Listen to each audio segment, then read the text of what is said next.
Bound by Temptation, Born in Blood Mafia Chronicles Book 4, written by Cora Reilly, narrated by Virginia Rose and Tim Page. Prologue. Liliana. I knew it was wrong. If someone found out, if my father found out, he'd keep me locked up in Chicago. He wouldn't even let me leave the house anymore. What I was doing was inappropriate and unladylike. People were still bad-mouthing Gianna after all that time. They'd jump at the chance to find a new victim. And what could be better than another Scuderi sister caught in the act? And deep down, I knew I was exactly like Gianna when it came to resisting temptation. I simply couldn't. Romero's door wasn't locked. I slipped into his bedroom on tiptoes, holding my breath. He wasn't there, but I could hear water running in the adjoining bathroom. I crept in that direction. The door was ajar, and I peered through the gap. Romero was a creature of habit, so I found him under the shower as expected. But from my vantage point, I couldn't see much. I edged the door open with my foot and slipped in. My breath caught at the sight of him. He had his back turned to me, and it was a glorious view. The muscles in his shoulders and back flexed as he washed his brown hair. My eyes dipped lower to his perfectly shaped backside. I'd never seen a man like this, but I couldn't imagine that anyone could compare to Romero. He was all muscle and tanned skin, strong and tall. He began to turn. I should have left then, but I kept staring, fascinated by his body. Was he aroused? He tensed when he spotted me. His eyes captured my gaze before they slid over my nightgown and naked legs. And then I found an answer to my question. He hadn't really been aroused before. Oh, hell.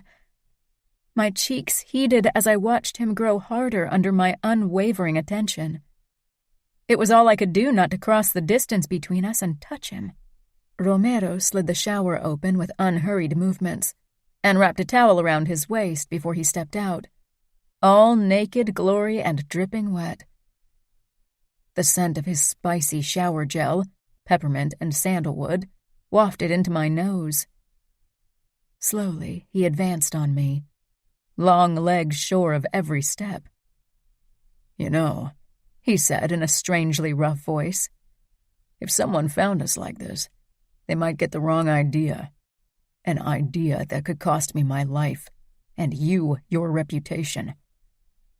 I still couldn't move. I was stone, but my insides seemed to burn, to liquefy into red-hot lava. I couldn't look away. I didn't want to. My eyes lingered on the edge of the towel, on the fine line of dark hairs disappearing beneath it, on the delicious V of his hips. Without realizing what I was doing, my hand moved, reaching for Romero's chest, for the Familia tattoo over his heart, needing to feel his skin beneath my fingertips. Romero caught my wrist before I could touch him, his grip almost painful. My gaze shot up, half embarrassed and half surprised. What I saw on Romero's face made me shiver. He leaned forward, coming closer and closer. My eyes fluttered shut, but the kiss I wanted never came. Upon hearing the creak of the door, I peered up at Romero. He'd only opened the bathroom door wide. That's why he'd moved closer, not to kiss me. Embarrassment washed over me. How could I have thought he was interested in me like that? He was a made man. "You need to leave," he murmured as he straightened. His fingers were still curled around my wrist. "Then let me go." He released me without hesitation and took a step back. I stayed where I was. I wanted to touch him, wanted him to touch me in turn. He cursed, and then he was upon me, one hand cradling the back of my head, the other on my hip, the touch hot, warning and promise. I could almost taste his lips, they were so close. His touch made me feel more alive than anything ever had. "Leave," he rasped. "Leave, before I break my oath." It was half plea, half order. Chapter 1. 4 years before. Liliana. I still cringed when I remembered my first embarrassing attempt at flirting with Romero. Mother and my sister Aria had always warned me not to provoke men, and I'd never been as daring with anyone as I'd been with Romero. He'd seemed safe, like there was no way he could possibly hurt me no matter the provocation. I'd been young and stupid, only 14 and already convinced I knew everything there was to know about men and love and everything else. It had been in the days leading up to Aria's wedding to Luca, and he'd sent Romero to protect my sister, because he didn't trust father's men to do a good enough job. Which was ridiculous, considering that Umberto had guarded my sisters and me since our births. It was a big deal to choose a bodyguard for your future wife. Only someone who was deserving of your absolute trust could be allowed that close. But that knowledge wasn't even why I trusted Romero. Romero had looked terribly handsome in his white shirt, black slacks, and vest that hid his gun holster as he stepped into the suite my sisters and I shared in the Mandarin Oriental Hotel. And for some reason, his brown eyes had looked kinder than what I was used to from men in our world. I couldn't tear my gaze away from him. I wasn't sure what I'd been thinking, or what I'd expected to achieve, but the moment Romero sat down, I'd sauntered over to him and settled in his lap. His body was muscled, strength hidden beneath a sophisticated exterior. He'd tensed under me, but something in his eyes had made me fall for him that day. Often in the past, when I'd flirted with my father's soldiers, I'd seen in their eyes that they wouldn't hesitate to have their way with me if it wasn't for my father. But with Romero, I knew I would never have to worry that he'd take more than what I was willing to give. His eyes filled with confusion and worry as I sat on his legs. He didn't push me off, didn't move at all. His fingers rested on the armrest. He was a man in control. He'd seemed like a good guy, like the guys I ever only got to admire from afar, because you couldn't find them in the Mafia. Like a knight in shining armor, someone dreams of silly girls were made of. Girls like me. Aria had lost it and sent me off. But before I'd left, I'd risked one more look at the man that had captured my heart and would never let it go. Romero, soldier of the New York Familia. Only a few months later, I found out that Romero wasn't who I thought he was, who I wanted him to be and had made him out to be. That day still haunts me after all this time. It could have been the moment that my crush on Romero disappeared for good. My parents had taken Gianna, Fabiano, and me to New York with them to attend Salvatore Vitiello's funeral, even though I didn't know Luca and Matteo's father. I'd been so very excited to see Aria again, but that trip turned into a nightmare, my first real taste of what it meant to be part of our world. After the Russians attacked the Vitiello mansion in the Hamptons, I was alone with my brother, Fabi, in a room where Romero had taken us after the Familia under Luca's lead had come to our rescue.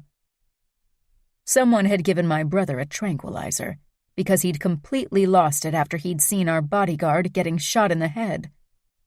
I was oddly calm, almost in a trance as I huddled beside him on the bed, staring at nothing and listening for noises. Every time someone walked past our room, I tensed, prepared for another attack, but then Gianna texted, asking me where I was. I'd never moved as fast in my life. It took me less than 2 seconds to jump off the bed, cross the room, and rip the door open. Gianna stood in the corridor, her red hair all over the place. The moment I jumped into her arms, I felt better and safer. She winced because of the bruises the Russians had inflicted on her. Since Aria had moved, Jana had taken over the role as substitute mother, while our own mother was busy taking care of her social responsibilities and catering to Father's every whim. "What are you doing?" I asked, my eyes darting left and right. "I want to have a look downstairs." Panic overcame me. I didn't want to be alone again, and Fabi wasn't going to wake for another couple of hours, so, despite my fear of what we'd find on the first floor, I followed my sister downstairs. Most of the furniture in the living room was ruined from the fight with the Russians, and blood covered almost every surface. I'd never been very queasy about blood, or anything, really. Fabi had always come to me to show me his wounds, especially when there was pus because he hadn't properly cleaned them. And even now, as we strolled past all the red on the white carpets and sofas, it wasn't the blood that made my stomach turn. It was the memory of the events. I couldn't even smell blood anymore because my nose was clogged from crying. I was glad when Jana headed for another part of the house. But then I heard the first scream from the basement. It was an agonized, high-pitched cry. It was a man, and I hadn't thought it possible for a man to make that kind of sound. I would have turned on my heel and pretended there was nothing. Not Jana, though. She opened the steel door, which led to secret underground rooms. The staircase was dark, but from somewhere in the depth of the basement, light spilled out. I shivered. "You don't want to go down there, right?" I whispered. I should have known the answer. This was Jana. When had she ever done what was reasonable? "Yes, but you will stay on the stairs," Jana said, before she started her descent. I hesitated only a second before I went after her. Nobody had ever said I was good at following orders. In that regard, we were very much alike. Gianna glared. "Stay there. Promise me." I wanted to argue. I wasn't a little kid anymore. But then someone cried out in the room below, and the hairs on the back of my neck rose. "Okay, I promise," I said quickly. Gianna turned and moved down the remaining steps. She froze when she reached the last step before she finally stepped into the basement. I could only see part of her back, but from the way her muscles tensed, I knew she was upset. There was a muffled cry, and Gianna flinched. Despite the fear pounding in my temples, I crept downstairs. I needed to know what my sister saw. She wasn't someone who freaked out easily. Even as I did, I knew I'd regret it, but I couldn't resist. I was tired of being left out of everything, of always being too young, of being reminded every day that I needed protection from myself and everything around me. The moment my feet hit the basement floor, my eyes settled on the center of the room. At first, I couldn't even comprehend what was going on. It was as if my brain was giving me a chance to leave and be none the wiser. But instead of rushing off, I stayed and stared. Kept staring as my mind went into overdrive, soaking in every detail, every gruesome detail before me. Details I still remembered vividly years later. There were 2 of the Russians who'd attacked us, tied to chairs. And then there was blood. Matteo and another man were beating and cutting them with gleaming knives, hurting them. My vision tunneled, and terror rose up my throat. And then my gaze settled on Romero and his kind brown eyes, which weren't as kind as I remembered them.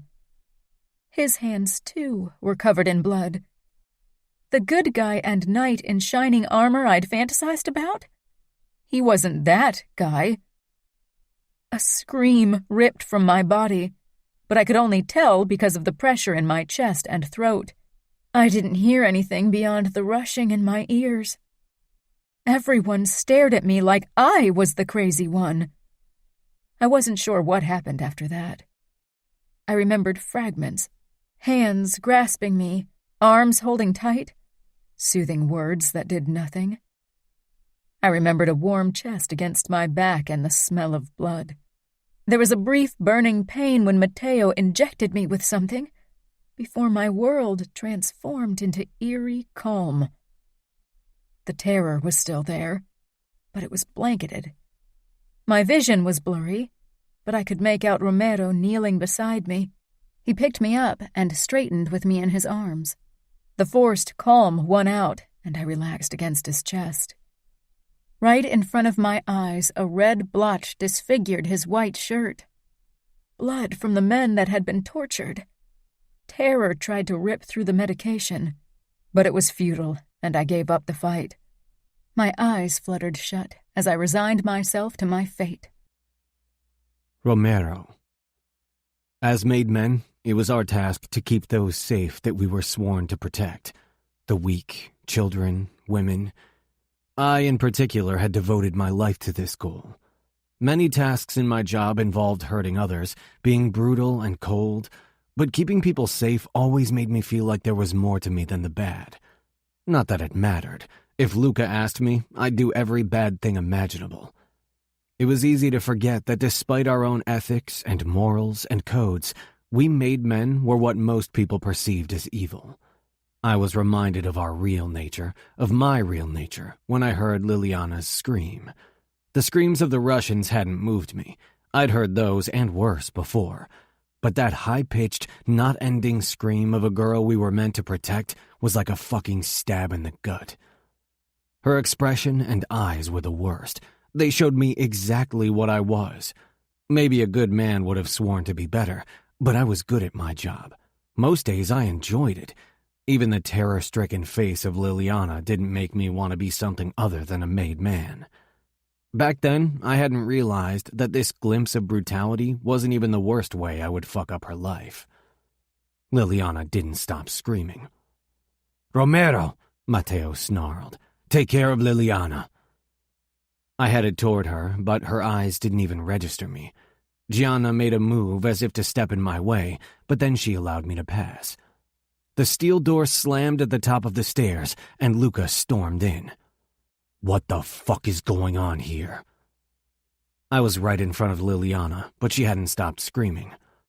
"Calm down, Lily. Everything is okay," I murmured. She didn't seem to hear me. I reached for her, my fingers closing around her thin arm, but the touch sent her into flight mode. She jerked, tried to lash out, but I slung my arms around her chest, trapping her arms at her side. Her back was heaving against my chest as she struggled against my hold. She screamed and kicked. For a girl her size, she put up a hell of a fight. "Shut her up. Arya will hear," Luca growled. He tried to catch her legs, but she managed to kick his chin. He stumbled back, more from surprise than anything else. Fuck. I had fought men twice Liliana's size, experienced fighters, but with them I had been ruthless, intent on killing. But with Liliana, I had to make sure to subdue her without harming her. Luca faced the same problem. Arya would go off on him if he hurt her baby sister, and even though he was capo, Arya held that kind of power over him. "Lily," Gianna tried to calm her sister. "Lily, stop." Tito made a move as if to help us, but Matteo shoved him backwards. "No, stay out of it." Liliana twisted in my arm. It was like holding a wiggling cat. She raised her leg and kicked the wall. I stumbled backwards, not having expected that kind of move, and fell to the ground. Liliana was still pressed up against my chest, but my grip had loosened. She pushed to her feet before I could grab her and tried to storm past Matteo, but he was too quick. He grabbed her wrist and wrapped an arm around her waist. A moment later, she was sprawled out on her back, and he was kneeling on her legs and had her hands pinned above her head. I jumped to my feet, not comfortable with what I saw. A 14-year-old girl shouldn't be here, shouldn't experience these kinds of horrors. Luca headed toward them with a syringe in his hand. "Don't hurt her," Gianna shouted. "Don't you fucking dare hurt her." "I'm trying very hard not to hurt her, but she's making it difficult. Luca, now!" Matteo growled from his spot on top of Liliana. Gianna blocked Luca's way. "What is that?" "Something that will calm her down," Matteo said. "Get out of the fucking way. Luca said as he brushed past her, knelt beside Liliana, and pushed the needle into her arm. She stopped struggling. Matteo released her wrists and straightened. Freed from his hold, Liliana whimpered, curled into a small, shivering ball, and started to cry. Luca sighed as he ran a hand through his hair, regret on his face. "I hope you all burn in hell," Gianna said. She knelt beside her sister and stroked her hair. The Bratva asshole dared to laugh, but Matteo got right into his face. "Shut the fuck up, or I swear I'll cut your dick into pieces while you watch." "Romero, take Liliana into her room and tell the doc to check on her," Luca ordered. I nodded. I bent over Liliana, slipped my arms under her petite body, and lifted her in my arms. She pressed her face against my chest and sobbed. It was an image that would haunt me for a long time. Liliana. I woke to something warm and soft below my body. My mind was sluggish, but the memories were clear and focused. More focused than my surroundings when I finally dared to open my eyes. Movement in the corner attracted my attention. Romero leaned against the wall across from me. I quickly did a check of the room I was in. It was a guest bedroom, and I was alone with Romero behind a closed door. Without the lingering effects of whatever Matteo had injected me with earlier, I would have started screaming again. Instead, I watched mutely as Romero walked toward me. I wasn't sure why I'd ever thought of him as harmless. Now every move he made screamed danger. When he'd almost reached the bed, I cringed, pressing myself against the pillow. Romero paused, dark eyes softening, but their kindness couldn't fool me anymore, not after what I'd seen. "It's okay. You are safe." I'd never felt not safe in my life, until now. I wanted my blissful ignorance back. I didn't say anything. Romero took a glass of water from the nightstand and held it out to me. My eyes searched the skin of his hands for blood, but he must have cleaned them thoroughly. There wasn't the slightest hint of red, not even between his fingers or under his nails. He probably had a lot of practice cleaning up blood. Bile crept up my throat at the thought. "You need to drink, kiddo." My eyes flew up to his face. "I'm not a kid." The ghost of a smile crossed Romero's face. "Of course not, Liliana."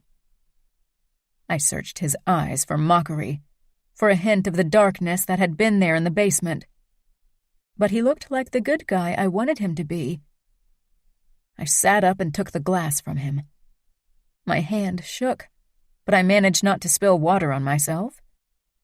After 2 sips, I handed the glass back to Romero. "You can go to your sister's soon. But first, Luca wants to have a word with you about what you saw today," he said calmly. Fear speared me like a cold blade. I slid out of the bed when someone knocked, and Luca entered a moment later. He closed the door. My eyes darted from him to Romero. I didn't want to break down like I had before, but I could feel another panic attack pushing through the drugs in my bloodstream. I'd never been alone with them, and after today's events, it was too much. "Nobody will hurt you," Luca said in his deep voice. I tried to believe him. Aria seemed to love him, so he couldn't be bad, and he hadn't been down in the basement torturing Russians. I risked another look at Romero, whose eyes rested on me. I lowered my face. "I know," I said eventually, which probably sounded as much a lie as it felt. I took a deep breath and leveled my gaze on Luca's chin. "You wanted to talk to me?" Luca nodded. He didn't come closer, nor did Romero. Maybe my fear was plain as day to them. "You can't tell Aria about what you saw today. She'll be upset." "I won't tell her," I promised quickly. I'd never intended to talk to her. I didn't want to remember the events, much less to tell anyone about them. If I could, I'd wipe my memory clean of them instantly. Luca and Romero exchanged a look. Then Luca opened the door. "You're much more reasonable than your sister Gianna. You remind me of Aria." Somehow his words made me feel like a coward.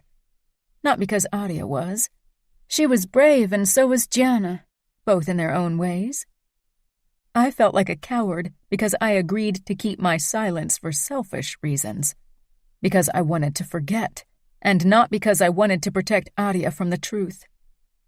I was pretty sure she could have handled it better than I did. "You can take her to Gianna, but make sure they don't walk around the house again," he said to Romero. "What about Aria?" I blurted. Luca tensed. "She's asleep. You can see her later." With that, he left. I wrapped my arms around my waist. Do my parents know what happened? "Yes. Your father will pick you up once he's done with business, and then take you back to Chicago. Probably in the morning." Romero waited, but I didn't move. For some reason, my body bristled at the idea of going closer to him. Which was ridiculous, considering that not too long ago I'd fantasized about kissing him. He opened the door wide and stepped back. "I'm sure your sister Gianna is eager to see you." Taking a deep breath, I forced myself to walk in his direction. His body was relaxed and his face kind, and despite the terror and fear still simmering deep in my body, my stomach fluttered lightly as I brushed past him. Maybe it was shock. I couldn't possibly have a crush on him after today. Chapter 2. Liliana. Whenever I thought I'd gotten over what had happened last September, something would remind me of that day, and my stomach would tie itself into a hard knot. Like today. Gianna and I were on our way to visit Matteo, Aria, and Luca in New York. Father had finally given in and allowed us to leave Chicago again to celebrate my 15th birthday. After what happened with the Bratva, he'd kept us on a short leash. "Are you okay?" Gianna asked quietly when our plane landed, startling me out of my rising nervousness. Only being back in New York and seeing Matteo and Luca again was enough to fill my nose with the sweet stench of fresh blood. "Yeah," I said quickly. I wasn't a little girl anymore who needed her big sisters for protection. "I'm fine." The waiting hall of JFK was crowded when Gianna and I stepped through the doors. Aria ran toward us when we'd almost reached them and threw her arms around both of us. "I missed you so much." Being reunited with my sister, I couldn't help but smile. I would have walked straight down into that basement if that meant I could see Aria again. Aria gave me a once-over. "You're as tall as me now. I still remember when you didn't want to go anywhere without holding my hand." I quickly looked around, but thankfully nobody was around to overhear her. "Don't say anything like that when Romero is around." "Where is he, anyway?" I realized a moment too late how idiotic I sounded, and flushed. Aria laughed. "He's probably in his apartment. He got the day off, but he'll work the night." I shrugged, but it was too late. It wasn't that I'd forgotten the blood on Romero's hands, but for some reason, I wasn't as scared of him as I was of Matteo, or even Luca. And I realized just how much they terrified me when we walked toward them. My heart sped up, and I could feel a panic attack rising up. I hadn't had one in weeks, so I fought it desperately. "The birthday girl," Matteo said with a smile. How could that charming guy be the same person whom I'd seen covered in blood in the basement? "Not yet," I said. I could feel my panic start to abate. In real life, Matteo wasn't as frightening as in my memories. "Unless you have an early present for me." "I like the way you think," Matteo said with a wink. He took my suitcase, then held out his arm. I glanced at Gianna. "Won't you carry Gianna's luggage?" I didn't want Gianna to think I was flirting with her fiancé, even though she didn't seem to like him very much, regardless of the fact that I'd caught them kissing on Adia's wedding day.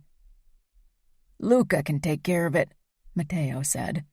Gianna glared at him before she sent me a smile. "Go on." I accepted Matteo's arm. I wasn't sure why Gianna despised him so much, because it had started before the basement, so it wasn't that. But it wasn't any of my business, and Gianna didn't talk about her emotions with me anyway. That was what Adia was for. In their minds, I was always too young to get it, but I knew more than they thought. 50 minutes later, we arrived at Luca and Adia's apartment building. I checked my reflection in the mirrors of the elevator, making sure my makeup was in place, and I didn't have anything between my teeth. It had been months since I'd last seen Romero, and I wanted to make a good impression. But when we walked into Adia and Luca's apartment, Romero wasn't there yet. My eyes darted around, and eventually Adia leaned toward me, whispering, "Romero will be here soon. Don't worry." "I wasn't looking for him," I said quickly, but she didn't buy it. I looked away before she could see my blush. "Of course," Adia said with a knowing smile. "He'll come over around dinner time to guard us when Matteo and Luca have to leave for business." Excitement bubbled up in me, but it was mixed with something queasy and nervous, too. I'd had the occasional nightmare about that night in the basement. Not about Romero in particular, but I wondered if a live encounter would bring more of the bad stuff up. But that wasn't even the main reason why I was nervous. So far, Romero had always ignored me. Well, not me, but my flirting. He'd treated me like a kid. Maybe he'd finally show more interest, or any interest at all. After all, I was turning 15, and it wasn't as if I hadn't caught many of my father's soldiers checking me out. Maybe I wasn't Romero's type, no matter my age. I didn't even know if he was dating someone, or promised to someone. During dinner, I could tell that Adia and Gianna were exchanging the occasional glance. I wasn't sure what it meant. Were they talking about me? The elevator made a bling sound and started its descent to whoever had called it. "That's Romero," Adia said. Luca gave her an odd look, but I didn't react at all, merely nodded as if I didn't care. But I did, and I was glad for Adia's warning. "I need to go to the bathroom," I said, trying to sound casual. Gianna rolled her eyes. I snatched my purse from the floor and rushed toward the guest bathroom. When I closed the door, I heard the elevator doors slide open. A moment later, Romero's voice rang out. It was deep, but not rough. I loved the sound of it. I faced the mirror and quickly refreshed my makeup and fluffed up my dark blonde hair. It wasn't as bright and pretty as Adia's, and not as eye-catching as Gianna's red hair, but it could have been worse. The others would notice that I'd gone into the bathroom to make myself presentable. My sisters, at the very least. But I didn't care. I wanted to look nice for Romero. Trying to look relaxed, I stepped out of the bathroom. Romero had taken a seat at the table and was loading a plate with the remains of our dessert, tiramisu and panna cotta. He was sitting on the chair right beside mine. I glanced at Adia, wondering if she had something to do with it. She merely smiled at me, but Gianna didn't even bother hiding her amusement. I really hoped she wasn't going to embarrass me in front of everyone. I strolled over to my chair, hoping I looked grown up and relaxed, but apart from a quick smile, Romero didn't pay me any attention. Disappointment settled heavily in my stomach. I sat down beside him and took a sip of my water, more to have something to do than because I was actually thirsty. If I'd thought Romero's obvious disinterest in me was the full extent of my embarrassment today, I was sorely mistaken. Once Matteo and Luca had left for some kind of business meeting, it became obvious that Gianna and Adia were looking for a chance to be alone. They could have just asked me to leave, but apparently they needed to get rid of Romero as well. Aria leaned in to whisper in my ear, "Can you distract Romero for a while? It's important." I didn't get the chance to refuse or ask any questions. "Romero, why don't you play Scrabble with Lily? She looks like she's bored out of her mind, and Aria and I need a moment for girl talk," Gianna said pointedly. My face burned in shame. Gianna usually knew better than to embarrass me like that. She made it sound like Romero needed to babysit me while she and Aria discussed important stuff. Romero walked over from the kitchen, where he'd been checking his phone, and stopped beside me at the dining room table. I could barely look at him. What did he think of me now? I peered up through my lashes. He didn't look annoyed, but that didn't mean he actually wanted to spend his evening entertaining me. He was a bodyguard, not a babysitter. "Your sister looks like she'd rather spend time with you," he told Gianna. Then his brown eyes settled on me. "Are you sure you want to play Scrabble with me?" he asked, and I couldn't help but smile. Few people ever asked what I wanted. Even my sisters occasionally forgot that I was a person with her own opinions and wants. Aria and Gianna gave me a meaningful look. I needed to convince Romero that I wanted it, or I'd ruin things for them. "Yes, I really want to play Scrabble with you. I love that game. Please," I said with a bright smile. I didn't even remember when I'd played it last. Our family had never played board games. Romero glanced toward my sisters. There was a hint of suspicion on his face. "You could join us," he said. "I'd rather play alone with you," I said in a flirting tone. Gianna winked at me when Romero wasn't looking. My sisters hate Scrabble, and so does everyone else I know. You are my only hope. A grin tugged at Romero's lips, and he nodded. "All right, but be patient. It's been a while since I played." Playing Scrabble with Romero was actually a whole lot of fun. It was the first time we really spent time alone together. I looked up from the word I'd just put down, debating if I should ask the question that was burning a hole in my stomach.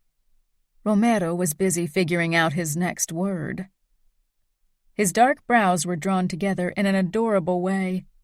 I wanted to lean across the board and kiss him. "Do you have a girlfriend?" I blurted when I couldn't hold it in anymore. And then I wanted to die on the spot. Apparently, I didn't need my sisters to embarrass me. I was doing just fine on my own. Romero glanced up. There was surprise and amusement on his face. I could feel a blush traveling up my neck. "Way to go, Lily." I'd sounded like a moron. "Is that your way of distracting me from the game so you can win?" I giggled, glad he wasn't angry with me for asking such a personal question. He returned his attention to the letters in front of him, and my amusement faded when I realized he hadn't answered my question. Did that mean he had a girlfriend? I couldn't ask him again without sounding desperate. I sank deeper into my chair, annoyed. My eyes darted toward the rooftop terrace where my sisters were having their girl talk. Aria and Gianna probably thought I wasn't sure they were up to something. They thought I was oblivious to everything going on around me. Just because I was flirting with Romero, however, didn't mean I didn't notice the secretive looks they shared. I didn't ask them because I knew they wouldn't tell me anyway, and I'd feel even more like the fifth wheel. They weren't doing it to be cruel, but it hurt anyway. Aria looked upset over something Gianna had said. I had to resist the urge to go to them and ask them what was going on. "It's your turn." Romero's voice made me jump. I flushed and did a quick scan of the words on the board, but my concentration was frayed. "Do you want to stop?" Romero asked after a couple of minutes. He sounded like that was something he wanted. He was probably bored out of his mind. Pushing my disappointment down, I nodded. "Yeah, I'm going to read in my room a bit." I rose to my feet, hoping my face didn't give my emotions away. But I needn't have worried. Romero gave me a distracted smile and picked up his phone to check his messages. I backed away slowly. He didn't look up again. I needed to figure out a way to get his attention, and not with stupid games. Adia had decorated the entire apartment with balloons for my birthday, as if I was a kindergarten kid. I'd thought we might be allowed to head to one of Luca's clubs, but he and even Adia had refused to take me there. The amount of food on the table made it look as if a huge party was planned. But it was only Romero's 2 younger sisters and us. Adia had asked him to bring them. I felt like the loser kid without friends who needed her big sister to find friends for her. Maybe I should have stayed in Chicago. Then at least I could have spent the day with my friends. When Romero arrived with his sisters, I put on my brightest smile. "Happy birthday, Liliana," he said, handing me an envelope. It was a voucher for a bookstore. "Adia said you love to read." "Yes, thank you," I said. But somehow I'd hoped for a different gift from Romero. Something personal. Something that showed I was special. "These are my sisters." He pointed at the taller girl with thick brown curls. "This is Tamara. She's 15, like you." I smiled, and so did Tamara, but she seemed as embarrassed as I felt. "And this is Kira. She's 12. I'm sure you'll get along fine." It was obvious I was supposed to spend time with them, because I was still too young to hang with Adia, Luca, and the others. It annoyed me, even though Tamara and Kira seemed nice enough. But I hadn't come to New York for a kid party. With another smile, Romero headed for Luca and Matteo, and I led his sisters toward Adia and Gianna, and the buffet. I tried my best to enjoy the evening and be nice to Romero's sisters, but I wanted something special for my birthday, something I'd been dreaming about for a very long time. When I noticed Romero heading out onto the roof terrace for a call, I snuck out as well. The others were hopefully busy enough not to miss me for a couple of minutes. Romero talked on the phone and didn't notice me at first. I followed him quietly and watched as he leaned against the banister. His sleeves were rolled up to his elbows, revealing muscled forearms. I wondered how it would feel to run my hands over them, to feel his skin and strength. When his eyes settled on me, his brows drew together in a frown and he straightened. I moved closer and positioned myself beside him. He hung up and put his phone in his pocket. "Shouldn't you be inside with your guests?" he asked with a smile, but I could tell that it wasn't as honest as usual. I moved a bit closer and smiled up at him. "I needed some fresh air." Romero's eyes were alert as he watched me. "We should return." "There's something I want for my birthday," I said quietly. "Something only you can give me." I'd repeated the words in my head countless times, but aloud they didn't sound half as flirty as they had in my imagination. "Liliana," Romero began, his body brimming with tension. I didn't want to hear what he was going to say. I quickly stood on my tiptoes and tried to kiss him. He gripped my shoulders before my lips reached his and held me away from him like I had an infectious sickness. "What are you doing?" He let me go and took a few steps back. "You are a child, and I am a soldier of the Familia. I'm not a toy you can play with whenever you're bored." I hadn't expected that kind of reaction from him. Surprise and shock, yes, but anger? No. "I only wanted to kiss you. I don't want to play games. I like you." Romero shook his head as he gestured toward the glass door. "Go back inside. Your sisters will start to wonder where you are." He sounded like a big brother, and that was the last thing I wanted him to be. I whirled around before I walked back in a rush. My heart shriveled in my chest. For some reason, I'd never considered a rejection from Romero. I'd fantasized about our first kiss so often that the option of it never happening had never crossed my mind.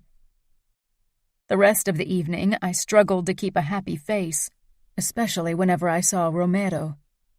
I was actually glad to return to Chicago. I wouldn't get to see Romero for a long time. Enough time to get over him and find someone else to crush on. Romero. I'd known Liliana had a crush on me. Aria had mentioned it before, but I'd never expected the girl to act on her feelings. She was a pretty kid. A kid. I didn't have the slightest interest in her, and the sooner she understood, the better. She'd looked fucking hurt when I'd lashed out at her, but I had no choice. Even if she weren't still a child, I couldn't have let her kiss me. I was a soldier of the familia, and she was the daughter of the outfit's consigliere. When I returned to the living area, Luca walked up to me. "What was that? Why was Liliana outside with you?" Of course he'd noticed. Luca never missed anything. "She tried to kiss me." Luca's eyebrows rose.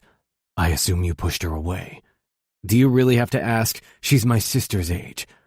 "Her age isn't even the main problem, at least in her father's eyes." "I know. I was a soldier, and girls like Liliana were supposed to stay in their own social circles." Lucas sighed. "That girl will be as much trouble as Gianna, if not worse." I had a feeling he might be right. Chapter 3. Liliana. The nerve of that girl! From the day she'd been born, she's been nothing but trouble. Father's words echoed through the house. Fabiano peered up at me with his big blue eyes, as if I knew the answers to his questions. My own mind was a huge question mark. I wasn't exactly sure what had happened, but I got the gist of it. Gianna had disappeared while she'd been in New York with Adia. Now everyone was looking for her. No wonder Adia hadn't asked me to visit as well. Not that I would have been too keen on returning to New York after my last embarrassing encounter with Romero 4 weeks ago, but it still stung that Adia and Gianna had made plans behind my back, behind everyone's back.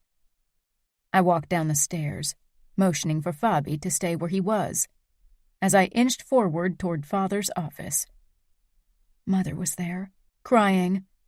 Father was on the phone. From his still angry but more restrained tone, I assumed with his boss, Dante Cavallaro.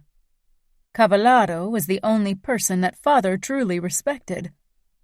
Mother spotted me in the doorway and quickly shook her head, but I took another step forward and into the office.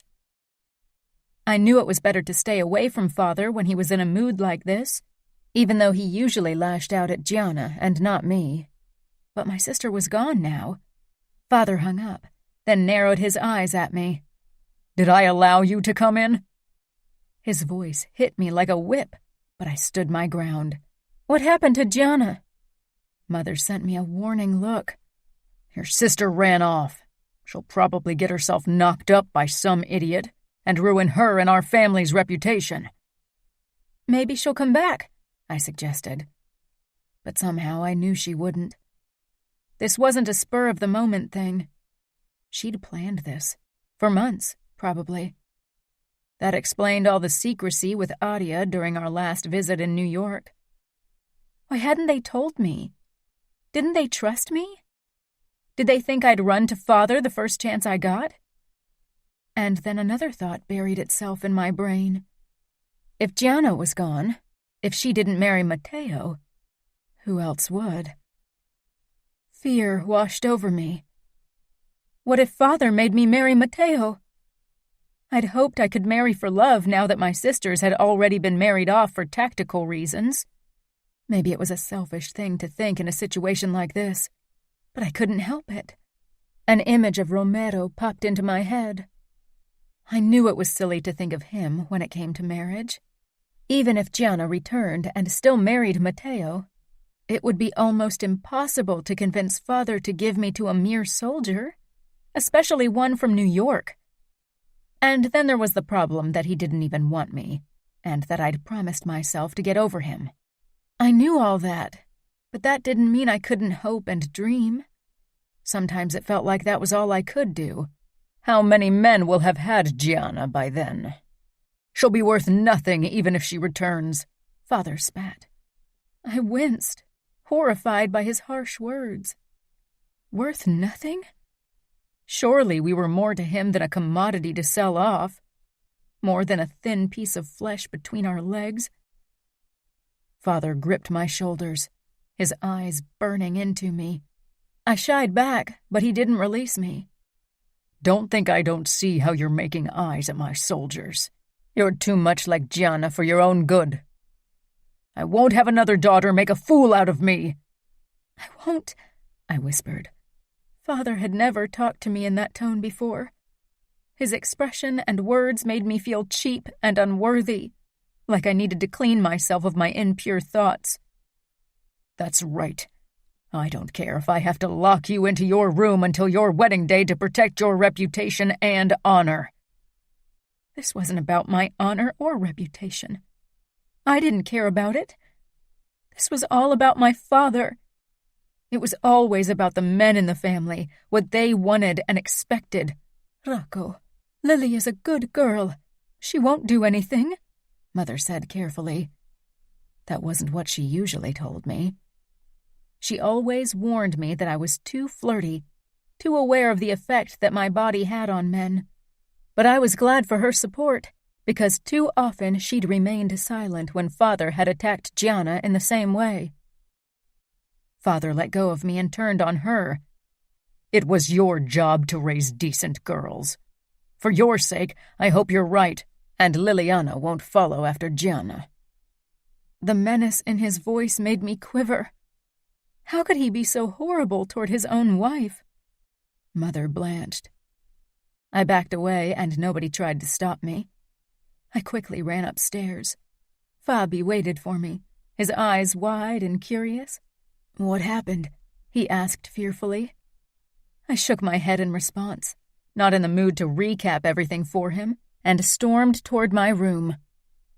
I'd never been at the center of Father's anger like that, but now that Gianna was gone, he'd keep an extra eye on me, making sure I was the perfect lady he wanted his daughters to be. I'd always felt free, never understood why Gianna felt so restrained by our life. But now it started to dawn on me. Things would change now. In the months since Gianna's escape, things at home had been tense at best. Father had lost it over the smallest things. He'd hit me only twice, but Fabi hadn't been as lucky. But worse than the violence was his constant suspicion. The way he watched me like I was another scandal in the making. My golden cage had become a bit smaller, even though that had seemed hardly possible before. I hoped things would change now that Matteo had caught Gianna and was bringing her back to Chicago. Maybe that would appease Father, although he'd seemed far from appeased when I'd last seen him. I wasn't quite sure what exactly had happened, but from what I gathered, Gianna had been caught with another man, and that was the worst-case scenario in our world. Father would probably put me in shackles to stop me from doing the same. "When will they be here?" Fabiano asked for the 100th time. His voice had a whiny tinge to it, and I had to stop myself from lashing out at him in frustration. Fabiano and I had been waiting on the first-floor landing for the last 20 minutes, and my patience was running thin. "I don't know," I whispered. "Be quiet. If Mother figures out we're not in our rooms, we'll be in trouble." "But—" Voices sounded below. I recognized one of them as Luca's. He managed to fill a house with it. No wonder, considering how big he was. "They are here." Fabiano dashed away, and I was close behind him as we stormed down the staircase. I spotted Gianna immediately. Her hair was brown now, and she looked utterly exhausted. But apart from that, she was the sister I remembered. Father had often made it sound like she would be a new person if she ever returned. A horrible, worthless person. Father sent Fabi and me a glare when he noticed us, but I didn't care. I rushed toward Gianna and wrapped my arms around her. I'd missed her so much.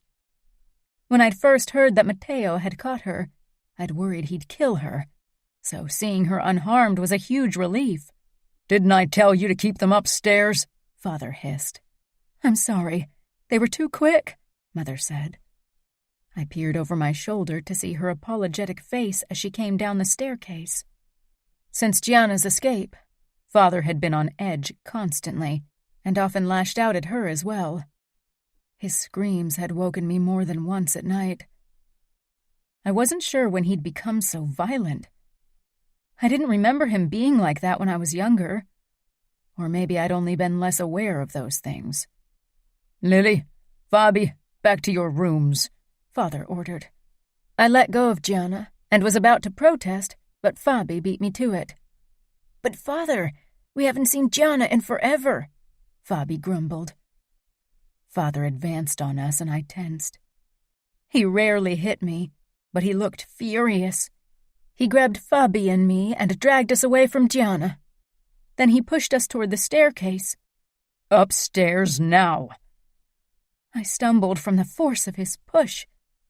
But when I'd regained my balance, I stopped and didn't move. I couldn't believe he wouldn't let us talk to Gianna after we hadn't seen her in so long. It's okay, Gianna said, but her face told a different story.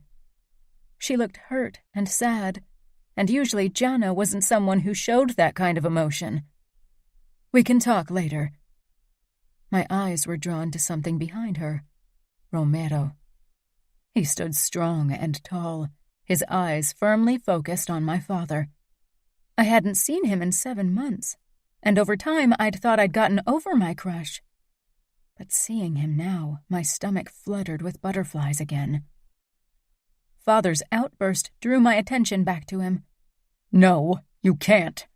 I won't have you around them. You are no longer my daughter, and I don't want your rottenness to rub off on Liliana, he thundered. He looked like he would have loved nothing more than to kill Gianna. It scared me. Shouldn't he love us, his children, no matter what? If I ever did something he disapproved of, would he hate me as well? That's bullshit, Matteo said. Matteo, Luca said. This isn't our business. My eyes darted between the two, then again toward Romero, whose hand was below his vest. A twisted part of me wanted to see him in action. He was probably amazing in fight situations, and an even worse part knew Mother, Fabi, and I would be better off if Father was gone. Mother wrapped her fingers around my wrist and took Fabi's hand. Come now, she said insistently, tugging us toward the staircase and upstairs. That's right. This is my family, and Gianna is still subject to my rule. Don't you ever forget that, Father said. I thought I wasn't your daughter anymore. So why do I have to listen to a word you say? My head whirled around, stunned by the venom in Gianna's voice. Careful, Father hissed. You are still part of the outfit.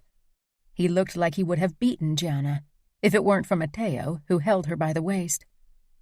Mother tried to pull me along, but Romero glanced up at that moment, and his eyes met mine. His rejection on my birthday was still fresh in my mind, and yet I knew I still wanted to kiss him. Why was it that we sometimes wanted something that was impossible, something that only led to hurt?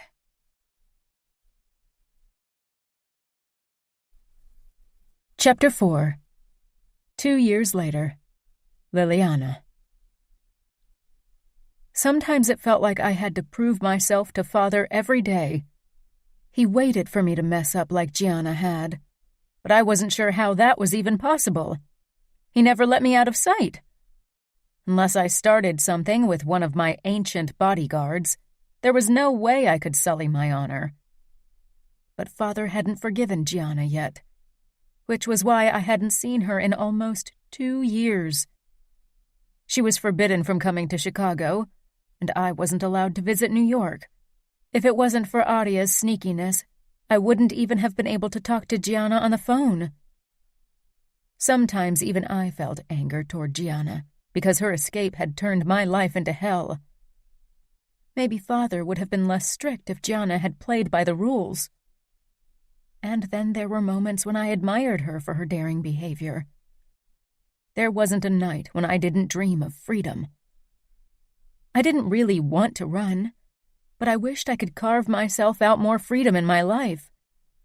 Freedom to date, freedom to fall in love and be with that person. I didn't even remember how it felt to be in love. Just like Gianna, I hadn't seen Romero in almost 2 years. What I'd felt for him back then hadn't been love, not even close. It had been admiration and fascination.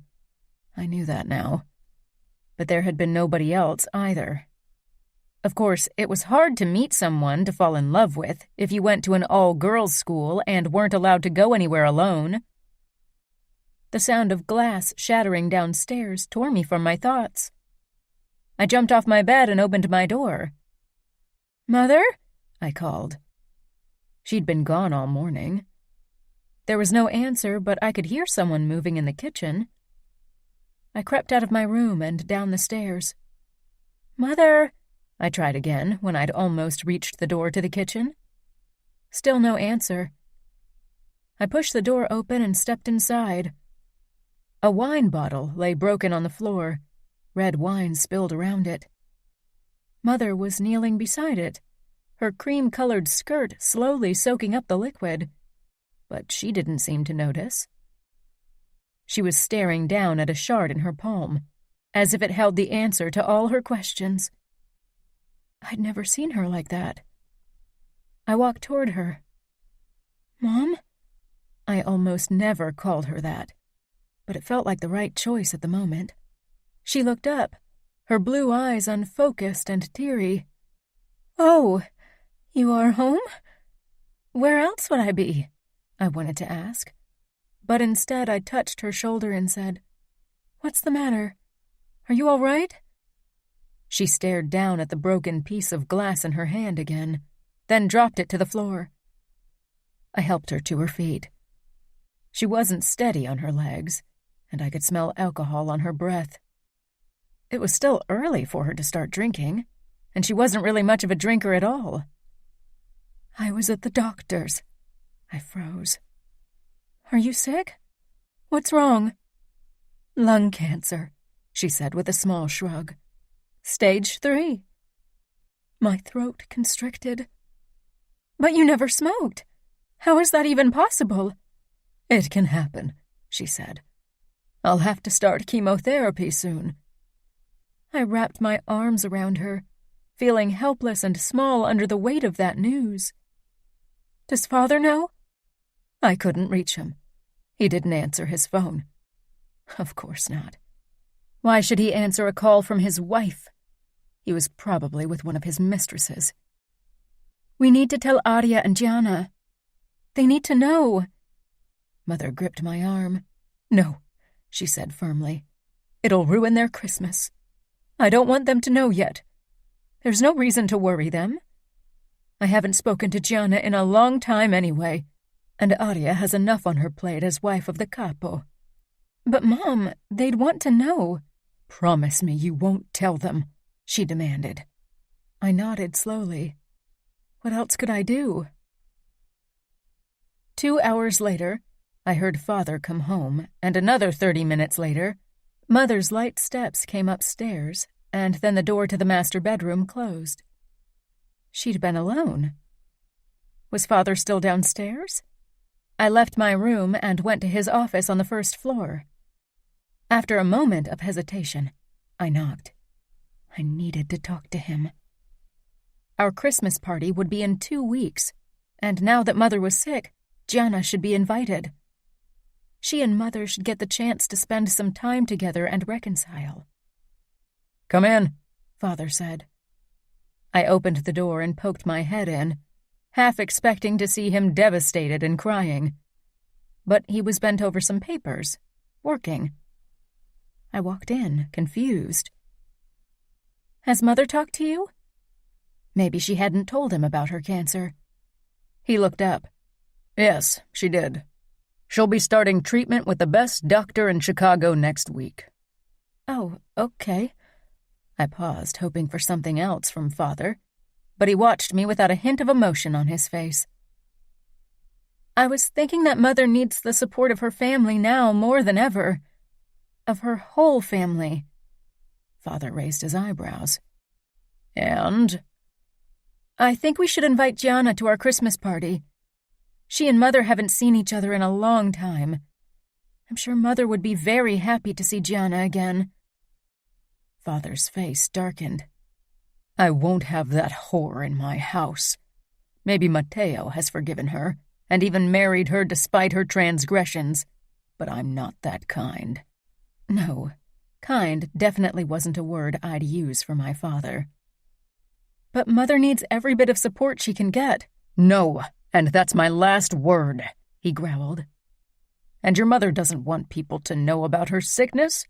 They'd only start to get suspicious if we invited Gianna. We'll act as if nothing is wrong. You won't even tell your sisters or anyone else. Do you understand? I nodded. But how could I keep that kind of secret from everyone? The house was decorated beautifully for our Christmas party. Everything was perfect. The scent of roast beef and truffled mashed potatoes carried through the rooms. But I couldn't enjoy it. Mother had spent yesterday and the majority of this morning throwing up because of her treatment. With several layers of makeup, you couldn't tell how pale she was, but I knew. Only Father and I knew. Even Fabi didn't have a clue. Aria and Luca arrived only minutes before the other guests. They stayed in a hotel anyway, so it wasn't too hard to keep Mother's state from them. Aria smiled brightly when she saw me and hugged me.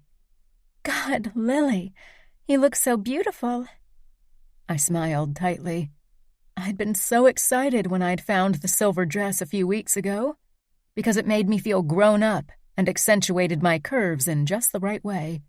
But today, my excitement over something like a piece of clothing felt ridiculous.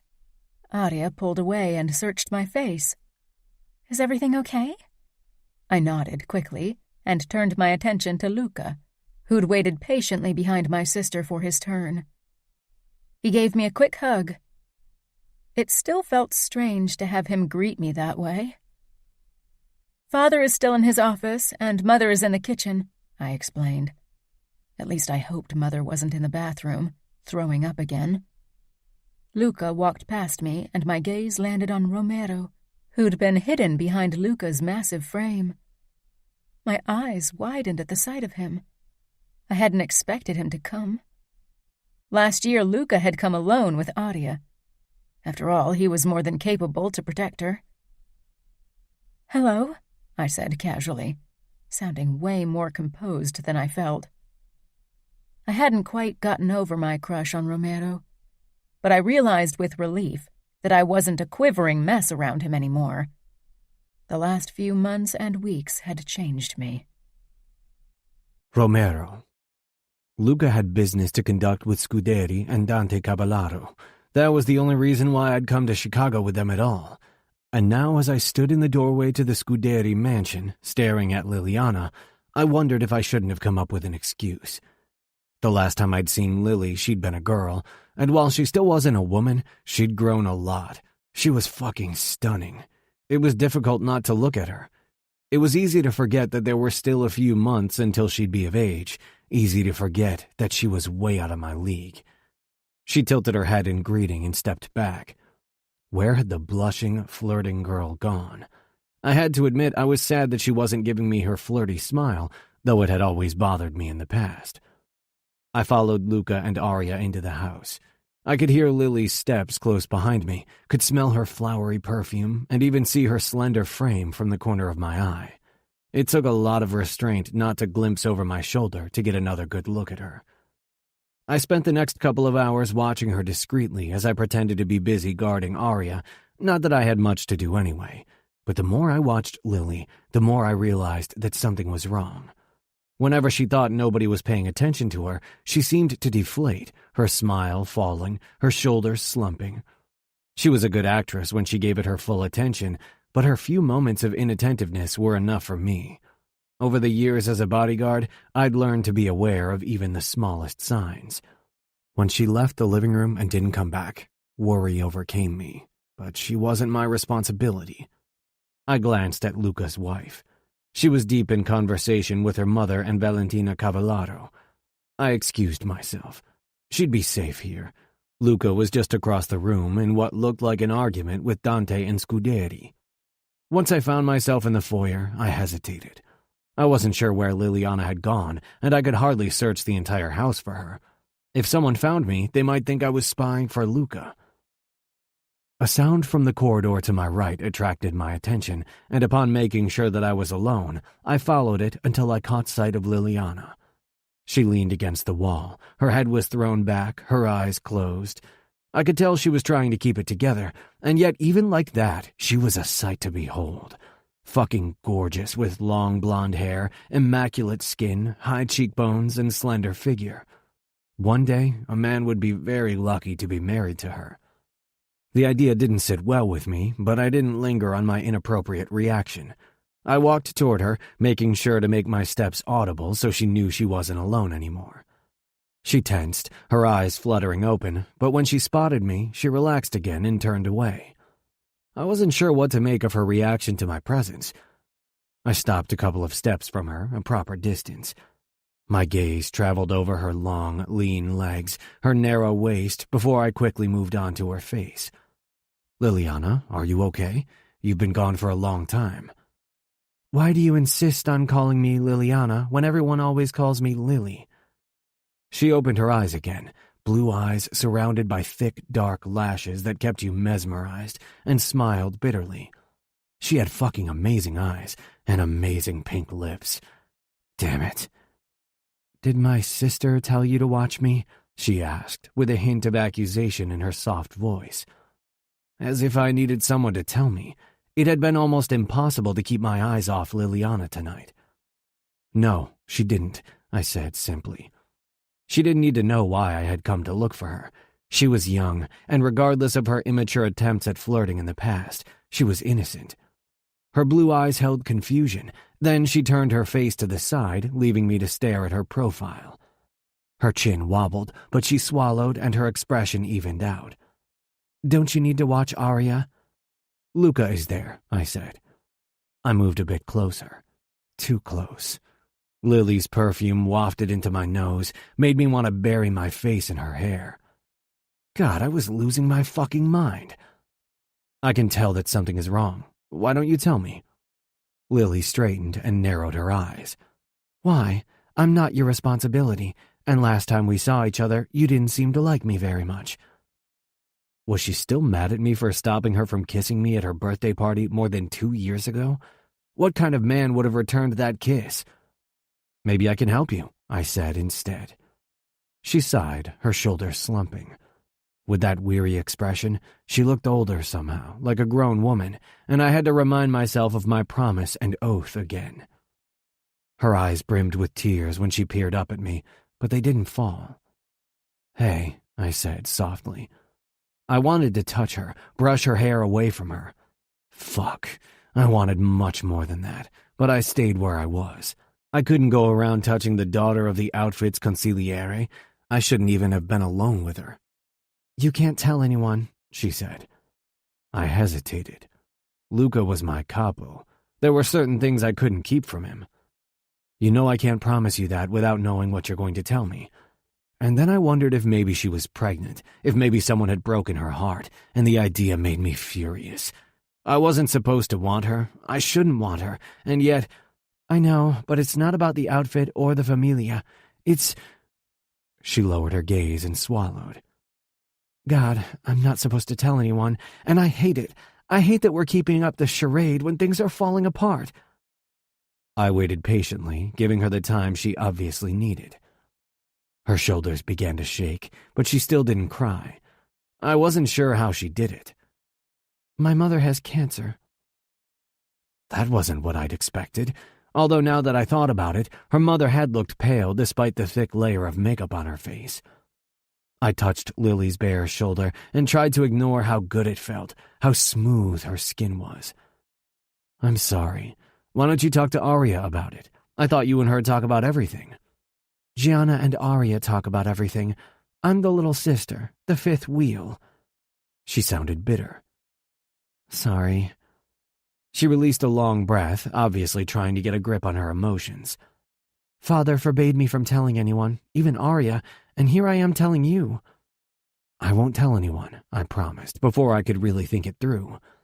What was I doing promising that kind of thing to Lily? Luca and the Familia were my priority. I had to consider the consequences if the wife of the consigliere was sick. Would that weaken him and the outfit? Luca might think so. And not just that, I was supposed to protect Arya. Wasn't it my job to tell her that her mother was sick? That was the problem if you started to think with your dick. Then things always got messed up. Lily tilted her head to the side with a curious expression. You won't? I leaned against the wall beside her, wondering how I was going to get out of that corner. But don't you think you should tell your sister? It's her mother. She deserves to know the truth. I know. Don't you think I don't know that? She whispered desperately. I want to tell her. I feel so guilty for keeping it a secret. Why do you think I'm hiding in the hallway? Then tell her. Father would be furious if he found out. He's been on edge for a long time. Sometimes I think it takes only the smallest incident and he'll put a bullet through my head. She sounded fucking scared of her own father, and the bastard was scary. I took her hand. Has he done anything to you? I'm sure Luca could figure out a way to keep you safe. What the fuck was I talking about? Scuderi would convince Dante to start a war if Luca took his youngest daughter away from him. You never got involved in other people's family problems. That was one of the most important rules in our world. Father wouldn't allow it, she said without hesitation. She really wasn't the kid I'd first met. This world took away your innocence far too soon. And he didn't do anything, but he'd be furious if I went against his direct orders. You know your sister. She'd never tell anyone. Then she'd have to keep it a secret, and she wouldn't even be able to talk to Mother about it. Why is everything such a mess? Why can't I have a normal family? She looked to me for answers I couldn't give. We both had been born into this world, and were bound by its rules. We can't choose our family. And in my case, not even my future husband, she said, surprising me. Something in her expression raised my walls. There were lines I couldn't cross. She shook her head. I don't know why I said it. This isn't what I should be worried about right now. She looked down at my hand, which was still holding hers. I released her. If Scuderi or one of his men walked in on us, Scuderi would have a new reason to lose his shit. You know what? I will tell her, Lily said suddenly. She straightened and gave me a grateful smile. You are right. Arya deserves to know the truth. Now that she didn't lean against the wall anymore, we were even closer. I should have taken a step back and kept my distance, but instead, my eyes were drawn to her lips. Lily surprised me by walking away. Thank you for your help. I watched her turn the corner, and then she was gone. Liliana. My heart hammered in my chest, not only because I'd been alone with Romero and had barely managed to leave without kissing him, but because I was determined to go against Father's orders. Maybe Romero had told the truth, and he wouldn't tell my sister and Luca about my mother. But really, why should he keep a secret from me? We weren't a couple. We weren't even friends. We were nothing to each other. The thought buried itself like a heavy weight in my stomach. It was better if I told Arya now. She'd find out eventually, and I wanted it to be from me. I headed back into the living room, where I found her deep in conversation with Valentina and a plate with prosciutto in her hand. Valentina smiled at me, but there was a flicker of pity in her green eyes. Did she know? Of course she did. Father probably had told his boss Dante right away, and Dante had told his wife. Had Father told other people as well? People he thought more deserving of the truth than his own family? Hi, Val, I said with a smile. Can I steal Arya from you for a moment? I have to talk to her. Arya gave me a questioning look, but Valentina nodded, as if she knew why I needed to be alone with my sister. I linked arms with Arya and casually strolled through the room with her. Arya was tense. She knew something was up. I didn't want Father or Mother to get suspicious, so I tried to keep a relaxed expression. I caught Romero's gaze across the room as he slunk back inside. He made his way over to where Luca and Dante stood beside the fireplace, but not without a last encouraging nod. Somehow, that small gesture made me feel better. In the last 2 years, I'd convinced myself that the thing with Romero was nothing but a silly crush, but now I wasn't so sure anymore. I liked his calm protectiveness. It gave me a sense of safety I longed for. "Lily, what's going on?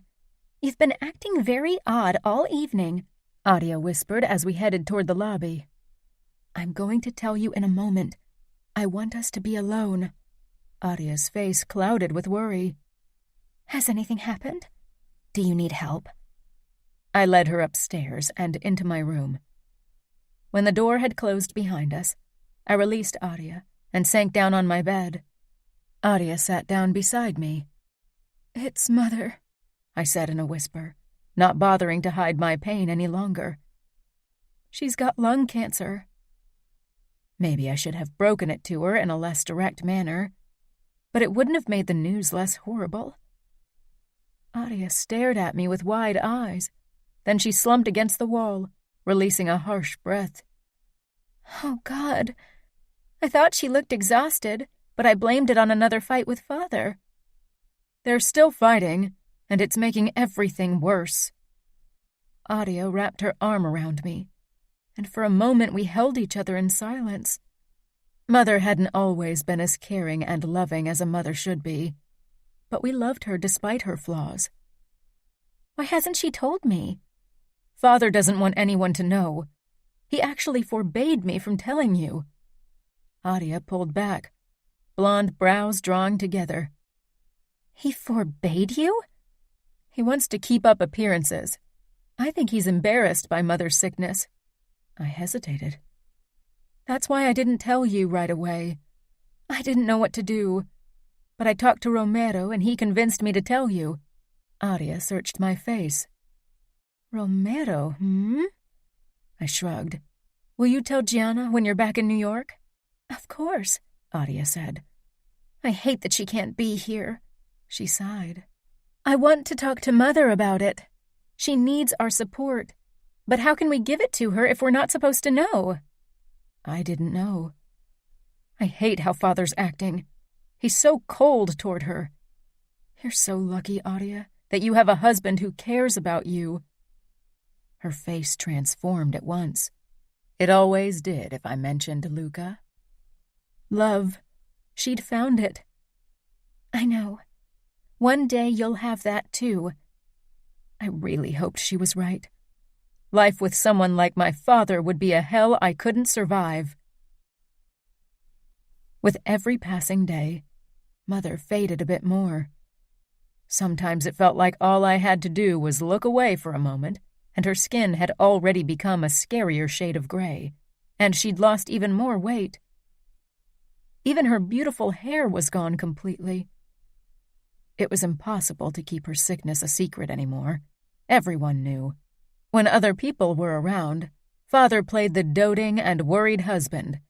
But when we were alone, he could barely stand Mother's presence, as if he worried that she was infectious. It fell on me to support her while I tried to get through my last year in school. Adia, Gianna, and I talked on the phone almost every day. Without them, I couldn't have survived.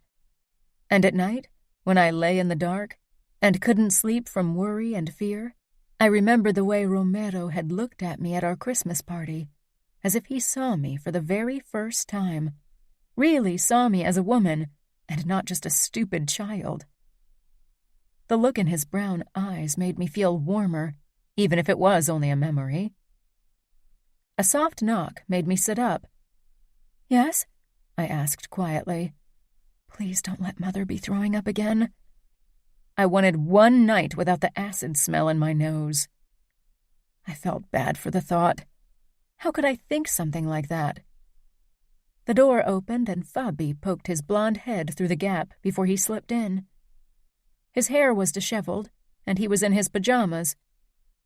I hadn't drawn the curtains, so I could tell that he'd cried, but I didn't mention it. Fabi had turned 12 several months ago, and was too proud to admit his feelings to anyone, even me. Are you asleep? Do I look like I've been sleeping? I asked teasingly. He shook his head before he put his hands in the pockets of his pajama pants. He was too old to come into bed with me because he was scared of something. Father would have ripped Fabi's head off if he'd found him with tears on his face in my room. Weakness wasn't something Father tolerated in his son, or anyone, really. Do you want to watch a movie? I scooted to the side. I can't sleep anyway. You've got only girl movies, he said, as if I was asking a huge favor of him. But he headed toward my DVD shelf and picked out something he could tolerate. Then he sat down beside me with his back against my headboard. The movie started, and we watched in silence for a long time. Do you think Mom is going to die? Fabi asked suddenly, his gaze fixed on the screen. He had become better at masking his emotions in the last few months. It wasn't long before he'd be like all the other men in our world. No, I said with all the conviction I didn't feel. My 18th birthday was today, but there would be no party. No birthday cake, no sung happy birthday. Mother was too sick. There was no room in our house for celebrations or happiness. There hadn't been in a long time. Father was hardly home anymore, always gone on business, and recently Fabi had started to accompany him. And so I was left alone with Mother. Of course there was a nurse and our maid, but they weren't family. Mother didn't want them around, and so I was the one sitting at her bed after school, reading to her, trying to pretend that her room didn't smell of death and hopelessness. Aria and Gianna had called in the morning to wish me a happy birthday. I knew they'd wanted to visit, but Father had forbidden it. Not even for my birthday he could be nice. I put the book down that I'd read to Mother, A Wrinkle in Time, her favorite. She was asleep. The noise of her respiratory aid, a click and rattling, filled the room. I stood, needing to walk around a bit. My legs and back were stiff from sitting all day. I walked toward the window and peered out. Life was happening everywhere around me, but I was left to stand at the sideline. My phone buzzed in my pocket, startling me from my thoughts. I took it out and found an unknown number on my screen. I pressed it against my ear. "Hello?" I whispered as I walked out into the corridor, as not to disturb my mother, even though noises hardly woke her anymore. "Hello, Liliana." I froze. Romero? I couldn't believe he'd called me. And then a horrible idea struck me, and the only explanation for his call. God, did something happen to my sisters? No. I'm sorry, I didn't mean to scare you. I wanted to wish you a happy birthday. His voice was smooth and warm and deep, and it soothed me like honey did with a sore throat. "Oh," I said. I braced myself against the wall as my pulse slowed again. I wasn't sure what to make of his call. I didn't want to see it as more than it was. Didn't want to have my hopes crushed again. "Thank you. Did my sister tell you it was my birthday?" I smiled lightly. I could imagine Aria doing that, hoping to cheer me up. Aria couldn't help it. She needed to see us happy. She hadn't talked to me about Romero in a while, but I was fairly sure she knew that I still liked him. "She didn't have to. I know your birthday." I didn't say anything. Didn't know what to say. He remembered my birthday? "Do you have birthday plans?" "No. I'll stay at home and take care of my mother," I said tiredly. I couldn't remember the last time I'd slept through the night. If Mother didn't wake me because she threw up or was in pain, then I lay awake staring into nothingness. Romero was silent on the other end, before he continued in an even gentler voice. "Things will get better. I know things look hopeless right now, but it won't always be like this. You've seen a lot of death in your life. How can you stand it?" It's different if it's someone you care for who's dying, or if it's business-related. He had to be careful what he said on the phone, so I regretted having brought it up, but hearing his voice felt too good. My father died when I was 14. We weren't as close as I'd wanted us to be, but his death was the only one that really got me so far. Mother and I aren't as close as many of my friends are with their mothers, and now that she's dying, I regret it. There's still time. Maybe more than you think. I wanted him to be right, but deep down, I knew it was only a matter of weeks before Mother would lose her battle. "Thanks, Romero," I said softly. I wanted to see his face, wanted to smell his comforting scent. Do something that'll make you happy today, even if it's only something small. "This makes me happy," I admitted. "That's good," he said, but I caught a hint of hesitation in his tone. Silence followed. "I need to go now." Suddenly, my admittance embarrassed me. When would I stop putting myself out there? I wasn't someone who was good at hiding her emotions, and I hated it. "Goodbye," Romero said. I ended the call without another word, then stared at my phone for a long time. Was I reading too much into Romero's call? Maybe he wanted to be polite and call the sister of his boss's wife on her 18th birthday to gain some bonus points. But Romero didn't seem to be the type for that. Then why had he called? Had it something to do with the way he'd looked at me at our Christmas party? Was he starting to like me as much as I liked him? 2 weeks after my birthday, Mother's health deteriorated even further. Her skin was papery and cold, her eyes glazed from the painkillers. My grip on her was loose, scared of hurting her. She looked so breakable. Deep down, I knew it wouldn't be much longer. I wanted to believe a miracle would happen, but I wasn't a small kid anymore. I knew better. Sometimes I wished I were still that naive girl I used to be. "Aria?" Mother said in a wispy voice. I jerked up in my chair and leaned closer. "No, it's me, Liliana." Mother's eyes focused on me, and she smiled softly. It looked horribly sad on her worn-out face. She'd been so beautiful and proud once, and now she was only a shell of that woman. "My sweet Lily," she said. I pressed my lips together. Mother had never been the overly affectionate type. She'd hugged us and read bedtime stories to us, and generally tried to be the best mother she knew how to be. But she'd almost never called us nicknames. "Yes, I'm here." At least until Father would try to send me away again. If it were up to him, Mother would be locked away from everyone she loved, only cared for by the nurses he'd hired until she finally passed away.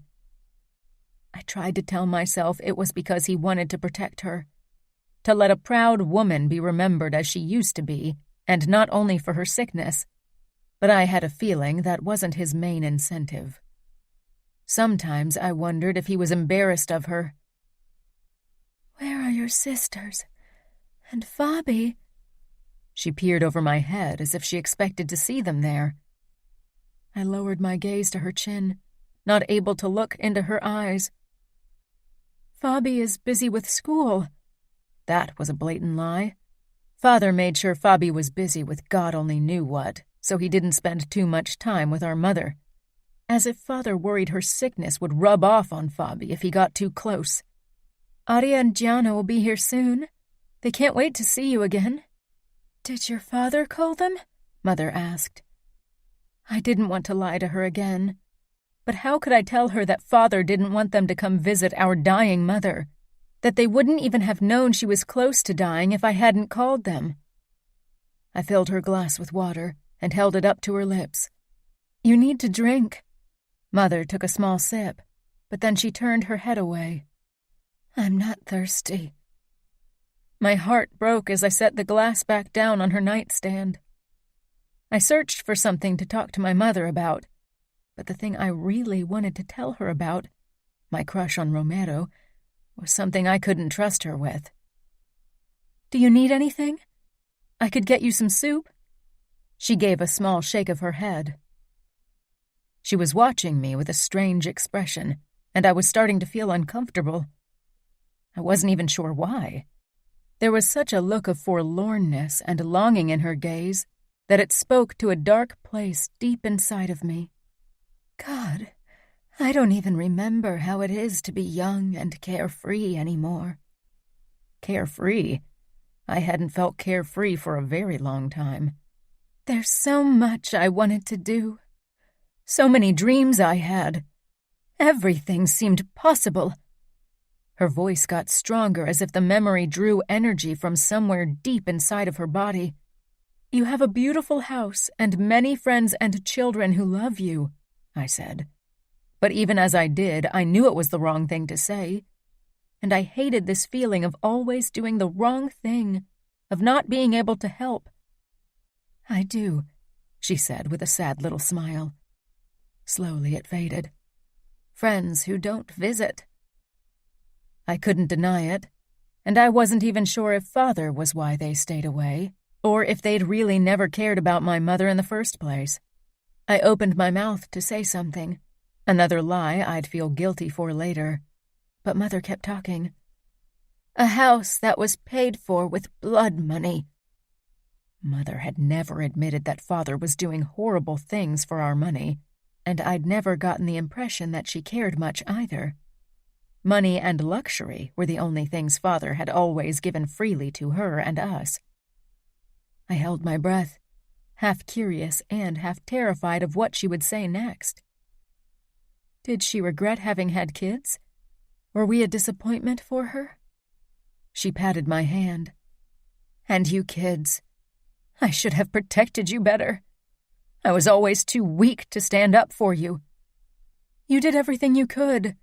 Father would have never listened to you anyway."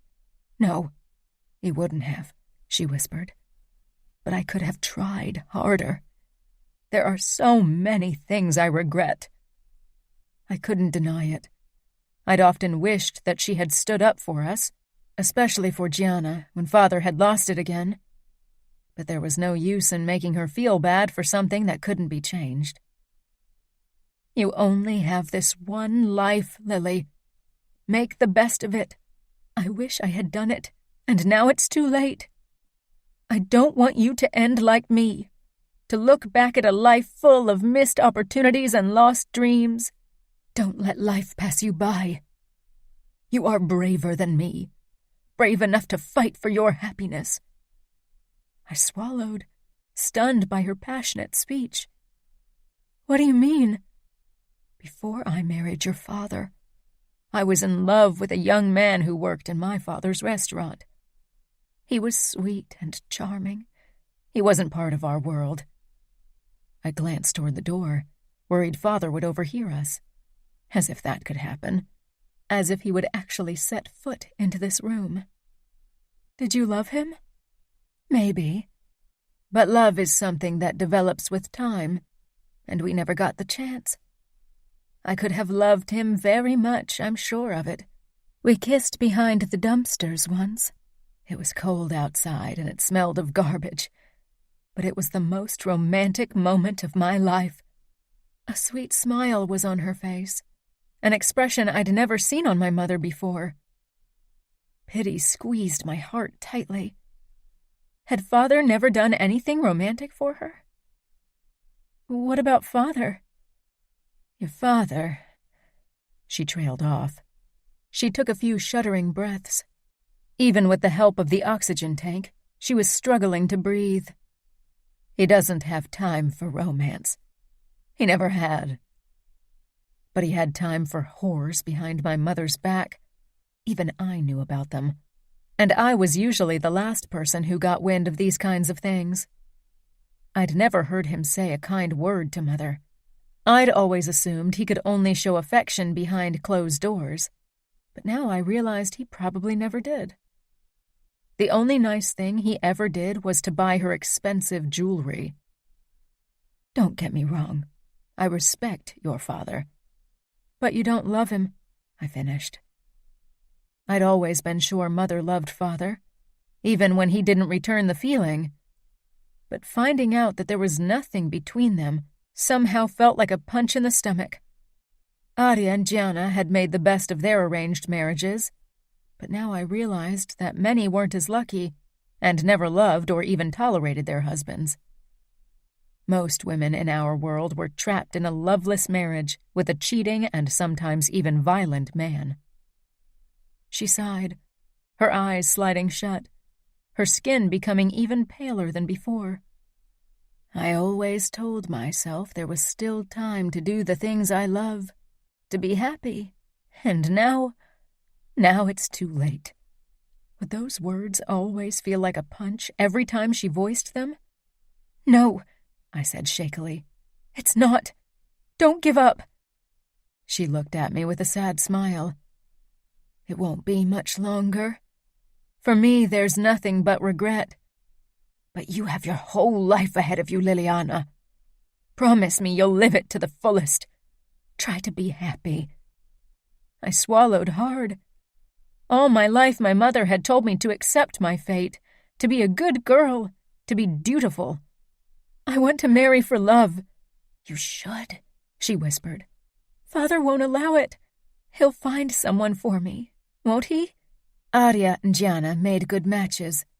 You don't have to marry for tactical reasons. You should be free to fall in love and marry that special boy. An image of Romero popped into my head, and a swarm of butterflies filled my stomach. I remember that look, Mother said softly. There is someone, I blushed. It's silly. He isn't even interested in me. How could he not be? You are beautiful and intelligent and come from a good family. He'd be crazy not to fall for you. I'd never talked to Mother like this, and I felt incredibly sad that it had taken cancer for us to be this close. I wished she'd been that kind of mother before, and then I felt guilty for thinking something like that. He's not someone Father would approve of, I said eventually. And that was a huge understatement. He's just a soldier. Oh, Mother whispered. She had trouble keeping her eyes open. Don't let anyone stop you from achieving happiness. The last few words were barely audible as Mother slowly drifted off to sleep. I slipped my hand out from beneath hers and stood. Her breathing was labored, raspy, and flat. I could almost imagine how it would stop any second. I backed out of the room, but didn't close the door. I wanted to make sure I would hear it if Mother called for help. I headed toward the staircase where I almost bumped into Father. Mother will be happy to see you, I said. But she's just fallen asleep, so you will have to wait a bit. He loosened his tie. I wasn't going to your mother. I have a few more meetings scheduled. Oh, right. That's why he smelled like a perfume shop, and why his suit was wrinkled. He'd spent the morning with one of his whores, and was probably on his way to the next. But she'd love to see you later. Father narrowed his eyes. Did you call your sister? Luca called me this morning to tell me he and Aria were on their way to Chicago to visit your mother. They have a right to say goodbye. Do you really think they want to see your mother like this? Your mother was once a proud woman. If she were still in her right mind, she wouldn't want anyone to see her in this pitiful state. Anger bubbled up. You're embarrassed by her, that's all. He raised a finger in warning. Careful. Don't take that tone with me. I know you are under a lot of pressure, but my patience is running thin at the moment. I pressed my lips together. Are Aria and Luca still coming, or did you forbid them from visiting? I didn't mention that Gianna would be visiting as well. He'd find out soon enough, and then Luca would hopefully be there to calm him down. They'll be here in the afternoon. That'll give Luca and Dante the chance to discuss business. That's what he worried about? Business? His wife was dying and he didn't give a shit. I nodded and left without another word. Half an hour later, I watched my father leave the house again. There had been a time when I'd looked up to him, when I'd seen him in his black suit and thought he was the most important person in the world. But that hadn't lasted long. The first time he raised his hand against Mother, I knew he wasn't the man I thought he was. Aria, Gianna, and Luca arrived 2 hours later. Matteo had stayed in New York, not only because Luca needed someone he trusted there, but because Gianna's encounter with Father would be explosive anyway. If Matteo were there as well, someone would die. Aria and Gianna hugged me tightly in greeting. "How are you?" Aria asked. I shrugged. "I don't know. It's hard to see Mother so weak." "And Father acting like a jerk isn't helping," Gianna muttered. Luca gave me a small nod. "I'll wait in the kitchen. I still have a few phone calls to make." I had a feeling he only wanted to give us time alone with our mother, and I was grateful for that. I almost asked him about Romero, but then I stopped myself. I led my sisters upstairs. When we stepped into Mother's bedroom, shock flashed across their faces. Even I, who kept her company every day, was shocked every morning when I saw how broken she looked. And the smell was horrible as well.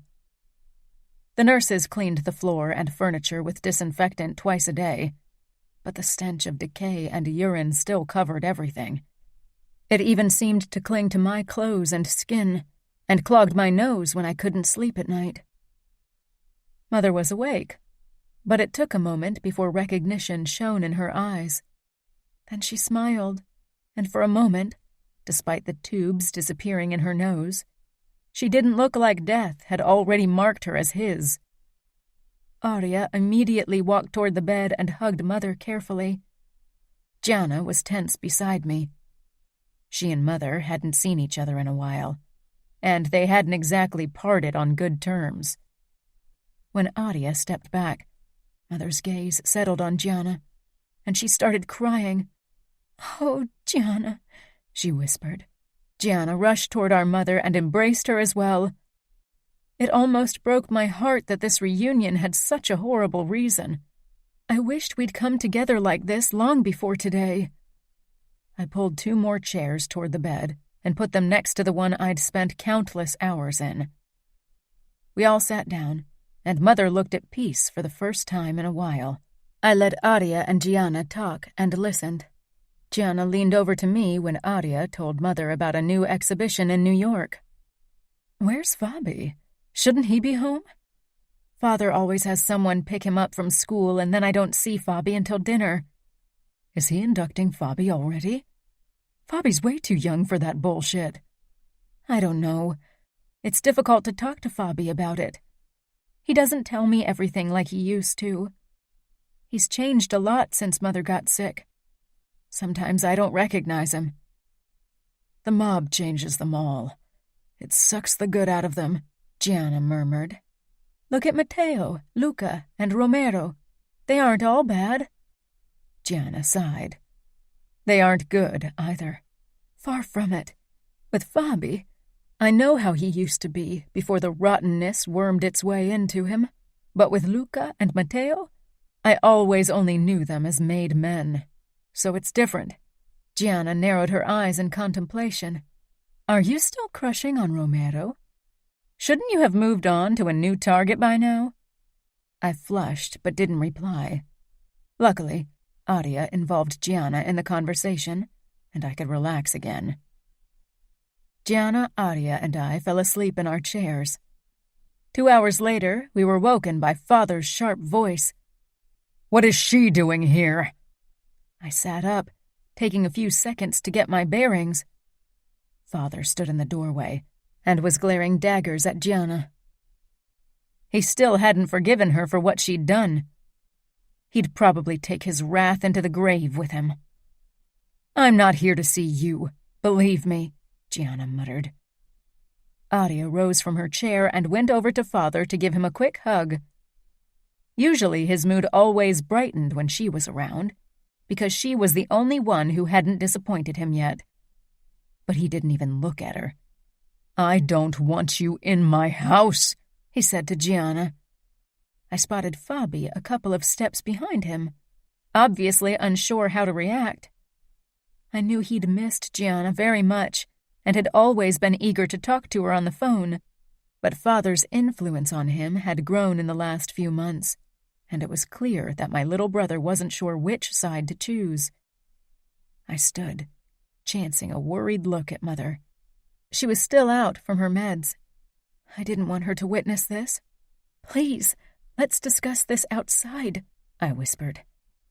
Father turned on his heel and stepped out into the corridor without a single glance at Mother. The rest of us followed. Gianna didn't give Fabi a chance to make up his mind. She hugged him, and after a moment he hugged her back. He was taller than her now, taller than all of us. Father glowered at my brother. I couldn't believe he wasn't able to let his stupid pride take a back seat for once. Mother needed us in her last days, but he didn't give a damn. He didn't even wait for me to close the door before he went off again.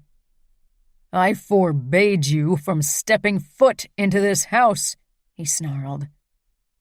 I slid the door shut and leaned against it. My legs felt shaky. The last few months had been draining, and I couldn't take it anymore. But I needed to be strong for Mother, for Fabi, and even for my sisters. "It's also Mother's house, and she asked to see me," Gianna said. It was true. I'd lost count of the many times Mother had asked about Gianna. Regardless of how badly their last encounter had gone, they loved each other. Father drew up to his full height. "I paid for this house, and my word is law." "Don't you have any respect for the wishes of your dying wife?" Gianna hissed. I was pretty sure Father would have hit Gianna, even though she was Matteo's wife, but Luca came upstairs in that moment. It didn't stop Father from saying more nasty things, and Gianna from fighting right back at him. I couldn't take it anymore. I rushed past them. Their fighting followed me down the corridor, and even downstairs I could still hear their shouting. I stormed into the kitchen, threw the door shut and leaned against it before I buried my face in my hands. The tears I'd been fighting for so long pressed against my eyeballs. I couldn't hold them back. A noise made me look up. Romero stood at the kitchen counter and was watching me over his coffee cup. I cringed in embarrassment and quickly tried to wipe my cheeks clean. "I'm sorry," I said. "I didn't know someone was in here. I didn't even know Romero was here at all. But I shouldn't have been surprised. Since Matteo had stayed in New York, Luca needed someone who could keep an eye on my sisters when he was busy." "This is your home," he said simply. His eyes were kind and understanding. I had to look away, or I'd really start bawling, snot and sobs and all, and that was the last thing I wanted. "It used to be," I whispered. I knew I needed to keep my mouth shut, but the words kept coming. "But now it feels like I'm trapped. There's nothing good. Anywhere I look, there is just darkness, just sickness, and hate and fear." I fell silent, shocked by my outburst. Romero set down his coffee. "When was the last time you left the house?" I didn't even know. I shrugged. "Let's take a walk. We can get a coffee. It's really warm outside." Euphoria burst through the dark cloud that had been my emotions in the last few weeks. "Are you sure that's okay?" "I'll check with Luca, but I don't see why it should be a problem. Just a sec." I stepped aside so he could walk by. His delicious aftershave entered my nose as he passed me, and I wanted to press my nose into his shirt to find solace in his scent. My eyes followed him, traced his broad shoulders and narrow hips. Mother's words shot through my mind again. Maybe happiness wasn't as far away as I thought. Romero. I shouldn't even consider being alone with Lily. Not now, not ever. Not when I couldn't stop noticing how grown up she looked. She wasn't the little girl I'd first met. She was a woman in marriageable age now, but she was out of my league, at least by her father's standards. I was one of the best fighters in New York. Only Luca and Matteo were as good with the knife or the gun, and I wasn't exactly penniless, but I definitely wasn't mob royalty and couldn't afford a penthouse like Luca's. I wasn't even sure why the fuck I was thinking about those kinds of things now. I wasn't going to ask for Lily's hand. Not now, not ever, and at this time there were more important things to take care of. I climbed the stairs, following the sound of arguing. Gianna and her father were at it again, and Luca seemed to try to keep them from ripping their heads off. Only problem was that he looked like he was close to losing his own shit. I walked toward them, and Luca gave me an exasperated look. Scuderi was a pain in the ass, and Luca wasn't the most patient person on this planet. A bad combination. He came toward me. I'm going to lose my fucking mind if Gianna and her old man don't stop fighting. Lily is taking it badly. She's had to witness her mother's deterioration for months now. I want to take her out for a walk and a coffee to take her mind off things. Luca scanned my face with an expression I didn't like one bit. Sure, but I really don't need any more problems. Things between New York and Chicago are already shaky. I won't do anything that'll hurt our relationship to Chicago. Luca nodded, but he didn't look convinced. He glanced back to Scuderi and his two daughters. I better get back. Be back before dinner. Then Scuderi doesn't have to know Liliana ever left the house. The bastard hardly pays attention to anything, least of all that girl.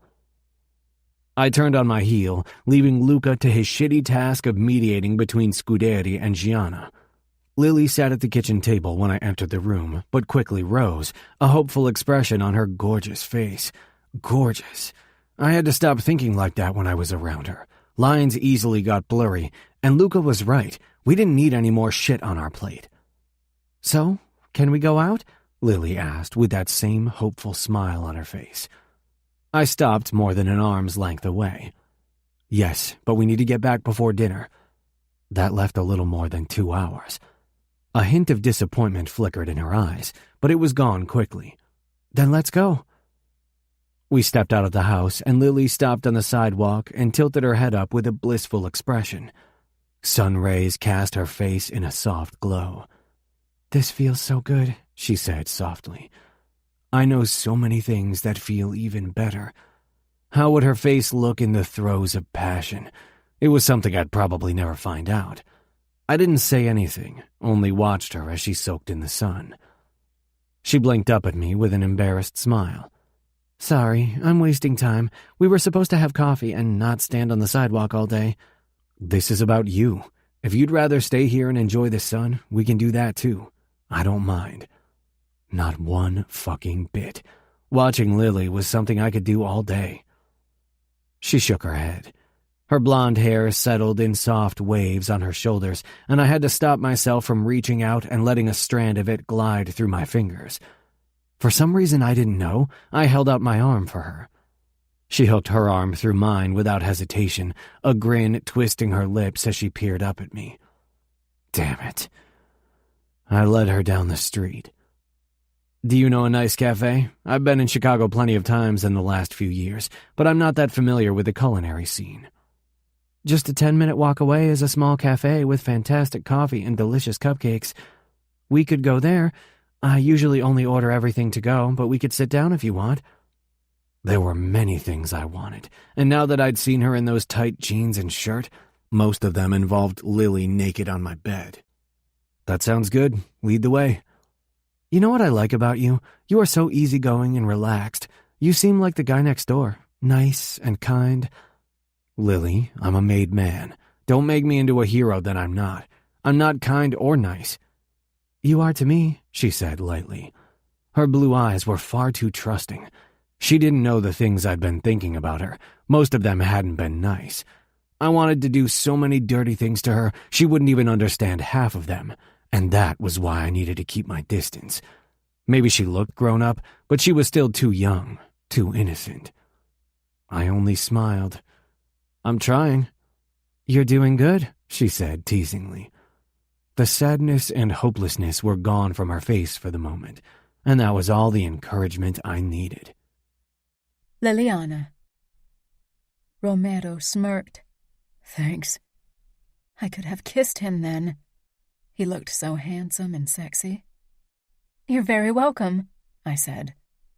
We strolled down the street toward the small cafe that looked like it belonged on a cobblestone street in Paris and not in Chicago. It was strange walking with a man who wasn't twice my age like my father's bodyguards. Only when we stopped at the counter did Romero release my arm. But until then, we'd walked close like lovers. How would it feel if it were the truth? If he weren't just trying to distract me from my sick mother? If we were really a couple? "Everything okay?" Romero asked in a low voice. I had been staring. I quickly turned my attention to the girl behind the counter who was waiting for our order. "A cappuccino and a red velvet cupcake," I said distractedly. It was my standard order, and my mind was too frazzled to check the blackboard for the daily specials. "The same for me," Romero said, and took his wallet out to pay for us both. "You didn't have to pay for me," I whispered when we walked toward a free table near the window. Romero raised one dark eyebrow. "A woman never pays when she's with me." "Oh?" I said curiously. Romero looked like he already regretted his comment, but it was too late. He'd piqued my curiosity. "How many girlfriends have you had?" It was a very personal question. Romero chuckled. "That's not something I'm going to tell you." "That means many," I said with a laugh. The server brought our order, giving Romero time to compose himself. The moment she was out of earshot, I said, "I know how things are with our men. You have a lot of women." "So you know all of us?" Romero asked.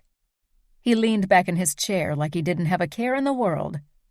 His white shirt clung to his muscled chest and arms, a very distracting view. I took a sip from my cappuccino.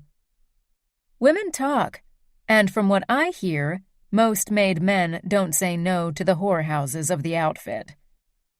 For most of them, it's some kind of hobby to have as many women as possible. I doubt it's different in New York." "Many men do, but not all of them." "So you are the exception?" I asked doubtfully. I wanted it to be true, but I was being realistic. Romero took a bite from his cupcake, obviously considering what to tell me.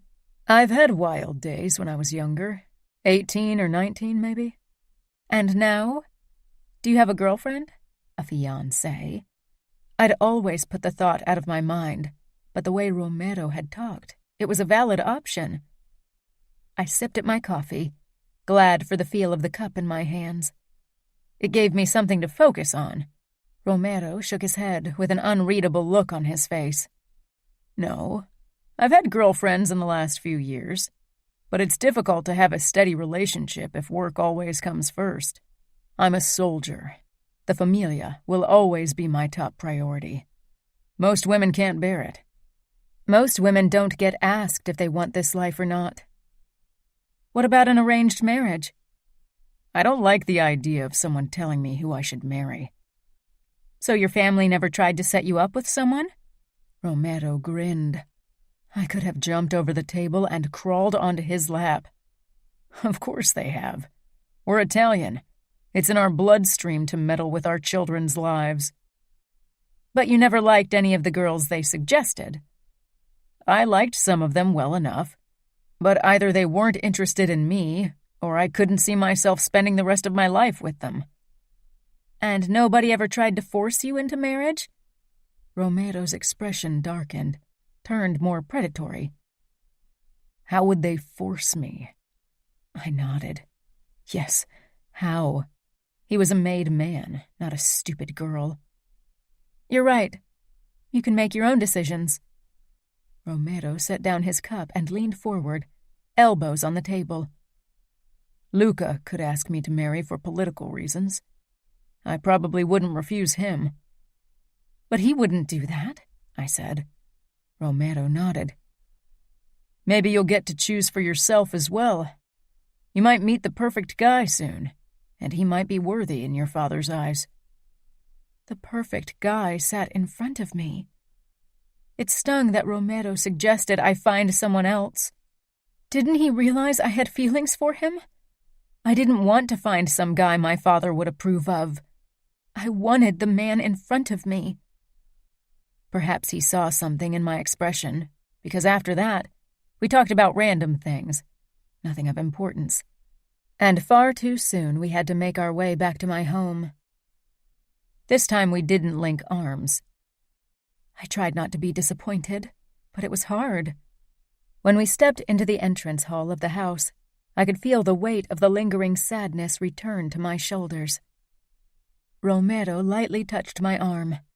My eyes traced his strong jaw with a hint of dark stubble, his worried brown eyes, his prominent cheekbones.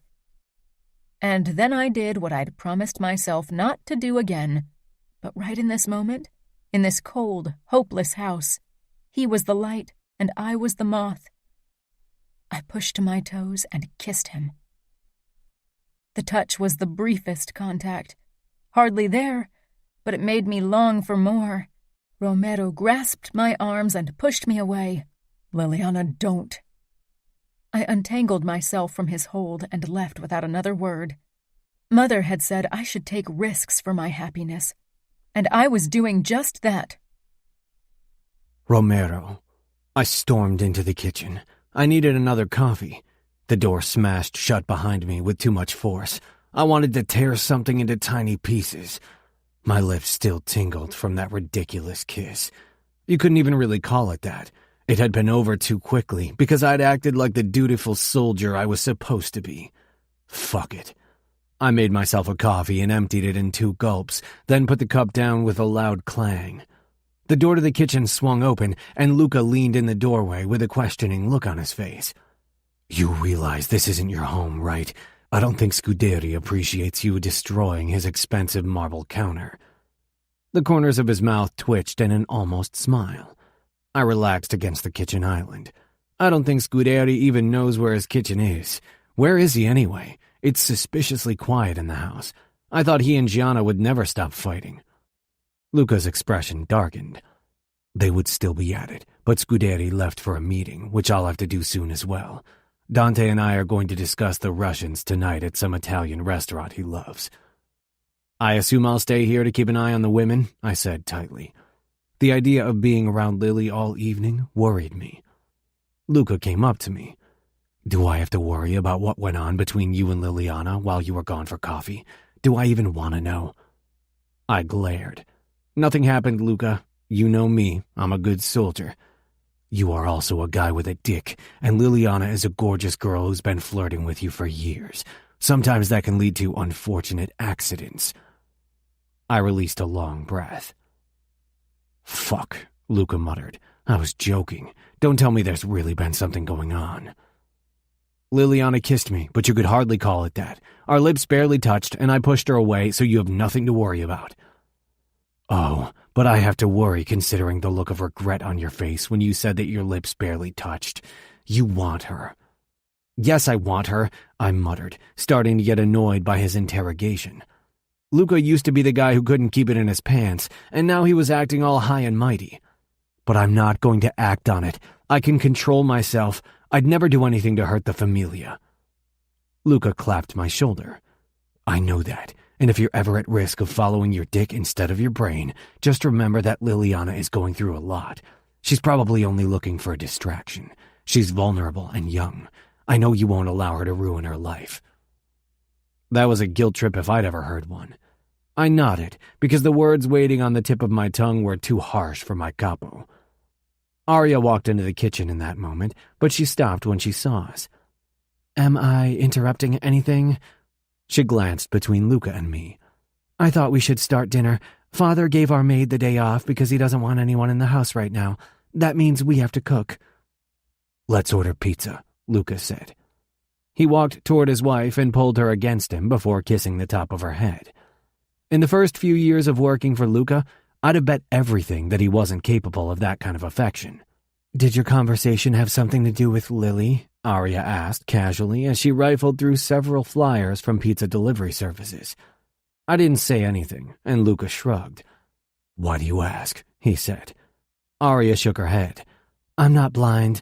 Lily has been acting odd ever since she returned from her walk with Romero. She fixed me with a warning stare. I don't want her alone with you. Luca's eyebrows shot up. I knew I had to look pretty shocked, too. Don't give me that look. You know I like you, Romero, but Lily has been going through so much recently, and when it comes to you, her brain stops working. I don't want to have to worry about her.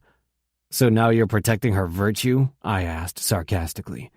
Hey, Luca said sharply, don't take that tone with her. Arya shook her head. No, it's okay. I'm not protecting her virtue. I just don't want her to get hurt. You have younger sisters. Don't you want to keep them safe? I do, I said, and I would never do anything that'll hurt Lily. But I respect your wish. I won't be alone with Lily from now on. With a curt nod in Luca's direction, I headed out of the kitchen. Arya's words didn't sit well with me. Luca had trusted me with her, though he was a possessive bastard, but Arya didn't trust me with her sister. Of course, truth was I'd never been remotely interested in Arya. I wasn't blind. She was beautiful and definitely sexy, but I'd never fantasized about her, and not just because I knew Luca would cut my dick off if I made a move. Lily was a different matter. I'd imagined her naked body beneath me more than once, and when I was close to her, I wanted to press her against the wall and have my fucking way with her. That was a major problem. Maybe it was for the best that Arya's orders were now another barrier between Lily and me. Chapter 5. Liliana. Someone was shaking me. I opened my eyes, but at first everything was blurry. Lily, get up! I think Mom's going to die, Adia said in a panicky voice. I jerked upright, my head spinning. Adia was already on her way out of my room, probably to wake the others. One of us had always sat at Mother's bed to make sure she was never alone.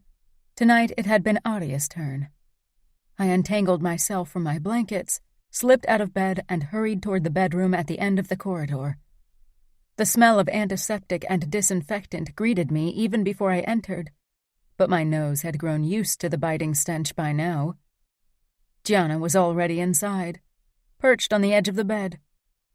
Mother's eyes were closed, and for a moment I was sure I was too late and she'd already died. Then I saw the slow rise and fall of her chest. I approached the bed hesitantly. Gianna barely glanced my way. She was glowering at her lap. I wrapped my arms around her shoulders from behind and pressed our cheeks together. I hate this, Gianna whispered. Where's the nurse? She left so we could say goodbye in peace. She gave Mother another dose of morphine so she could go without pain. Aria and Fabi came into the room. Fabi was wearing his brave face, and damn it, he looked so grown up. He was tall and strong for his age. Luca stood in the corridor, but didn't come in. Instead, he closed the door, giving us privacy. Mother's breathing was low, barely noticeable. Her eyes flickered back and forth under her lids, as if she was watching a movie in her head. It wouldn't be much longer. Fabi grabbed the foot of the bed, his knuckles turning white. There were tears in his eyes, but his face was like stone. I knew that look. That posture. I turned away from him. Adia walked up to us. How is she? I wasn't sure how to answer that question. Gianna glared. Where's Father? He should be here. She'd spoken quietly, but Adia and I still chanced a worried glance toward Mother. She didn't need to get upset in the last moments of her life. My stomach constricted painfully, and for a second I was sure I'd have to rush to the bathroom to throw up. Death was part of our life, especially when you grew up in our world. I'd attended countless funerals in the last few years, but almost all of them had been for people I'd barely known. I don't know, Adia admitted. I knocked at his door, and even walked in, but it didn't look like he'd slept in his bed at all. Gianna and I exchanged a look. Was he really with one of his whores tonight? Mother had been feeling very weak yesterday, so it didn't come as a surprise that tonight was the night. He should have stayed home to be there for her. Do you know where he is? You've been acting like his best buddy the last few days, Gianna muttered with a scowl in Fabi's direction. He stiffened. He doesn't tell me where he goes, and I'm not his best buddy, but as his only son, I have responsibilities. Gianna stood, and I had no choice but to let her go. Oh my God, what kind of bullshit is that? I can't believe it, she hissed. Gianna, Adia said in warning. It's enough. Not here. Not right now. It doesn't matter that Father's not here, I said firmly. We are here for her. We are the most important people in her life, not him. That was the last time we mentioned Father that night. Hours passed with Mother's state staying the same, and occasionally my eyes fell shut. But then her breathing changed. I sat up in my chair and took her hand. Mom? I asked. Adia was holding her other hand. Gianna didn't move from her spot in the armchair in the corner. Her legs were pressed up against her chest, her chin resting on her knees. Fabi had fallen asleep with his cheek on the wooden foot of the bed. I reached out and nudged him. He jerked up in his chair. Mother's eyelids fluttered like she was going to open them. I held my breath, hoping she'd look at us once more, maybe even say something. But then her breathing slowed even more.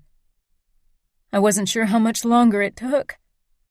I lost any sense of time as I monitored Mother's chest, the way it barely moved, until it stopped altogether.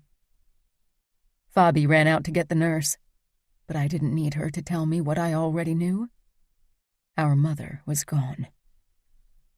The nurse moved around us, and then, with a sad nod, she disappeared again. I let go of Mother's hand, stood from my chair, and stepped back. Adia didn't move, still clutching Mother's hand. One moment Mother was there, and the next she was gone. Just like that, a life ended, and with it the dreams and hopes of that person. Life was so short. Any moment could be your last. Mother had told me to be happy, but in our world, happiness wasn't something that came easily. Adia rested her head on the edge of the bed, sobbing without a sound. Just like me, Fabi stood back. He looked like he couldn't comprehend what had happened. Gianna walked up to Adia, for the first time in hours moving closer to the bed, and put her hand on Adia's shoulder. She didn't even glance Mother's way, and I got it. Gianna's relationship with our mother had always been difficult, and only gotten worse when Mother had accepted how horrible Father had treated Gianna after she'd run away. In the days since her arrival here, Gianna's feelings had often changed from one second to the other. After a moment, Adia stood and pressed a kiss to Mother's forehead. To my surprise, Gianna did the same, though she quickly stepped back from the bed again. I could only stare.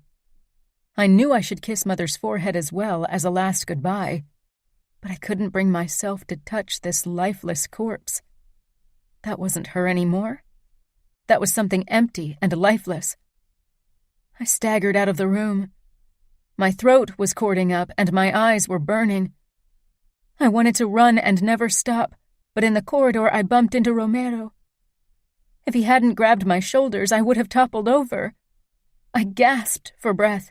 Panic was slowly tightening around my body like a vice. "Take her away," Luca ordered.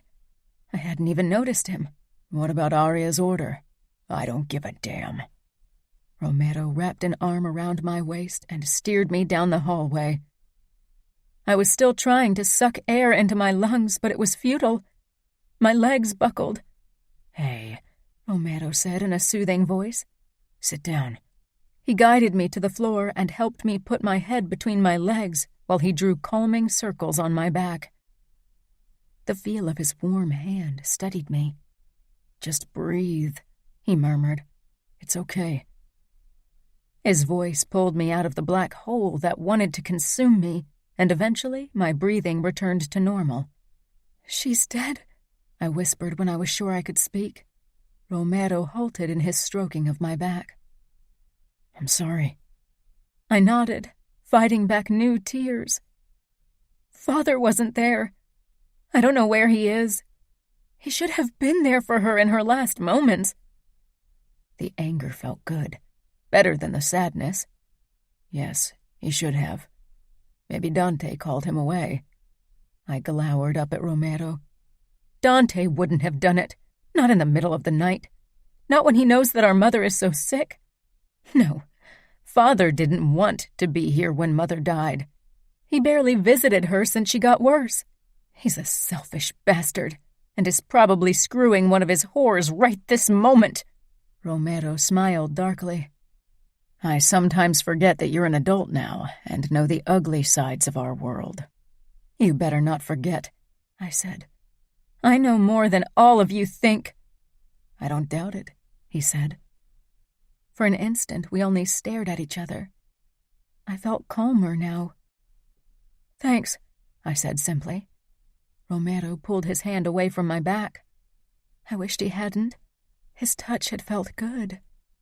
He straightened and held out his hand. I took it so he could pull me to my feet. The door to Mother's room opened and Audia stepped out, her eyes zooming in on Romero and me. He let go of my hand, gave me an encouraging smile before he went to Audia to tell her how sorry he was about Mother's death.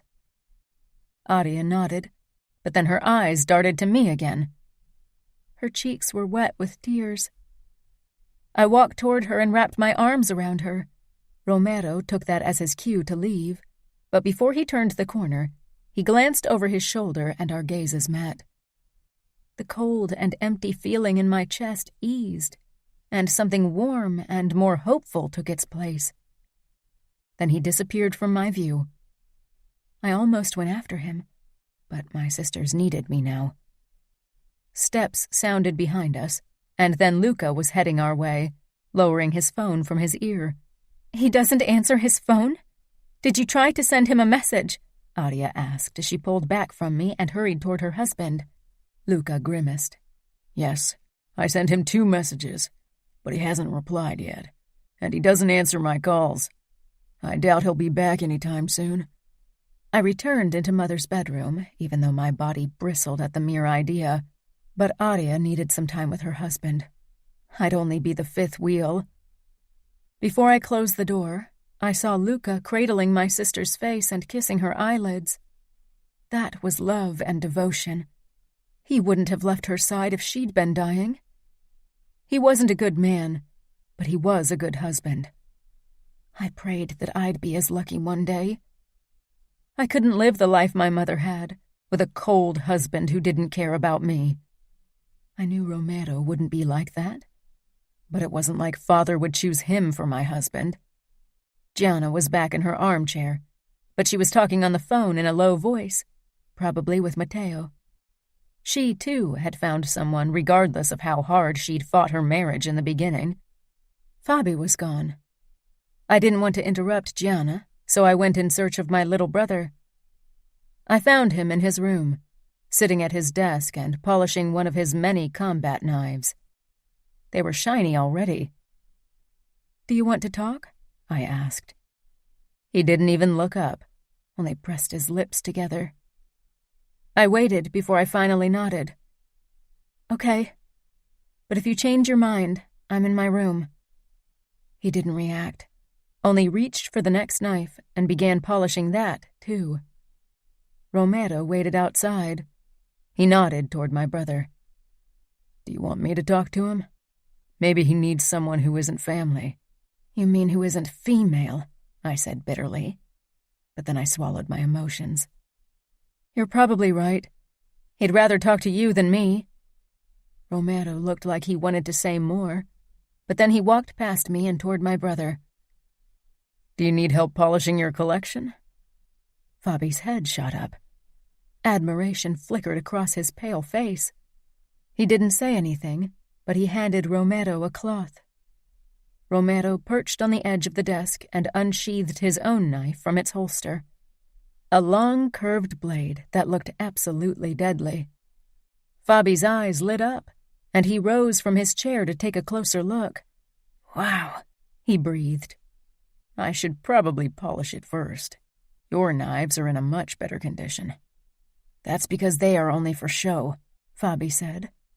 but yours is a weapon. It's real. How many have you killed with it? I closed the door quickly. I'd had enough death for one night.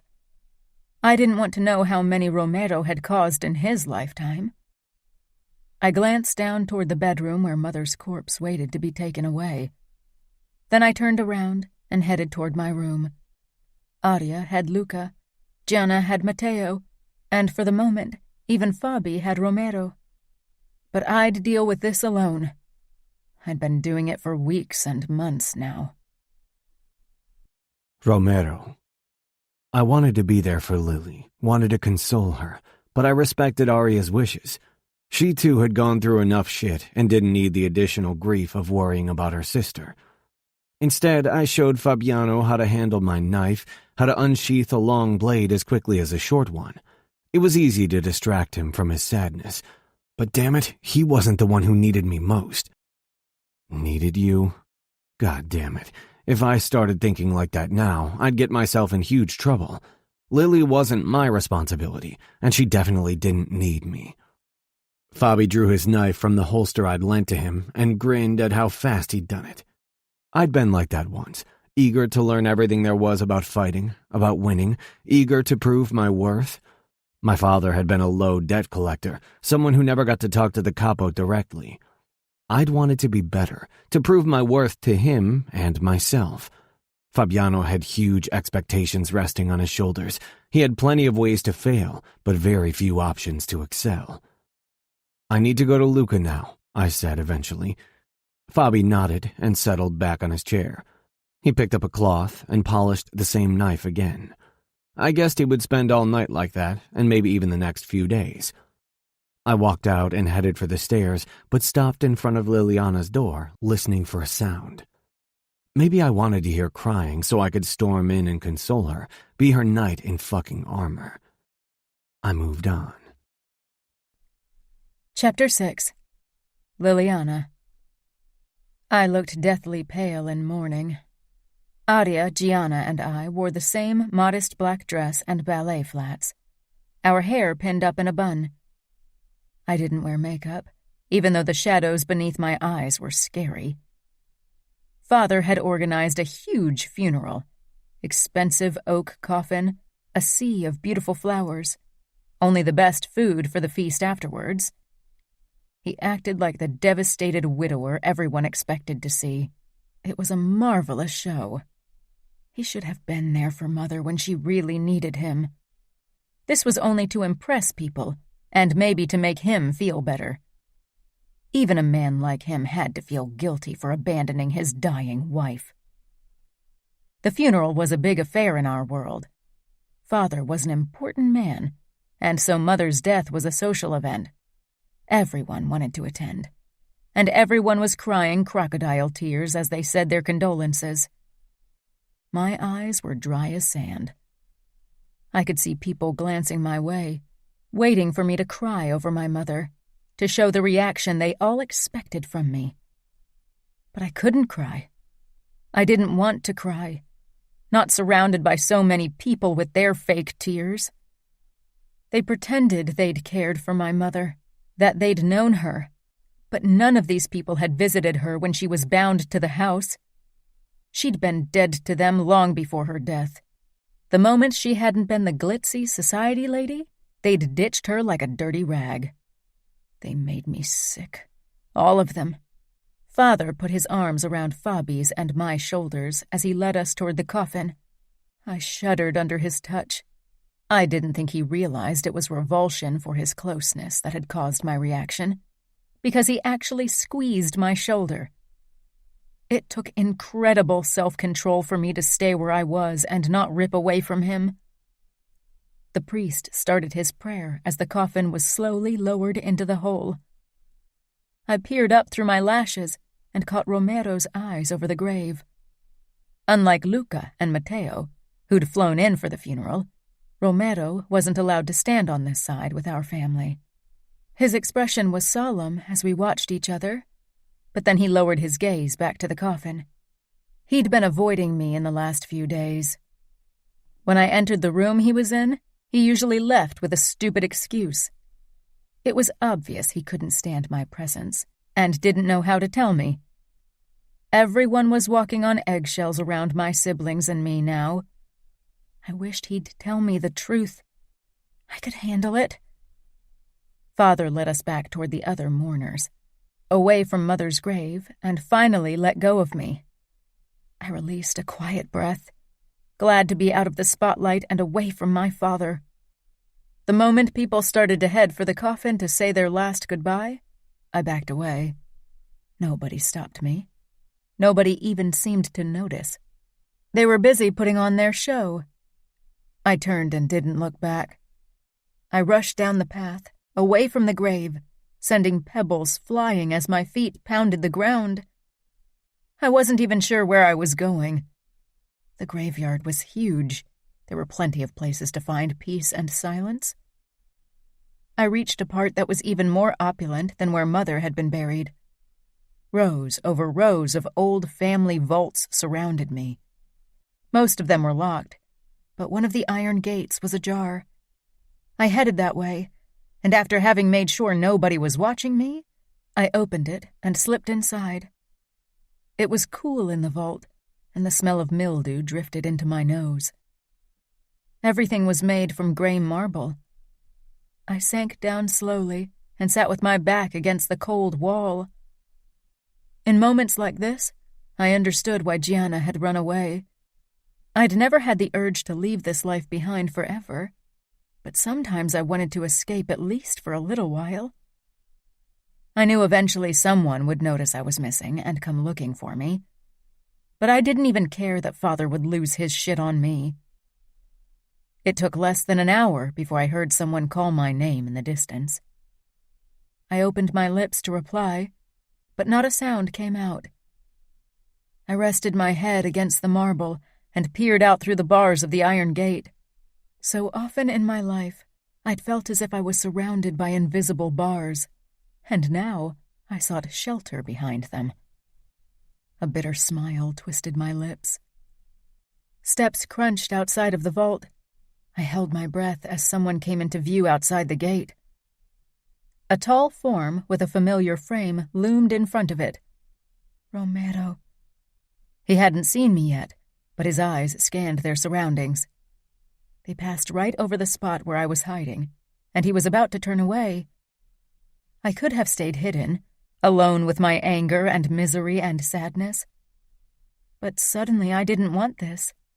For some reason, I wanted Romero to find me. He hadn't faked tears, and he wasn't family. He was safe. I cleared my throat quietly, but of course a man like Romero didn't miss it. He turned, and his eyes zoomed in on me. He headed for me, opened the gate, and stepped in with a bent head because he was too tall to stand. He held out his hand for me. I searched his eyes for the pity I hated so much, but he looked merely concerned, and maybe even like he cared. I wasn't sure what to make of his concern when not too long ago he'd done his utmost to stay away from me. I slipped my hand into his, and his fingers closed around me before he pulled me to my feet. The momentum of the movement catapulted me straight into Romero's arms. I should have pulled back. He should have pushed me back. We didn't. It felt good to be so close to someone, to feel his warmth, something my life had seemed so devoid of recently. He slowly backed out of the vault, taking me with him, still holding me close. "We've been looking for you for almost an hour," Romero said quietly, worriedly. But all I could focus on was how close his lips were and how good he smelled. "Your father will be glad to know you're safe." My father. Anger surged up in me at how he'd acted in the last few months. I was so tired of being angry, of not knowing where to go with my anger. I stepped onto my toes, closed my eyes, and pressed my lips against Romero's. This was the third time I did this. It seemed I never learned. But I wasn't even scared of being rejected anymore. I was so numb inside, there was no way anything could hurt me again. Romero's hands came up to my shoulders, as if he was going to shove me away.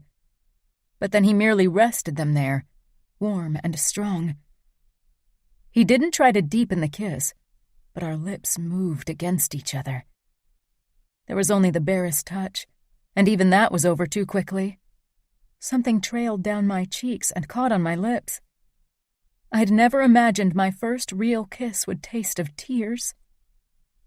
I sank back down onto my heels and my eyes fluttered open. I was too drained, too sad, too angry to be embarrassed about my actions. Romero searched my face, his dark brows drawn together. "Lily," he began, but then I started crying for real, fat tears rolling down my cheeks. I buried my face against Romero's chest. He cupped the back of my head and let me sob. In the safety of Romero's arms, I dared to give my sadness room, didn't fear it would swallow me whole. I knew Romero wouldn't let it. Maybe it was a ridiculous notion, but I believed Romero would keep me safe from everything. I'd tried to forget him, had tried to move on, find someone new to focus my crush on, but they all fell short. "We should return. Your father will be worried sick by now." "He isn't worried about me. He's only worried about how I make him look bad," I said quietly, pulling back. I wiped my cheeks. Romero brushed a strand away that stuck to my wet skin. We still stood close, but now that I had a better grip on my emotions, I stepped back, ashamed by the way I'd thrown myself at Romero. Again. I was glad I couldn't read his mind. I didn't want to know what he thought of me now. Romero's phone rang, and after an apologetic smile at me, he picked up. "Yes, I have her. We'll be there in a moment." I stared off toward an elderly man who stood before a grave. His lips were moving, and he was leaning heavily on a walking stick. I had a feeling he was talking to his deceased wife, telling her how his days had been, how much he wanted to be reunited with her again. That would never be my father. He seemed to have gotten over Mother's death already. Romero touched my shoulder lightly, and I almost flew back into his arms. But this time I was strong. "Are you ready to head back?" Ready? No. I didn't want to see Father or the fake mourning. I didn't want to hear one more word of pity. "Yes." Neither of us mentioned the kiss as we walked back toward my mother's grave. Romero had kissed me, or let me kiss him out of pity. That was the harsh truth of the situation. Luca and Aria were the only people waiting for us. Aria rushed toward me and wrapped me into a tight hug. "Are you okay?" I felt bad instantly. She too had lost our mother. She too was sad, and now she'd had to worry about me on top of everything. "Yes, I just needed a moment alone." Aria nodded with understanding. "Father and the other guests have moved on to the house for the funeral feast. We should head there too, or Father will get even angrier." I nodded. Aria shot Romero a look I had trouble deciphering. Then she led me toward the car, her arms tightly wrapped around my shoulders. Luca and Romero trailed behind. I didn't look back at Mother's grave again. Knew it would have been too much for me. "What was that look you gave Romero?" I asked quietly as we settled on the back seat. Aria made an innocent face, but I didn't buy it. I knew her too well, even if we weren't as close as we used to be, due to the distance between us. She sighed. "I told him to stay away from you." "You did what?" I hissed. Luca glanced over his shoulder at us, and I lowered my voice even further. I hoped he hadn't heard what I'd said. Romero seemed busy finding a good radio station. "Why did you do that?" I asked in a bare whisper. "Lily, I don't want you to get hurt. You think Romero will make you feel happier and help with the sadness, but it'll only make things worse. Maybe you think you've fallen for him, but you shouldn't mistake loneliness for something else." I stared at my sister incredulously. "I'm not an idiot. I know my own feelings." Aria took my hand. Please don't be mad, Lily. I only want to protect you. Everyone always said they wanted to protect me. I wondered from what? Life? 2 days later, Aria, Gianna, Matteo, Romero, and Luca left for New York. I wasn't sure when I'd see them again. Aria had asked Father if I could visit them for a couple of weeks in the summer, but he'd refused, with a not-so-veiled look in Gianna's direction. I'd put on a brave face, told them I'd be busy spending time with my friends and taking care of Fabi. Romero hadn't even hugged me goodbye, and he and I never got the chance for a private talk. Maybe it was for the best that I couldn't ask him about the kiss. Aria called the same evening, trying to make sure I was really okay. I wasn't, but I didn't tell her. Instead, I learned to go through the motions, trying to pretend things were going well. But my friends were either on vacation or busy with family matters, and I spent my days alone in our house with only the maid and my ancient bodyguard for company. Father and Fabi were gone almost all the time, and when they returned, they shared new secrets they couldn't talk to me about, and even in their presence I felt alone. The loneliness you felt when you were surrounded by people was the worst kind. I often spent hours sitting in the chair next to the bed where Mother died, thinking about her last words and wondering how I was supposed to keep my promise. Father didn't allow me to go to college, didn't allow me to visit New York, didn't want me to party with my friends. All I could do was wait for something to happen, for life to happen. Maybe if Mother hadn't died, Father would have spent the summer introducing me to potential husbands, and I would have a wedding to plan in the near future. Even that seemed preferable to the way my life unfolded now, without anything to look forward to. Romero. Luca, Matteo, and I played cards when Aria's cell phone rang. She sat on the sofa with Gianna, drinking wine and laughing. The moment Aria started talking, I knew something was wrong. Luca put his cards down as well. "Why didn't you call before? You should have sent her with us right away." Luca got up and went over to his wife. "You can talk to me too," Aria said, before she raised her eyes to Luca. "My father wants to talk to you." She held out the phone for him, and Luca took it with a worried glance at her. Gianna crossed the room toward her sister. "What's going on?" I had a bad feeling. "Lily passed out today. Apparently she hasn't been eating much since the funeral." I rose from my chair. "Is she all right?" Aria nodded. "Physically, yes. Father called a doctor, and he said she needs to eat and drink more. But it's more than that. From what Father said, Lily's been alone almost the entire time since we left. Nobody took care of her. I can't believe I let Father talk me into leaving her there. I should have taken her to New York with me right away." "By my honor, no harm will come to Liliana when she's here. She'll be well protected. I will make sure of that," Luca said. Then he listened to whatever Scuderi had to say on the other end. "I'm aware of that. Believe me, Liliana will be just as safe as she is in Chicago." He listened again, and then he hung up. Aria rushed toward him. "And will he allow her to come here?" Luca smiled tightly. He agreed to let her spend the entire summer here, maybe even beyond that. He seemed really worried about her. "Really? That's great," Aria said, beaming. "I doubt he's doing it because he's worried, but who cares as long as he allows her to stay with us," Gianna said. "When will she arrive?" I asked, trying to sound casual, as if I was merely a concerned soldier making sure he could fulfill his bodyguard duties. Luca's expression made it clear he didn't buy it for 1 second, but Aria was too wrapped up in her euphoria to pay attention. "Tomorrow afternoon." "She'll be staying in our apartment, right?" Aria asked. Luca nodded. "I told your father I'd personally make sure that she'd be safe." "You mean that she doesn't go around having fun or, God forbid, sully her purity?" Gianna muttered. "Yes, that," Luca said matter-of-factly. "And since war with the outfit might be the outcome if I don't keep my promise, I'll do everything in my power to make sure she has only very limited fun." Again, his eyes found me, and I had to suppress a curse. He didn't even know about the kiss Lily and I had shared in the graveyard. I wondered how much worse it would be if he actually knew.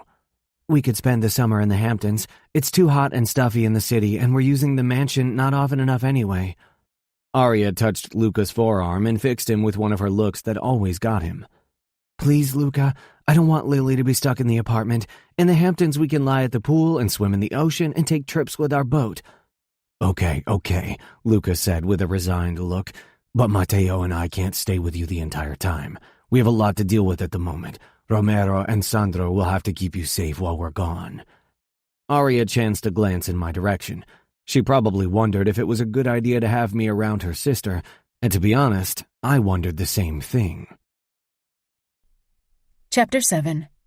Liliana. I hadn't even realized how much I'd neglected myself in the last 2 weeks since Mother's funeral. I hadn't been hungry and rarely thirsty, so I hadn't eaten much. Of course, I was happy that my fainting had changed Father's mind. Sending me to New York was the greatest gift he could have given me. In the last 2 weeks, I'd wanted nothing more than to be finally out of this house. When I landed in New York, Adia and Luca were waiting for me. After a brief moment of disappointment that Romero wasn't there, I allowed myself to be happy that I was here at all. Adia hugged me tightly. When she pulled back, her eyes wandered over my body.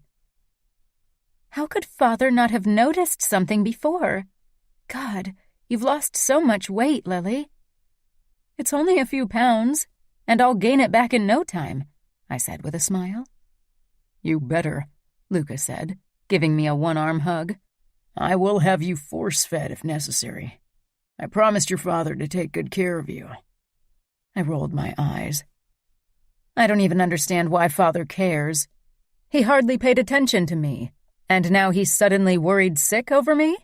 What is that all about? A look of worry passed Adia's face, and I was about to ask her about it when Luca nudged me and her toward the exit. Let's get going. I hate this place. So what are we going to do today? I asked as we headed toward the car.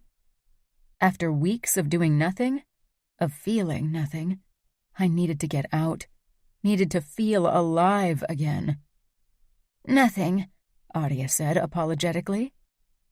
My face fell, and Adia hurried to add, but only because we're leaving for the Hamptons early in the morning. We'll be spending the summer at the beach. Really? I asked. Adia smiled brightly, and suddenly the dark cloud over my head burst open. Romero. I was good at keeping a straight face, even in difficult situations, but when I first saw Lily as she walked into the penthouse, I wasn't sure I could hide my fury. Fury toward her father for letting his own daughter drown in her sadness while he was busy improving his position in the outfit by inducting his too young son. Lily had lost weight, enough that her collarbones and shoulder blades stood out. She looked breakable, but still so goddamn beautiful. I wanted to protect her from everything. Her eyes met mine, and the longing in them almost compelled me to cross the room to wrap her in my arms, but I stayed where I was, not only because of the look Arya sent me. Luca had given his promise to Scuderi. We, the Familia, would keep Liliana safe, and that included her honor. Considering that most of my dreams included Lily in some state of undress, I definitely needed to keep my distance, and I would. In the last few weeks, I'd fucked several girls in the hopes that they'd dispel Lily from my mind, but seeing her now, I realized that it had been completely in vain. Of course, it hadn't really helped that I'd imagined it was Lily every time I'd been with a woman. I was completely screwed. Luca came up to me as I leaned against the kitchen counter and watched the reunion of the three sisters. "Is this going to be a problem, you being in a mansion with Liliana?" "No," I said firmly. "You sure? Because that look on your face a moment ago told me a different story." "I'm sure. Liliana is a pretty girl like you said, but I've been with pretty girls. I've been with prettier girls even. I won't risk Scuderi's wrath." It was a fucking lie. None of the girls I'd been with could compete with Lily's beauty, but thankfully Luca couldn't read minds, even though he tried to make the stupider soldiers believe he had some sort of sixth sense like that, just to keep them in line. "Not just Scuderi's wrath," Luca said. "This is fucking serious. I mean it, Romero." Was that a warning? I had to bite back a comment and nodded. Luca was a good capo, and I'd never had a problem following his rules, But for some reason, this didn't sit well with me. Lily tried to catch my eye during dinner, but I made sure to keep my attention on Matteo and Luca. I didn't want Lily to get her hopes up. And what was more important, I needed to get my own fucking urges in check. Liliana. Romero was still ignoring me, though ignoring wasn't quite the right word. He treated me with polite detachment, always friendly, but never too warm.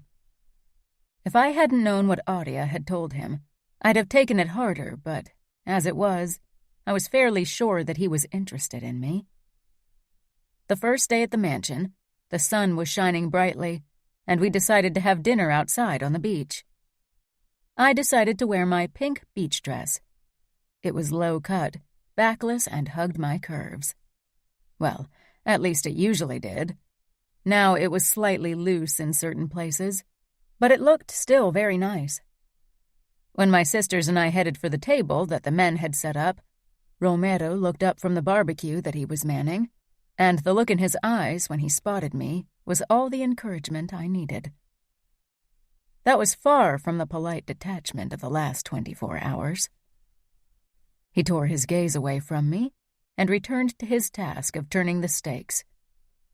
He looked amazing, too. The way the sinking sun caught on his brown hair, the way his forearms flexed when he moved. I loved the way he'd rolled up the white sleeves and had opened the upper 2 buttons of his shirt, revealing a sliver of tanned chest. "You're drooling," Gianna whispered in my ear.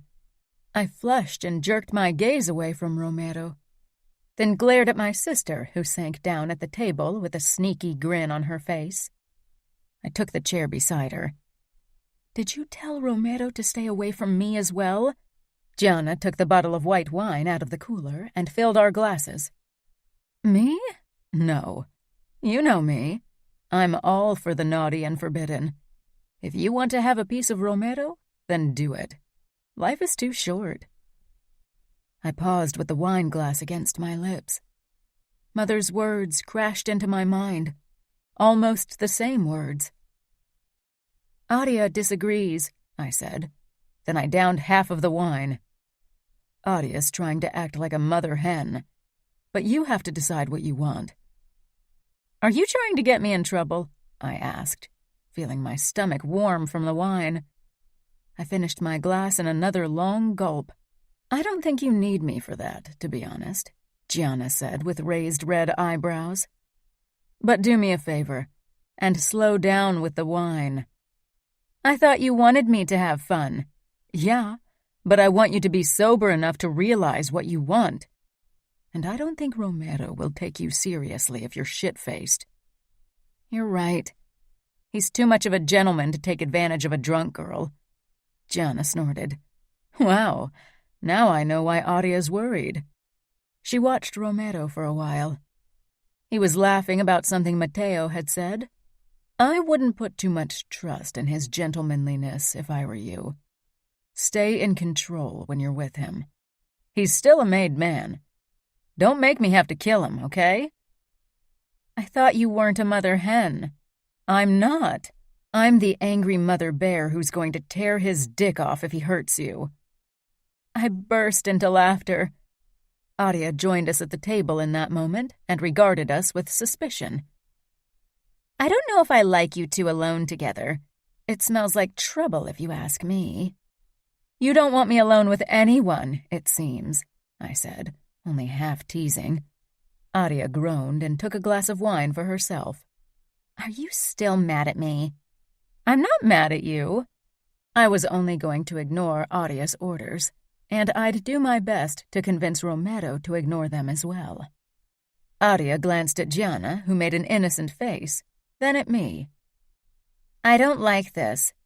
Promise me you two aren't getting into trouble." "I've had enough trouble, thank you very much," Gianna said with a grin. Audia fixed me with her older sister look. "I'll behave, I promise," I said eventually. Then I poured myself more wine, trying to come up with a plan to get some alone time with Romero. I knew Audia would do her best to be my constant shadow. During the day, it was pretty much impossible to shake Adia off. She watched me, and particularly Romero, like a hawk. When had she turned into such a killjoy? The nights and the early mornings were the only options I had. Since I barely slept anyway, that wouldn't prove too much of a problem. For some reason, the darkness made me afraid of falling asleep. So I spent the nights fantasizing about Romero and making plans on how to seduce him, while I caught the occasional hour of sleep when my sisters and I were sunbathing in the afternoon. It had taken me a few days to gather my courage for my next move. I knew how to put on a brave face, but this wasn't something I'd ever done before. I had no experience with men, except for the harmless flirting I'd done with Father's soldiers over the years. I wasn't as worried about Romero's rejection as I used to be. I'd caught him watching me too often in the last few days when he thought nobody was paying attention. When the sun came up, the first hesitant rays brushing my face, I slipped out of bed and crept toward my window facing the beach.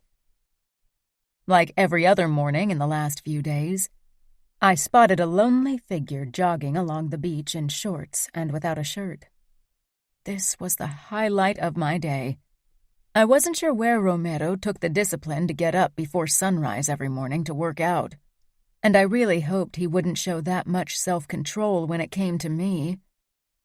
I watched him jog uphill toward the mansion and pressed myself closer to the wall so he wouldn't find me spying on him. After he'd disappeared from view, I waited another 5 minutes before I headed out of my room. It was deadly silent at this hour, barely 6 o'clock. My sisters were still asleep. They never got up this early.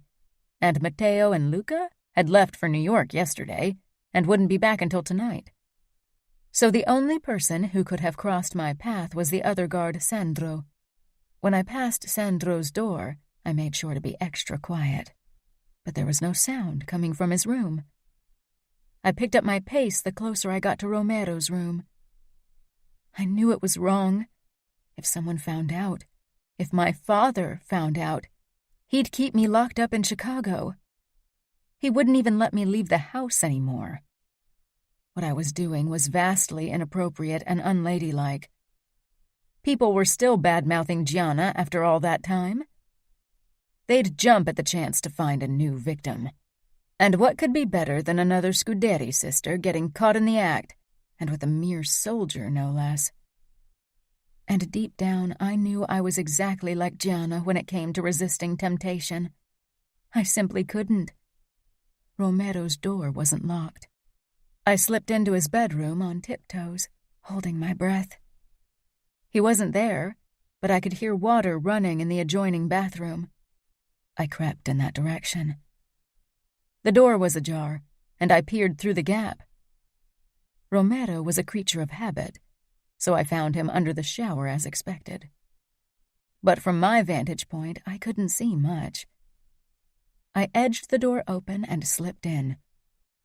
My breath caught at the sight of him. He had his back turned to me, and it was a glorious view. The muscles in his shoulders and back flexed as he washed his brown hair. There was a cross, which was wrapped in barbed wire, inked into the skin over his spine. Naturally, my eyes dipped lower to his perfectly shaped backside. I'd never seen a man like this, but I couldn't imagine that anyone could compare to Romero. Even the fantasy Romero from my dreams couldn't compare. He began to turn. I should have left then, but I stared in wonder at his body. Was he aroused? He tensed when he spotted me. There was another tattoo over his heart, the motto of the Familia. His eyes captured my gaze before they slid over my nightgown and naked legs. And then I found an answer to my question. He hadn't really been aroused before. Oh, hell. My cheeks heated as I watched him grow harder under my unwavering attention. It was all I could do not to cross the distance between us and touch him. I'd never understood the concept of wanting something so badly it hurt. I did now. Romero slid the shower open with unhurried movements and wrapped a towel around his waist.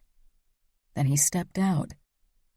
The scent of his spicy shower gel, peppermint and sandalwood, wafted into my nose. Slowly, he advanced on me.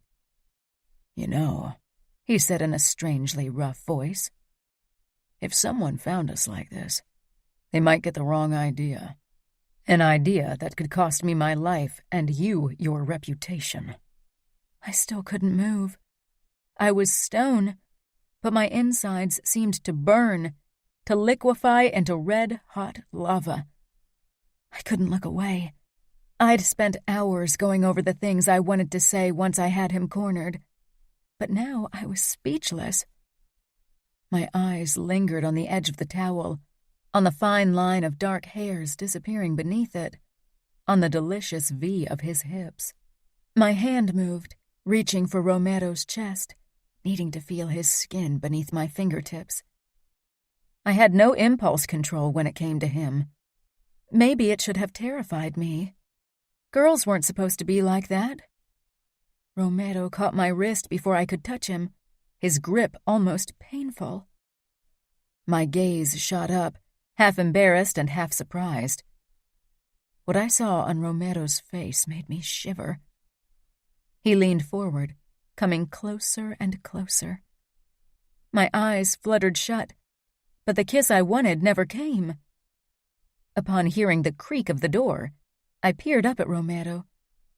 He'd opened the bathroom door wide. That's why he'd moved closer. Not to kiss me. Embarrassment washed over me. How could I have thought he was interested in me? "You need to leave," he murmured as he straightened. His fingers were still curled around my wrist. "Then let me go." He released me instantly and took a step back. I stayed where I was. I wanted to touch him, wanted him to touch me in turn. He cursed, and then he was upon me, one hand cradling the back of my head, the other on my hip, the touch hot, warning and promise. I could almost taste his lips, they were so close. His touch made me feel more alive than anything ever had, and I wanted more of this feeling, wanted to drown in it. "Leave," he rasped. "Leave before I break my oath." It was half plea, half order. I wanted him to break his oath, wanted nothing more. But something in his gaze made me back away a few steps. I was brave, but I wasn't stupid. Letting my gaze travel the length of him one last time, I quickly rushed outside and crossed the bedroom, only stopping to check the corridor before I left. There was nobody around, so I stepped out and hurried toward my room. I'd almost reached my door when Gianna showed up, still dressed in pajamas and a cup of hot chocolate in her hands. She halted, eyes narrowing in suspicion. "What are you doing sneaking around the corridor in your nightgown?" Why did she have to choose today to get up early? "Nothing," I said a bit too fast. I could feel heat creep up into my cheeks. When would my body ever stop betraying me in situations like this? "Nothing," Gianna repeated, crossing her arms in front of her chest and taking a casual sip from her cup. "Right. Isn't Romero's room in that direction?" I shrugged. "Maybe. It's not like he's ever invited me over." "Doesn't mean you haven't been there."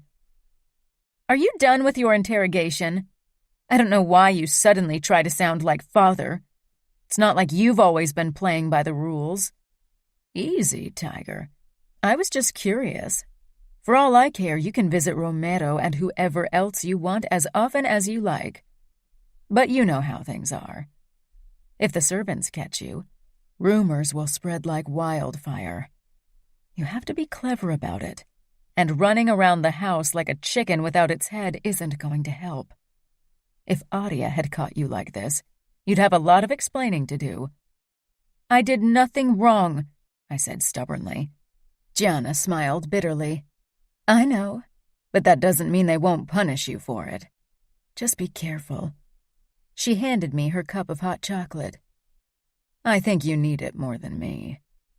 I'd thought I was being careful, but at least my sisters seemed to see right through me. I could only hope they would keep my secret from their husbands. Both Romero and I would get into huge trouble if people started to believe something was going on between us, even if there wasn't. Nobody cared about the truth. I wished there was something to talk about. Wished Romero had kissed me like I'd wanted him to. Wished he hadn't stopped at kissing. Romero. I almost chased after Liliana to drag her back into my room and have my way with her. Damn it. She'd wanted me. It had been written all over her face, plain as day. The first moment I'd turned around and seen her standing there with huge blue eyes, I'd thought I was imagining it. After all, I'd been thinking about her during my shower. She was on my mind way too often. If Luca knew how hard it was for me to concentrate at the moment, he'd have someone else protect Arya, and he'd definitely have me sent back to New York, far away from Lily. If I was a good soldier, I'd ask him to do it, but I didn't want to go anywhere. I wanted to stay near Lily. I ran a hand through my wet hair as I glared at the bathroom door. Why had I sent her away? She'd wanted me to kiss her. She'd wanted more than that. Why did I have to listen to my fucking conscience then? But it wasn't even morals that kept me from kissing Lily. It went against my oath, my duty, but that wasn't the main reason. Even though she wasn't really mine to protect, I still wanted to protect Lily, even from herself. She couldn't possibly realize the consequences of flirting with me like that. In our world, a girl's entire worth was based on her reputation, her pureness. That was true in particular for girls from high-ranking made men. But even among soldiers, only very few women were allowed to date someone they chose. We still followed the same rules from more than a century ago, and I doubted that would change anytime soon. If I let Lily close, if I let this thing between us unfold, if I took her the way I wanted her, then she'd be ruined in our society's eyes. Of course, there were plenty of things we could do that wouldn't destroy her virginity. So many things, damn it.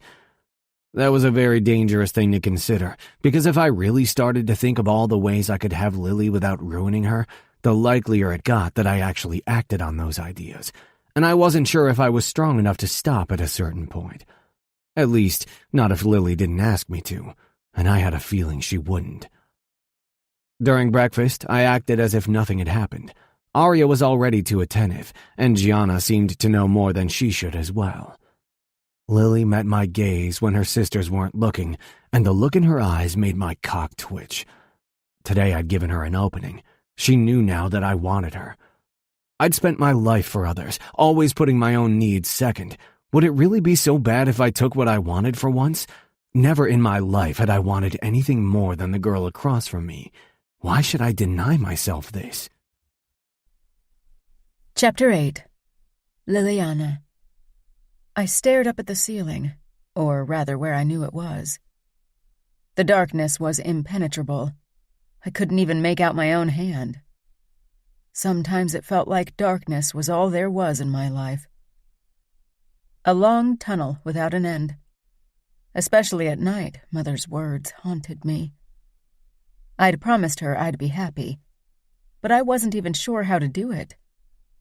A deep loneliness filled me, had taken hold of me ever since Mother had died. We'd never been as close as some daughters were with their mothers, but she'd been there, a constant presence.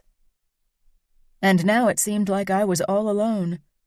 Of course there was Fabi, but he was young and would soon be involved in mob business and father.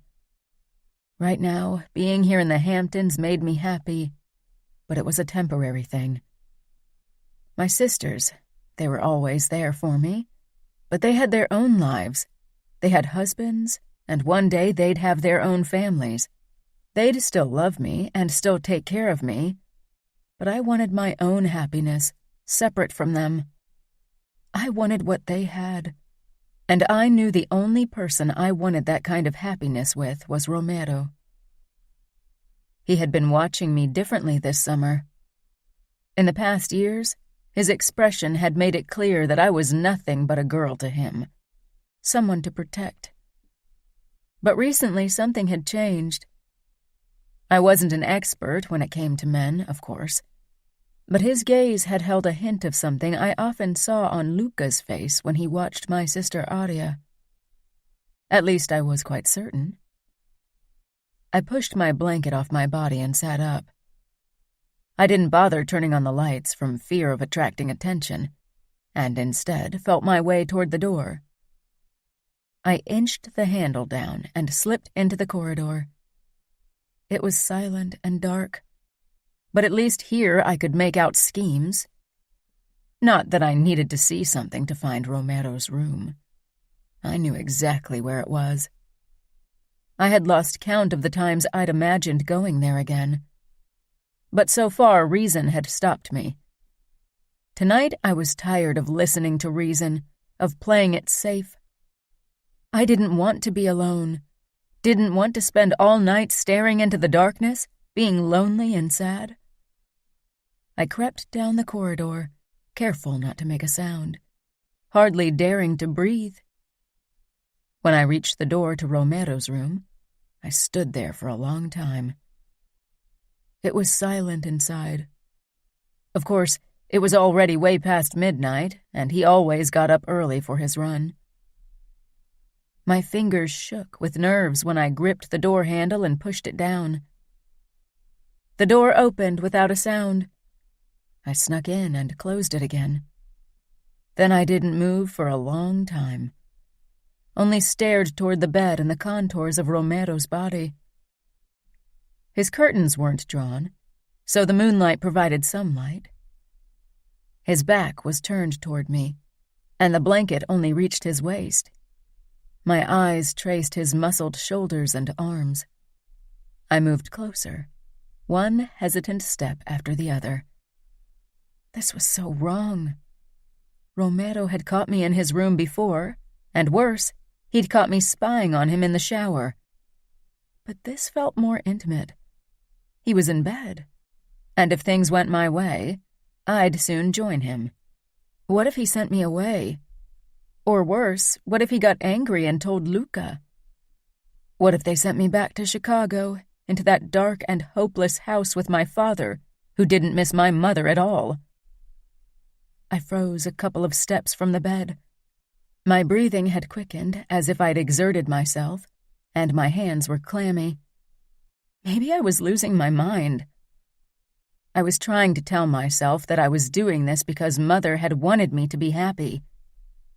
But maybe I was only using that as an excuse for my insanity. I'd wanted Romero long before Mother had ever said anything, and had even tried to kiss him long before her death. I shook my head, getting mad at myself for overthinking everything. There had been a time when I'd done whatever I wanted as long as I felt like it. I took another step toward the bed, but I must have made a sound without noticing it, because Romero's breathing changed and his body tensed. Oh no, there was no going back now. He rolled onto his back in one fluid move, then his eyes settled on me. He relaxed, but quickly tensed again. Liliana? I didn't reply. My tongue seemed to be stuck to the roof of my mouth. What had I been thinking?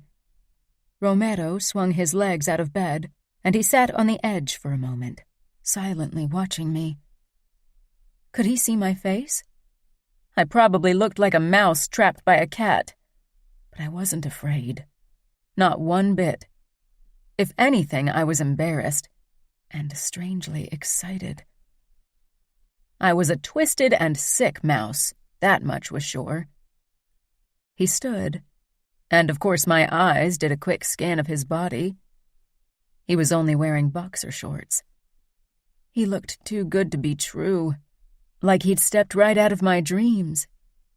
It was embarrassing to think how often I'd dreamed of Romero and all the things I wanted to do with him. Lily, what are you doing here? Is everything okay? There was worry in his voice, but there was also something else. Something I'd heard when he'd caught me spying on him in the shower.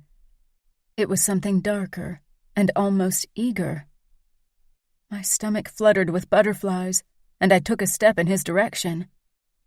I wanted to fly into his arms, wanted to kiss him, and so much more. "Can I sleep with you?" The words shot out, just like that, and once they were out, I couldn't believe I'd said them, especially since they could easily be taken the wrong way. Romero froze. Silence stretched out between us. I was sure it would crush me any second. I took another step in his direction. I was almost in arm's reach now. The sound of Romero's breathing was incredibly loud. I could see his chest heaving. Was he angry? "This isn't something you should joke about," he said quietly. "It's not funny." He was angry. Maybe I should have taken the hint and turned on my heel to leave his room. But like Gianna, I had never been very clever in situations like this. "I wasn't joking, and I didn't mean it like that," I whispered. "I want to sleep in your bed. Just sleep." For now. I wanted more than that eventually. "Liliana," Romero murmured. "Have you lost your mind? Do you even realize what you're saying?" Fury rose up. Everyone always thought I was too young, too naive, too female to make decisions. "I know exactly what I'm saying." "I doubt it." I bridged the distance between us until our chests were almost pressed against each other. Romero didn't back away, but he braced himself. "Every night I feel like darkness is swallowing me whole. Like my life is spiraling out of control. Like there's nothing good in my life. But when I think of you, those feelings disappear. I feel safe when I'm with you." "You shouldn't. I'm not a good man, not by any standards." "I don't care about good. I grew up in this world. I know how things are, and I'm fine with it." "You don't even know half of it. And if you really know how things are, then you should realize what could happen if someone found you in my room at night." "I'm tired of hearing what I can't do. Can't I decide for myself? It's my life, so why can't I make decisions?" Romero was quiet for a moment before he said, "Of course, it's your life. But your father has certain expectations of you. And not only that, Luca gave him and Dante Cavallaro his word that he'd take good care of you and keep you safe. That includes your reputation. If someone told them you were in my room right now, that could mean war between the outfit and New York. This isn't a game. This is too serious for you to play around." "I'm not playing around. I'm so lonely, Romero," I whispered. "And I like you. I really like you." That was an understatement. "I only want to be close to you. You kissed me back, and I know how you've been looking at me. I know you are interested in me." He didn't say anything. Doubt wormed its way into my brain. Had I been imagining the looks he'd given me? "If you don't like me, then tell me. It's okay." It wasn't. I'd be crushed. But maybe it would be for the best. I'd move on with my life somehow. "Fuck," he murmured, turning away from me and leaving me to stare at his back. "If I was a good guy, I'd tell you exactly that. I'd fucking lie to you for your own good. But I'm not good, Lily." Relief flooded me. He hadn't said he didn't like me. I'd read the signs right. God, I could have screamed with joy. I rested my palms against his bare shoulder blades. His skin was soft, except for a few small scars, but they made him only more desirable to me. They flexed under my touch, but he didn't step away. "So you are interested in me? And you like me?" Romero let out a harsh laugh. "This is crazy." "Just tell me. Do you find me attractive?" He turned around. I wasn't quick enough to pull my hands away, so they now rested against his chest. That felt even better.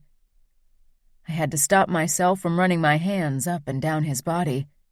Even in the half-dark, I could see the fire in his eyes. He scanned me from head to toe. I was only wearing pajama shorts and a tank top, but I wasn't even embarrassed. I wanted Romero to see me like that. Wanted to get a reaction from him. Lily, you are stunning.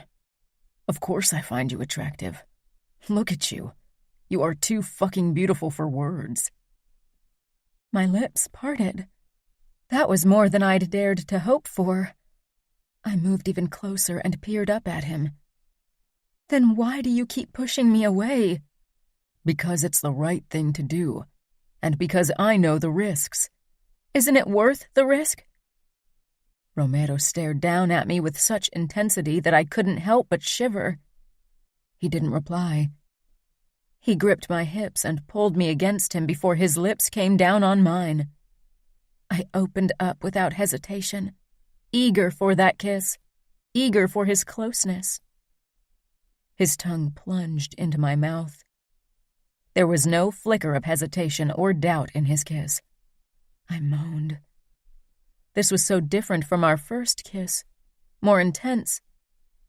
He cupped the back of my head, guiding me the way he wanted it. I could hardly keep up. I stepped on my tiptoes and leaned against him as I gripped onto his shoulders for balance. The kiss consumed me, stirred a fire in my belly, and made me long for much more. Romero jerked away, and I tried to follow him, but he kept me at arm's length. His breathing was harsh, and there was a wild look in his eyes.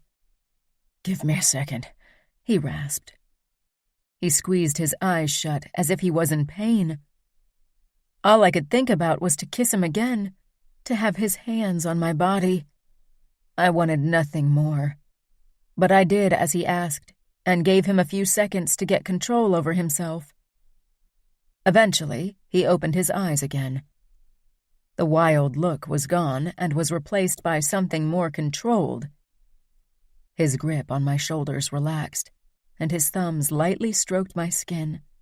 I wasn't even sure he noticed. The light touch raised goosebumps of delight all over my skin.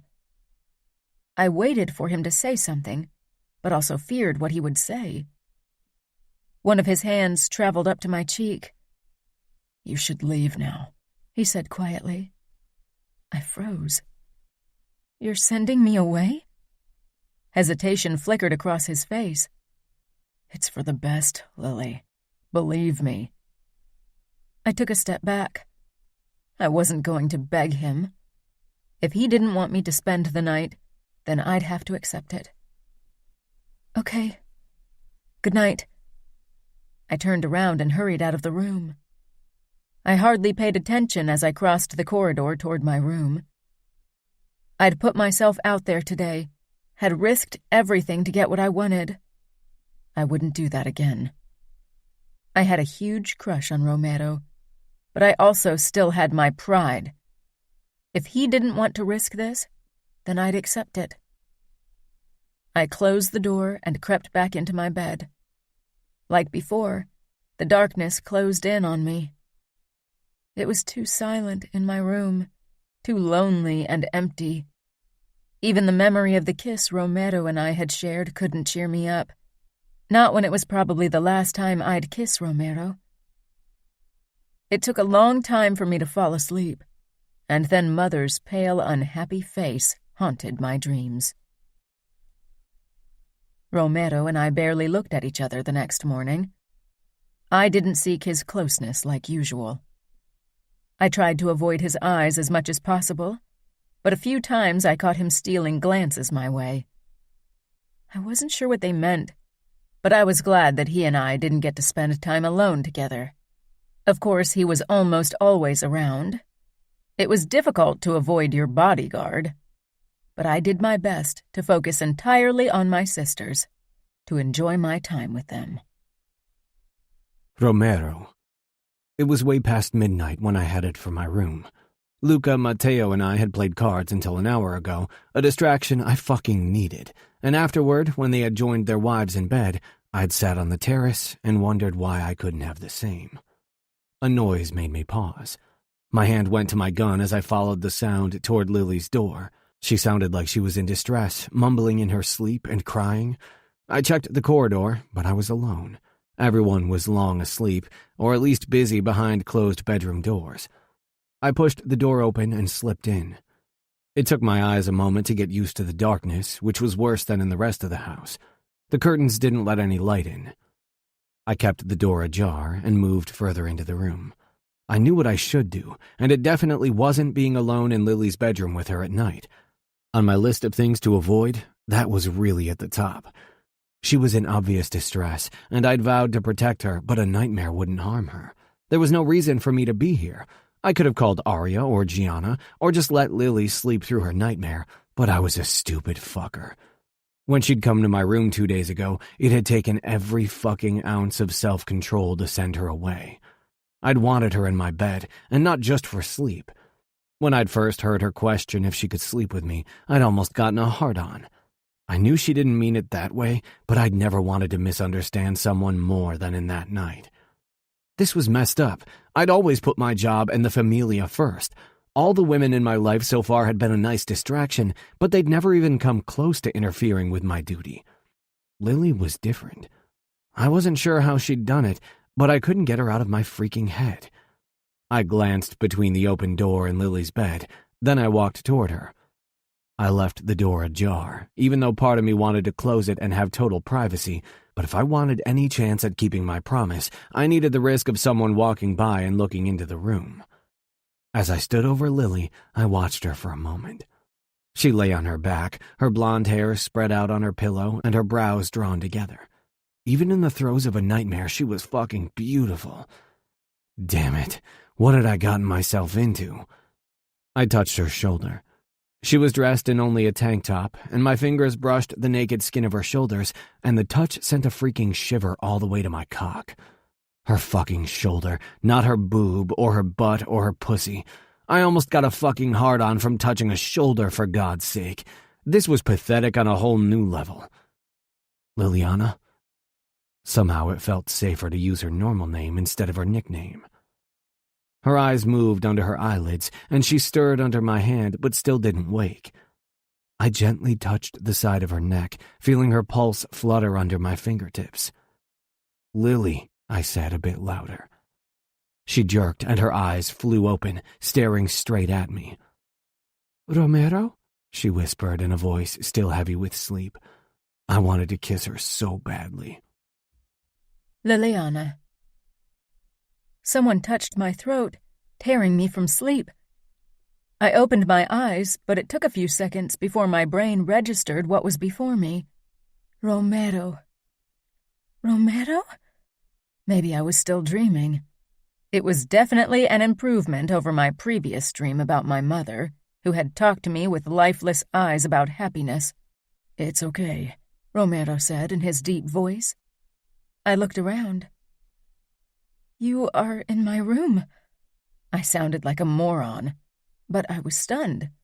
After all, he'd as good as thrown me out of his room 2 days ago, and now he stood in my own. A bit of a twist I hadn't expected. Not that I minded. Romero's lips twitched as if he wanted to smile, but then he became serious again. Sometimes I thought he tried to keep in his smiles because he worried that if he allowed that kind of emotion, all of them would come up. "You had a nightmare. I decided to wake you." I nodded. He stood beside my bed, half bent over me. If I'd reached out, I could have grabbed his neck and pulled him down. My fingers itched to do just that, but I hadn't forgotten his rejection not too long ago. He needed to make the next step, and I wasn't sure if coming into my room to wake me from a nightmare counted as one. I wanted it to. I sat up and my blankets fell down to my hips. I wore only a flimsy camisole. Romero's eyes followed the movement and lingered on my chest. "Thanks for waking me. I had a dream about my mother." I wasn't sure why I said it. My nightmare was the last thing I wanted to think about, much less talk to Romero about. His eyes returned to my face. Sometimes I thought I could drown in them. When he was around, I felt so happy and light. Somehow I knew he was the one, the person I was meant to be with. I'd known it pretty much from the beginning. If there was something like fate, then this was it. Romero brushed a strand of hair from my forehead, and I leaned into the touch. Somehow he was closer now. "You miss her." I nodded. I did, but her last words haunted me more than her death. Her sadness over the things she'd missed, the longing in her. I didn't think I could ever forget that. Romero and I locked gazes and just stared at each other. In the dim light spilling from the corridor, I could see the conflict in Romero's eyes. I wanted to lean forward, but I stopped myself. I had to be strong, had to have some self-respect. I was about to say something, anything, to stop the mounting tension, but then Romero leaned down and kissed me. I hadn't expected him to, and gasped against his lips. But my surprise lasted only a couple of seconds before I wrapped my arms around his neck and kissed him back with everything I had. He put one knee down on my bed beside me and cradled my head. His kiss banished the last of my tiredness and the lingering sadness from my dream. I wasn't sure how long we kissed, Romero kneeling on the bed and I half sitting, but I came more alive with every second. Eventually, I pulled back, my breathing harsh. There was an insistent pounding between my legs, but I knew it would have been wrong to take things further tonight. Romero stroked my cheek and was about to straighten, but I caught his arm. "I don't want to be alone tonight." I waited for protest, but it didn't come. My heart dropped when he walked toward the door. Would he leave without a word? Instead, he closed the door silently before he returned to the bed. With every step that he took in my direction, my heart seemed to swell with emotion. Romero removed his gun holster and put it down on the nightstand, then slipped out of his shoes. I scooted to the other side of my bed to make room for him, excitement fluttering in my chest. He didn't slip under the covers with me as I'd hoped. Instead, he stretched out on top of it. I peered over my shoulder at him. He looked tired, even more tired than I felt. He smiled. It looked almost resigned, with a hint of regret. He snuck his arm around my waist and hugged me to his body, my back pressed against his chest, with the blankets between us. I wanted that barrier gone, but decided to let him have his way for tonight. I'd won a small battle. The war could wait. Despite the material bunched between us, I was fairly sure I could feel how much our kiss had affected Romero. Smiling to myself, I closed my eyes. "Thanks for staying with me." Romero kissed the back of my head. "Get some sleep. I'll keep the nightmares away." "I know you will," I whispered. When my alarm woke me the next morning, I was alone in bed. I sat up and pressed the button that let the curtains glide open. Blinding light greeted me, and I quickly squeezed my eyes shut. When I'd finally grown used to the brightness, I looked around in my room for a sign of Romero's sleepover, but there was nothing. It might as well have been a dream. For a heart-stopping moment, I considered just that. But when I pressed my nose into the pillow, I caught his scent. Not a dream. I slipped out of bed. Of course he didn't stay until the morning. Romero was cautious. One of us had to be. If one of my sisters walked in without knocking, which had happened before, then we could have been in huge trouble. Still, it felt like a small rejection that he had left me alone without a word. Get a grip, Lily. We had to be careful, or I'd be sent home, and then we wouldn't get to spend any time at all together. This was a good beginning. A beginning for what? I wasn't so naive to believe that my father would accept Romero as a potential candidate for marriage. I wasn't even sure if Romero considered me as someone he'd want to marry. But I was getting ahead of myself. I wanted to take risks, enjoy life, and be happy. This night with Romero was a step in the right direction. I rushed through my shower, but took extra care with my makeup and hair. Then I headed downstairs. I could hear my sisters already laughing in the kitchen and followed the sound. They stood at the kitchen counter, coffee cups in their hands. Nobody else was there, but the big wooden table was set for 6 people, so the men would hopefully join us later. Trying to hide my disappointment that Romero wasn't there yet, I walked toward them. Adia poured me a cup of coffee and handed it to me with a worried look. "Didn't you sleep again last night?"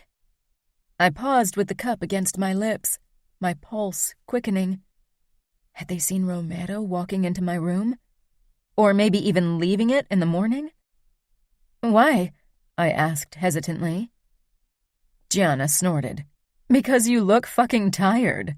There are dark shadows under your eyes." I thought I'd put enough concealer on it. Damn it. "I'm fine. I dreamed of Mother, but it wasn't bad. Adia wrapped her arm around my shoulders. "Is it still about what she said to you?" "Yeah," I said evasively. I can't get her words out of my head. Don't take everything she said too much to heart. She was sick. It's not your job to undo her mistakes. She was unhappy at the end, but it was her own fault, Gianna said. "Gianna?" Adia said in warning. "It's not like Mother tried to guilt me into anything. She only wanted me to be happy." "And you're going to be happy. We'll make sure of it," Adia said, squeezing my shoulder lightly before stepping back. "Let's start to eat. Who knows when the men will show up? They had something to discuss." "Oh?" I asked nervously as we went over to the table and sat down. "Business?" If I was already a nervous wreck when Romero and I hadn't even really done anything yet, how much worse would it be once there really was something going on? Adia gave me an odd look. "I suppose. It's all they ever talk about." "You're acting kind of odd," Gianna said as she grabbed a Danish from the bread basket. She scanned my face. "Did anything happen?" "No," I said too quickly. I grabbed a bowl and some cereal and milk. Gianna's eyes seemed to bore holes into my skull, and I could tell that she was going to push it. But male voices began to drift over to us from the entrance hall. I almost sighed in relief when they entered the dining area, because Gianna's attention moved on to Matteo, who gave her a grin. I froze as my eyes settled on Romero. His brown hair was in slight disarray, and the white dress shirt hugged his chest in the most distracting way. But his gaze barely brushed over me as he, Luca, and Matteo headed for the table. Despite knowing that we had to act normal and not draw any suspicions toward us, his blatant refusal to look my way sent a stab of worry through me. Things didn't improve when first Luca leaned down to kiss Adia, and then Matteo did the same with Gianna before they settled on chairs across from them. Romero gave me a small nod and tight smile as he sank down on his chair. I grabbed my spoon and started eating my cereal. I could feel my sister's eyes on me. They knew me too well, but I wouldn't give them a chance to suspect anything. I didn't want them to have to keep a secret from their husbands, especially not that kind of secret.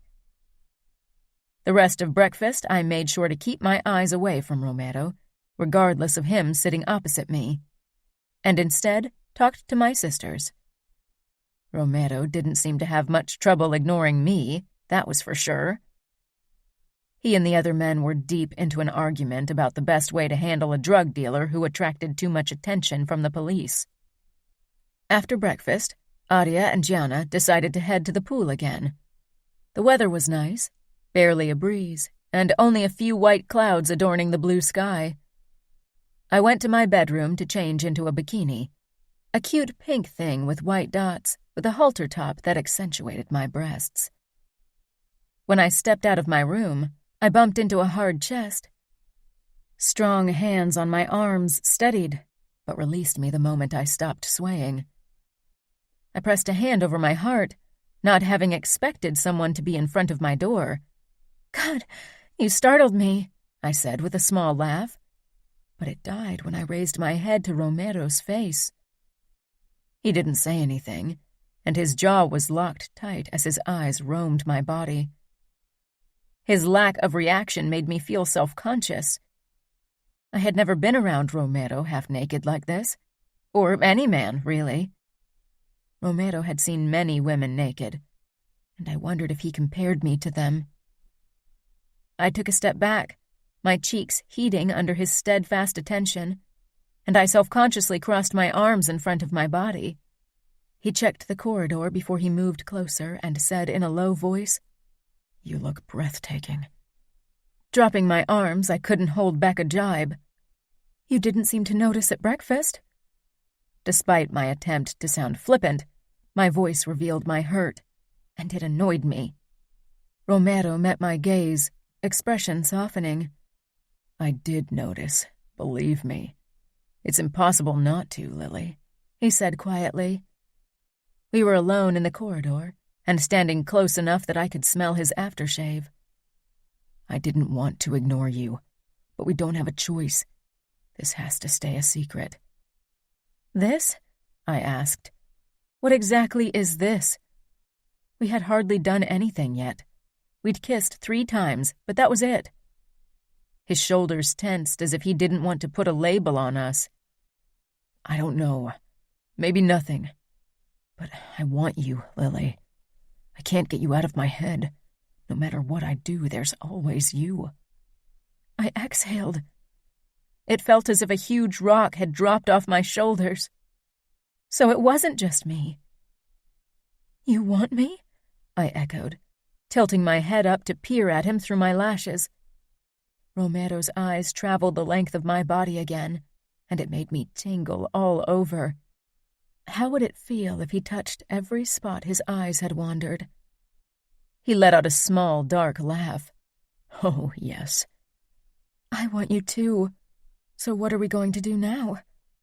I took a step closer until there was barely room between us, and I dipped my head back to stare up into his face. He didn't touch me, even though I wanted him to, but his eyes lingered on my breasts, and now that he wasn't masking his emotions, I saw the hunger in his expression. "What I want to do is take you into your bedroom and rip off your bikini, then taste every inch of your skin. I know you'll taste absolutely perfect." I hadn't expected him to be so direct, and my face exploded with heat. "Why don't you find out?" My attempt at a seductive whisper came out breathless, almost shy. Romero touched his fingertips to my heated cheeks. "So innocent." He shook his head, and I could tell he was about to pull back physically and emotionally. I leaned against him, my breasts flush against his strong chest. "I don't want to stay innocent, Romero." "Damn," Romero muttered. He cupped the back of my head and tilted it to the side. Then he bent down and pressed an open-mouthed kiss over my pulse point, before he traced my jugular with his tongue. I let out an embarrassing moan as my core tightened with arousal. I tipped my head further to the side, giving him better access. But he had moved on from my throat and kissed my lips. I pressed myself against him even harder. His shirt felt cool against my naked skin. A noise from somewhere in the house made us jump apart. There was no one in the corridor, but it was a good reminder that we needed to be careful. After another glance down the corridor, Romero cupped my cheek again. "You do taste as perfect as I thought." I smiled. "You haven't even tasted all of me." My cheeks flamed when I realized what I'd said and how Romero would understand it. Romero's eyes darkened with what I suspected was desire. "I intend to. Trust me." I shivered. You do? God, yes. He sighed, then took a step back. But we need to be careful. This is a dangerous path we're on. I know, but I don't care. I want this. Romero kissed me again. He shook his head. I don't know how you did it, but I can't get you out of my fucking mind. And now this.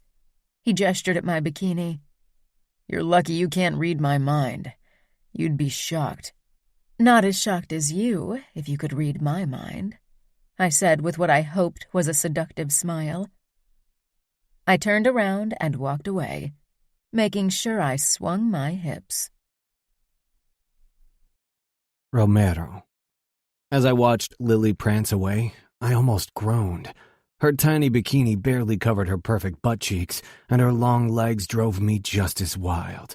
I wanted to read her mind, wanted to find out what she desired and give it to her.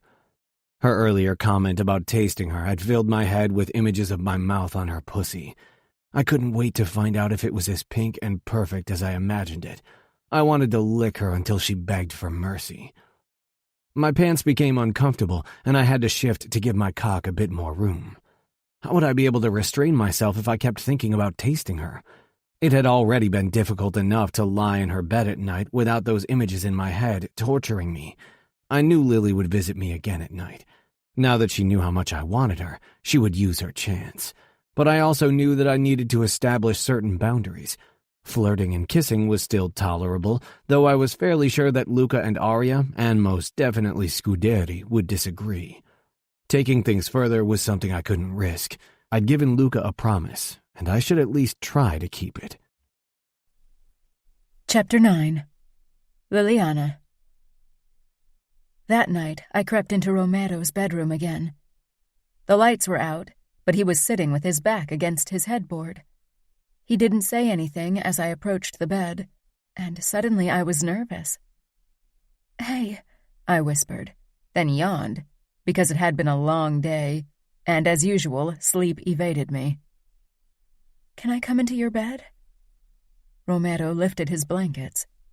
I quickly slipped under them, but didn't snuggle against him, suddenly shy. Romero peered down at me. Then he reached out and brushed a few strands from my forehead. I braced myself on my elbows to kiss him, but he shook his head. I froze. I don't think we should be kissing when we're in bed together. You don't want to kiss me anymore? Was I that horrible? No, I still want to kiss you, and I'm going to kiss you. But not when we're in bed. There are certain boundaries we shouldn't cross, Lily. Okay, I said slowly. Maybe he was right. Kissing in bed was only a small step away from doing much more, and some things simply couldn't be undone. But can we snuggle? Romero chuckled. I should probably say no, he murmured. But I'm screwed anyway.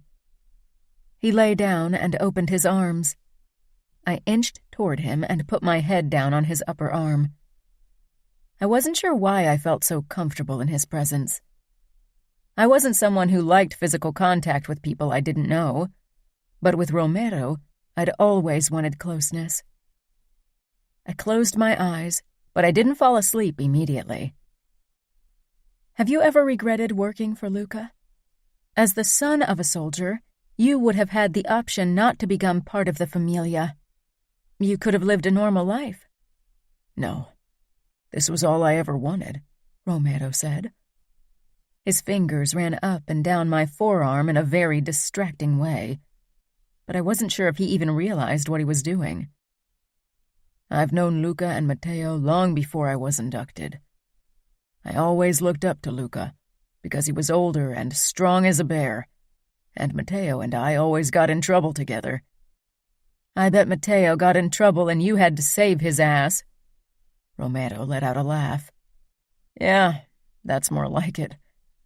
When Luca became a made man, and when I heard the story of how he killed his first man at 11, I wanted nothing more than to be like him. You were only 8, then. Shouldn't you have been playing with matchbox cars instead? I always knew I wanted to become a member of the familia. I wanted to be their best fighter. I often practiced with Matteo, and in the beginning even with Luca. They wiped the ground with me. But I was a quick learner, and when I was inducted a few years later, only a handful could see eye to eye with me in a knife fight, and I got only better with time. I worked hard. I could tell he was proud of what he'd achieved. What did your family want? Did they try to keep you away from the mob? My father didn't want his life from me.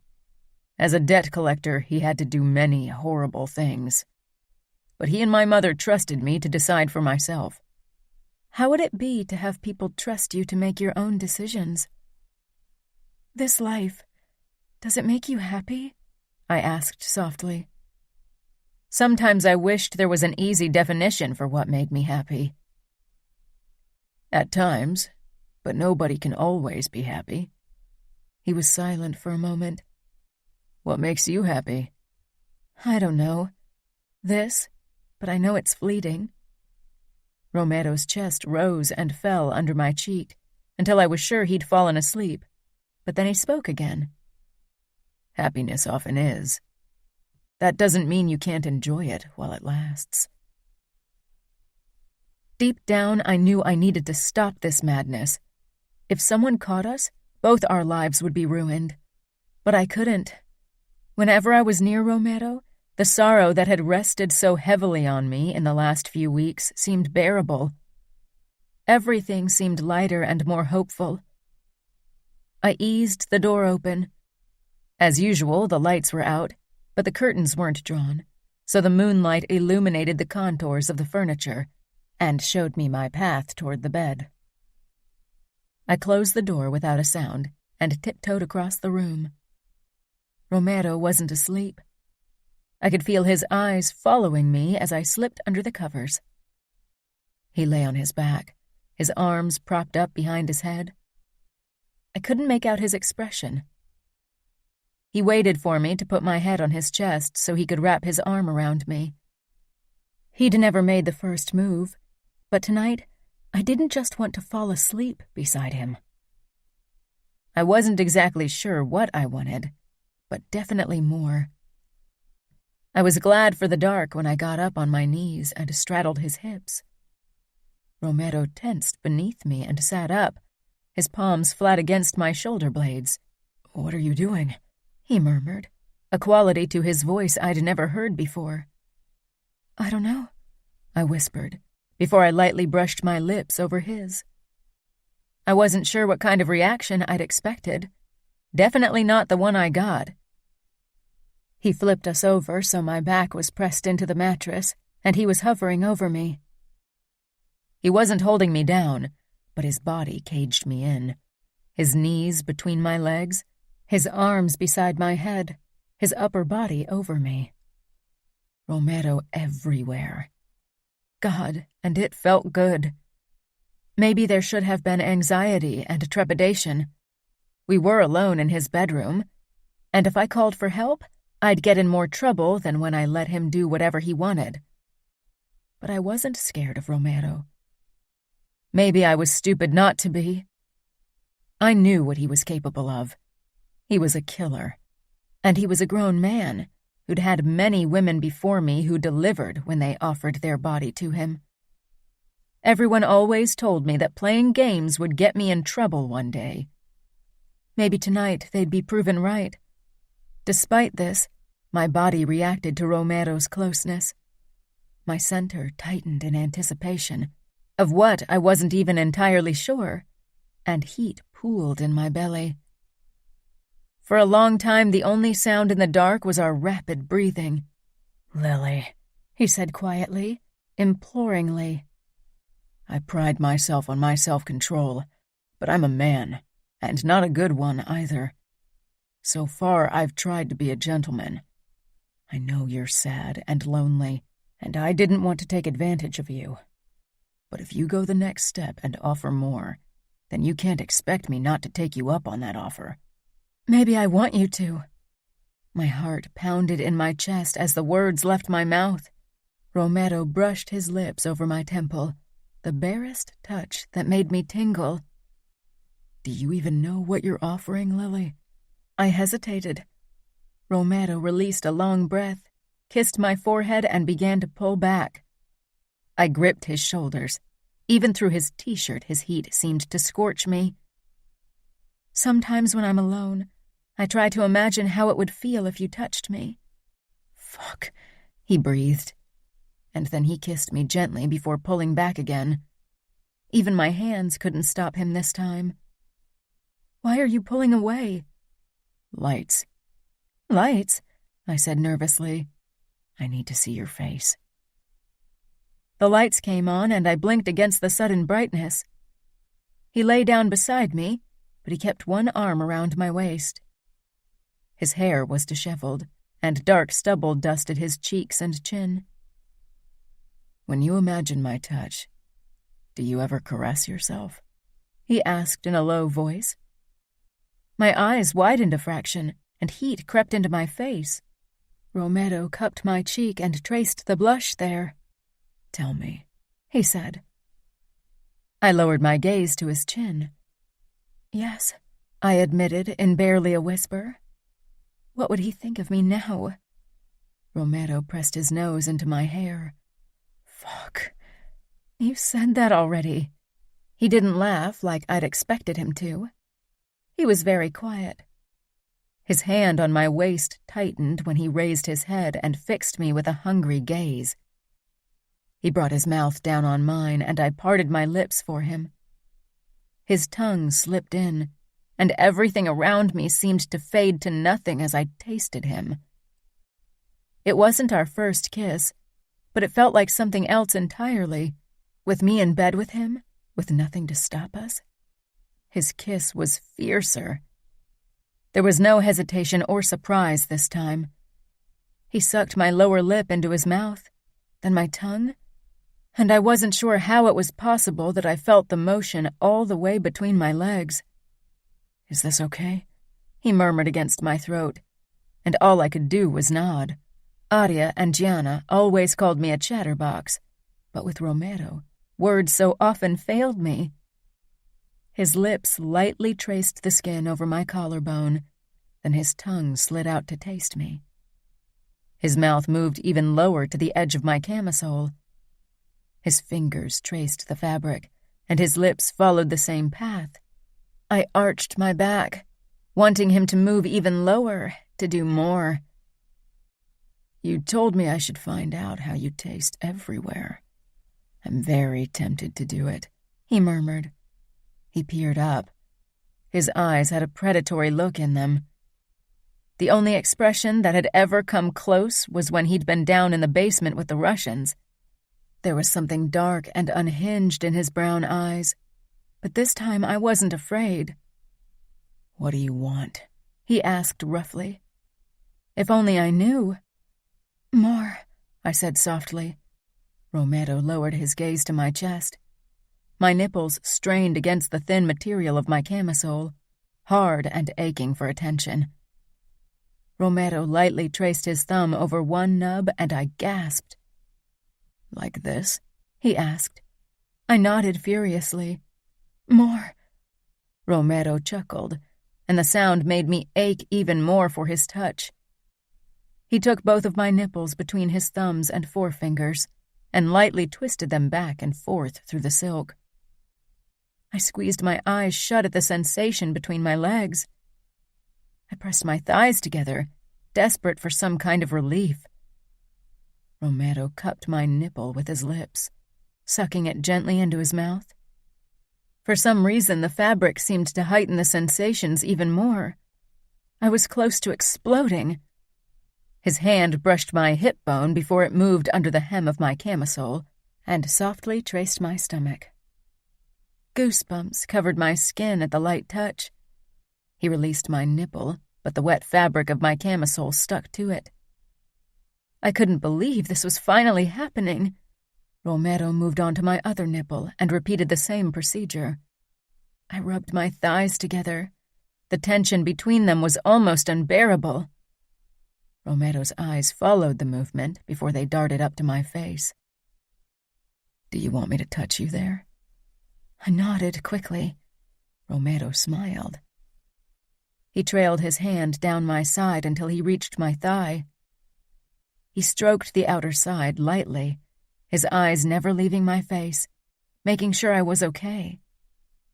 His strokes moved closer to my inner thigh until I wanted nothing more than to grasp his hand and push it into my panties. As if he could feel my impatience, Romero tugged lightly at my shorts. I opened my legs without even thinking about it, a silent invitation. Was I being too forward? I didn't care.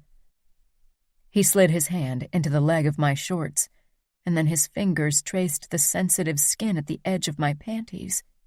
He watched my face closely when he inched his index finger under the fabric and brushed my folds. I gasped and he groaned. I was already so wet that his finger slid over me easily. His lips claimed mine with less restraint than before, and I didn't mind. "Is this okay?" he rasped between kisses as his finger kept lightly tracing my folds. Sparks seemed to soar through my core. It felt so much more intense than when I touched myself. "Yes," I whispered.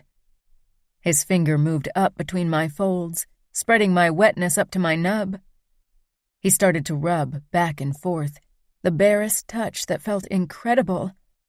My hips jerked up from the intense sensation. I moaned into his mouth, my legs opening wider to give him better access. He kissed my neck, then he sucked my nipple into his mouth again, soaking my camisole even more. His fingers between my legs drove me higher and higher.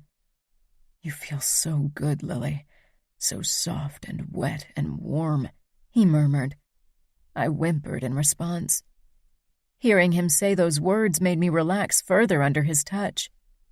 He was gentle and unhurried.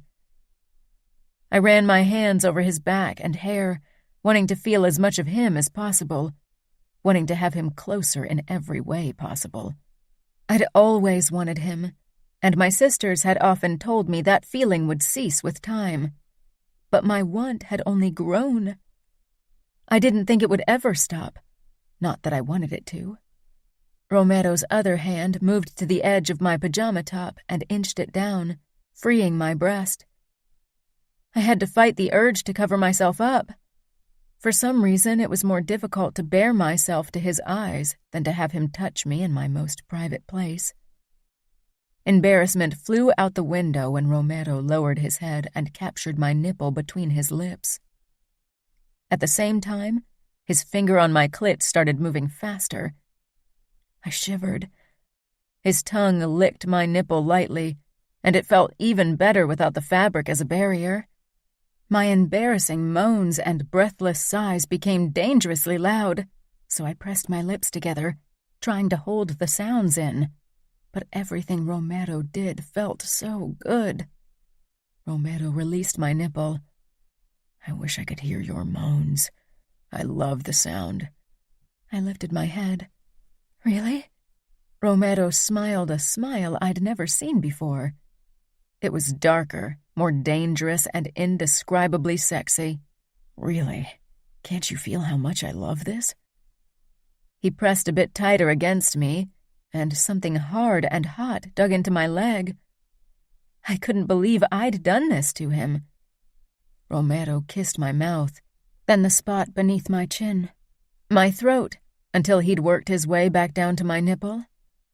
He trailed his tongue around it, then moved on to my other breast.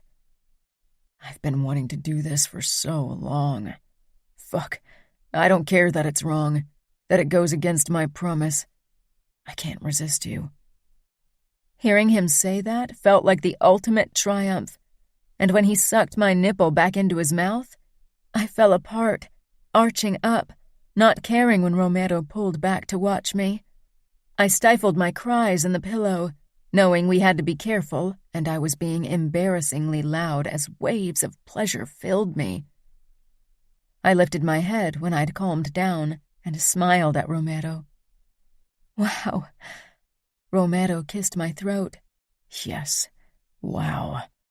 Watching you was fucking amazing." I raised myself on my elbows, my eyes moving down to the bulge in his boxer shorts. I'd been wanting to see him naked again ever since I watched him shower.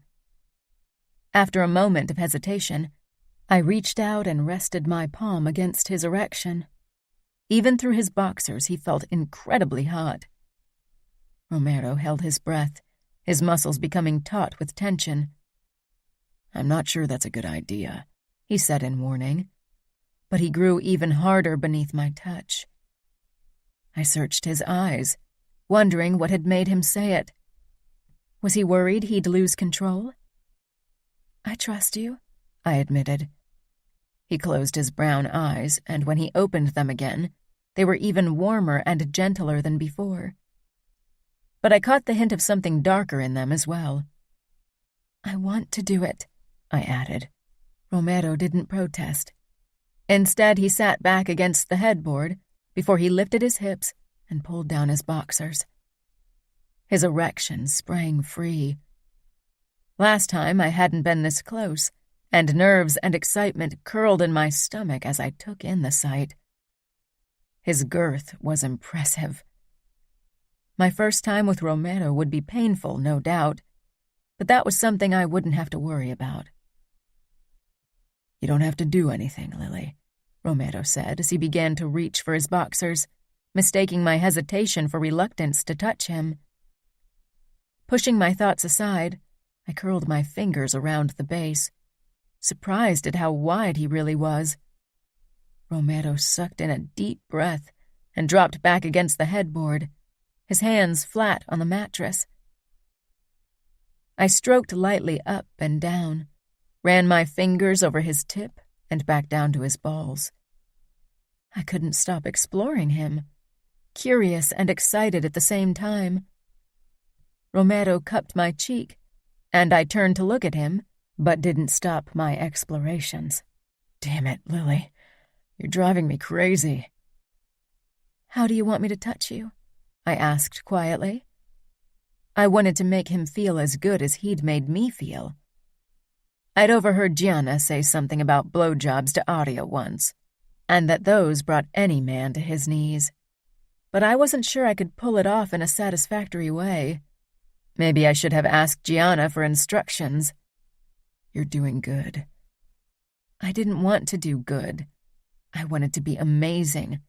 Wanted to show Romero that I was a woman, and not the girl he still occasionally took me for. Pushing my worries aside, I bent over him and took him into my mouth. Romero jerked under me in surprise and gripped the back of my head. "You don't have to do that." It wasn't said with conviction. I licked from his base up to the top. He didn't taste of anything, except for the tip where a few droplets had gathered. I licked them away without thinking. Romero cursed, raking his hand through my hair. "Am I doing this right?" I asked after a couple of minutes. "Fuck, yes. You don't even know how hard it is not to thrust into your mouth." "If that's what you want, you can do it." "No, not today. Take your time and do what you like. I'll enjoy it all, trust me," he said in a low voice. And so I did. I licked around his tip and took him into my mouth, trailed my tongue along his length over and over again. Romero didn't make a lot of sounds, but his hand in my hair tightened, and he sucked in his breath every now and then. "I'm going to come," he warned. I sucked harder, gripping his thighs to find better leverage. And then Romero came with a low groan. I kept him in my mouth, waiting for him to go soft, but he didn't. He wasn't as hard as he'd been, but he definitely wasn't soft. I released him and swallowed, still unsure if I liked the taste or not. My cheeks were hot as I met Romero's gaze, and I shivered under the force of his expression, dark and hungry. But then it softened as his thumbs stroked my mouth.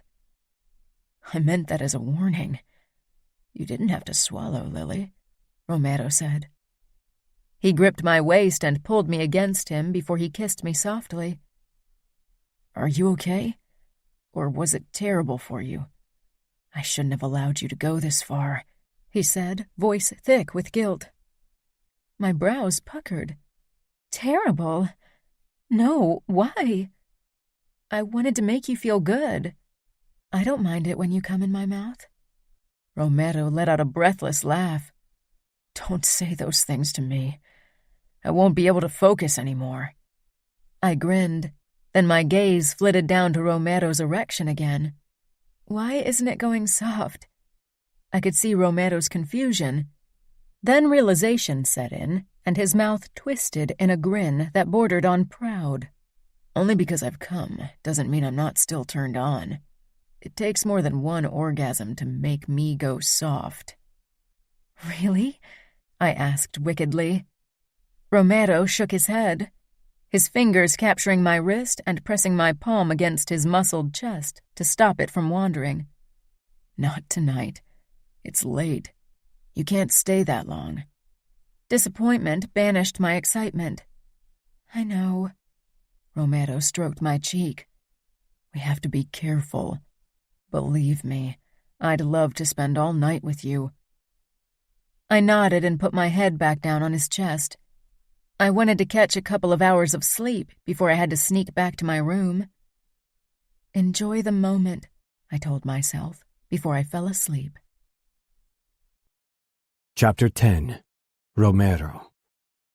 After Lily had given me that blowjob, I spent the next day thinking about nothing but returning the favor with my tongue. It was a good thing that the mansion wasn't the most dangerous place, because my focus was gone. I didn't think I'd have done a good job protecting anyone if there had been an attack. My cock was so hard it almost hurt as I waited in my bed that night for Lily to come over. When midnight rolled around and she wasn't there yet, I almost went in search for her. I couldn't remember the last time I'd been that horny. When my door finally opened and Lily walked in dressed in a flimsy nightgown, I had to stop myself from shoving her up against the wall and burying myself in her. That was the one thing I couldn't do. Many borders had already been crossed, but that was where I had to draw the line. Lily hopped into bed and kissed me eagerly. It seemed I wasn't the only one who'd waited for this.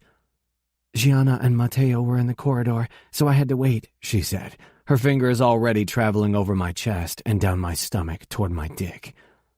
I loved her touch, but it was my turn. I grabbed her and flipped her on her back. She gasped in surprise. I hooked my hands in her waistband and slid her panties down her legs.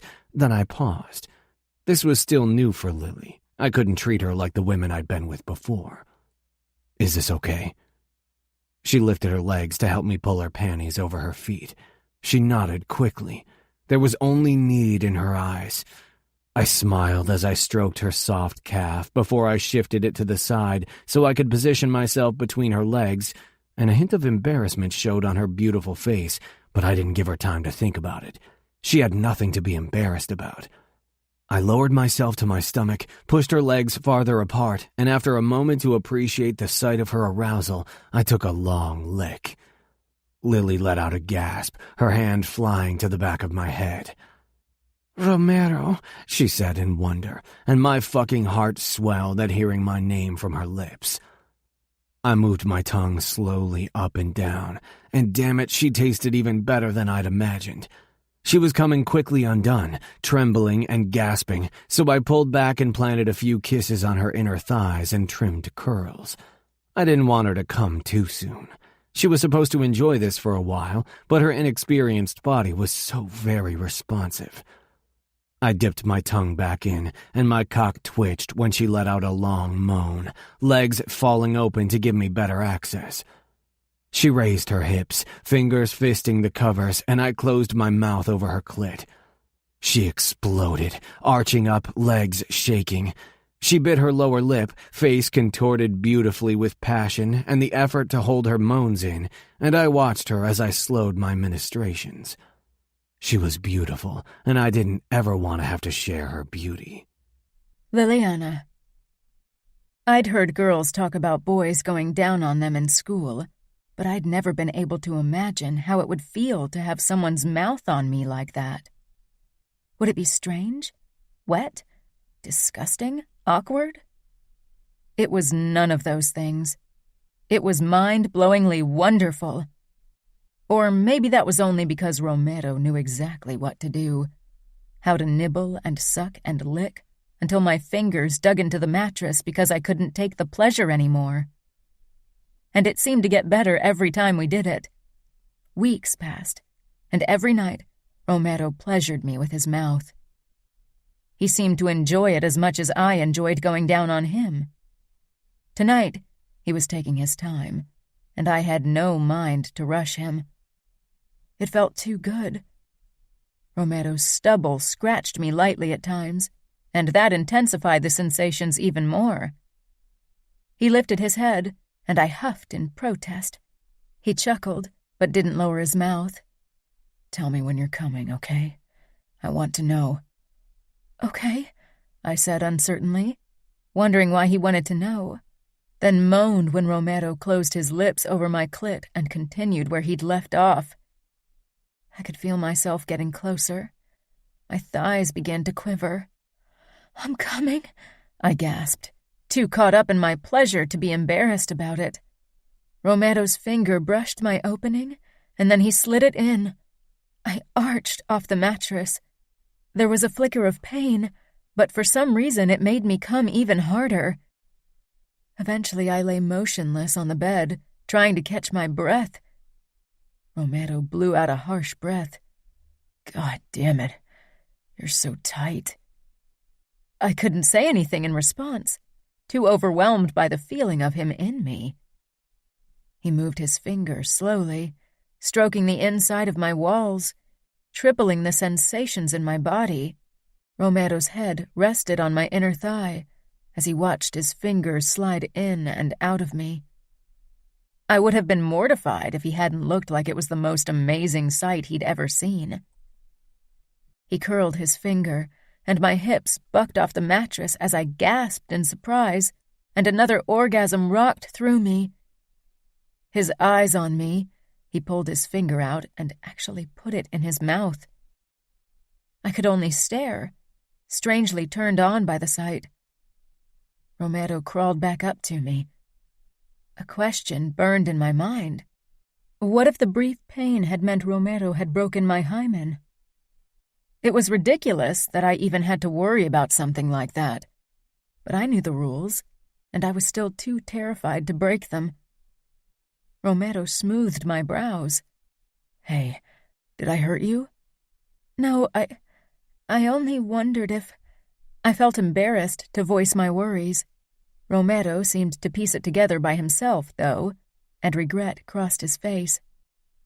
"You're scared that you aren't a virgin anymore because I put my finger in you." I couldn't decipher the emotion in his voice. Was he angry? Annoyed? He cupped the back of my head. "I wouldn't do that to you, Lily. I wouldn't just take your virginity without permission. And even then," he shook his head, "I shouldn't even think about taking your virginity. But you don't have to worry. My finger isn't wide enough, and I didn't go deep enough to do any damage. You're safe." I wasn't scared, Yes, what? I had been worried. There was no denying it. It wasn't that I didn't want Romero. I did. But that was a huge step, one I couldn't take back. "It's okay. You should be scared about that. Your life would be ruined if you lost your virginity before your wedding night," he said in a strange tone. He wrapped his arms around me so I couldn't look at his face anymore. "I want you to be the one, you know," I whispered into the dark. "But I cannot do it," Romero said, his fingers tightening on my arm. "Why not?" "Lily," Romero said almost angrily. "You know why not. So far we've been lucky that we didn't get caught. Your sisters and Luca are already suspicious as it is. Right now we could still deny everything and nobody would be able to prove the opposite. But if we slept with each other, then there would be evidence." "Evidence?" I huffed. "We aren't planning to commit a crime." "In our world it is. We don't play by the rules of the outside world, and you know it." "We only want to be together because we love each other. Is that so bad?" I snapped my mouth shut when I realized what I'd said. I'd practically put the words "I love you" into Romero's mouth when he'd never said them. Nothing close to it. I hadn't either, but I knew I loved him. Did he love me as well? He'd become motionless, and for a moment even stopped breathing altogether. "Fuck," Romero whispered harshly. He pressed a kiss against my temple. "This is spinning out of control." "I meant it, Romero," I said in a small voice. "I love you." He was quiet, and I realized he couldn't. He wouldn't say it back. "You shouldn't. We don't have a future, Lily." My heart ached from his words. I didn't want to believe them to be true. "You don't know that." "You're right," Romero said eventually, but it was to appease me. He kissed my temple again, and then neither of us said anything. Romero acted a bit more hesitant around me the next couple of days, but it only deepened my resolve. Mother had died with longing in her eyes and regret on her lips. This wasn't how I wanted to end. I didn't want to have a pile of what-ifs and how could it have been in my head during the last hours of my existence. I wanted to look back and not wonder how wonderful life could have been. I wanted Romero. I wanted Romero to be my first, wanted to share everything with him. Right in this moment, I wanted nothing more, and I knew that even if I'd come to regret it, that regret could never be as torturous as the one I'd feel if I didn't do it. The one where I'd always be left wondering how it would be to become one with the person I loved. Sometimes you had to risk something to live, and Romero was a risk I was willing to take. That was all I could think about as I relished the last few moments of my orgasm. Romero climbed up my body and brushed a kiss across my lips. He was about to lie down beside me, as he always did after he'd taken care of me. But I held onto his shoulders. "I don't want to stop tonight." He became very still. His dark eyes traced every contour of my face, as if he was hoping for a hint of regret somewhere, but I knew he wouldn't find any. I'd spent too many nights longing and wondering and wishing, and tonight I'd finally get what I wanted. Of course, I needed Romero's cooperation, but I had a feeling he wouldn't refuse me. He was dutiful and responsible, but he was also a man, and he wanted me. I could see it in his eyes, and his erection pressed up against my hip bone was a pretty good indicator as well. "Lily," Romero rasped, then cleared his throat. I had to stifle a smile. "That's something that can't be undone.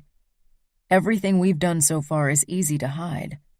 But beyond this point, there are ways to prove our transgressions." I laughed softly. "Transgressions?" I lifted my head and kissed him. "How can this be wrong?" Of course, I knew that Father and many other people in our world could have written a novel on all the ways it was wrong. But I didn't care. There was no part in me that thought what we were doing was wrong, and that was all that mattered. "We discussed this already. I shouldn't do this. For God's sake, I made a promise to Luca to protect you. How is ruining your life protecting you?" "You aren't ruining my life. I want this. Doesn't that count for anything?" "Of course it does." I pressed myself against him and grasped his cock through his boxers. "I want you. Only you. I want you to be my first." I wanted him to be my only one. "Don't you want to be my first?" I said in a small voice, regarding him through my lashes. Romero exhaled a tortured laugh and kissed the corner of my mouth, then my cheek before his eyes burned into mine again. "You know how much I want you. I can hardly think of anything else, but I should resist temptation. I'm bound to the familia, to my oath." "Sleeping with me won't break your oath."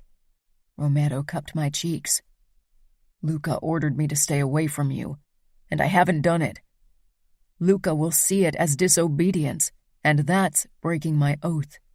I am the one who should decide if I want you to stay away or not. It's my body, my life. You know it's not that easy, he murmured, eyes so full of emotion my chest constricted with need and love. I curled my fingers tighter around his erection. I know, but I don't care. And I know that you want me despite it all. He released a harsh breath, then let out a quiet laugh. You've got me in your hands in every possible way. That's not how it's supposed to be. I smiled. It felt good to know that I had that kind of power over someone like Romero. But he held just as much power over me and my heart.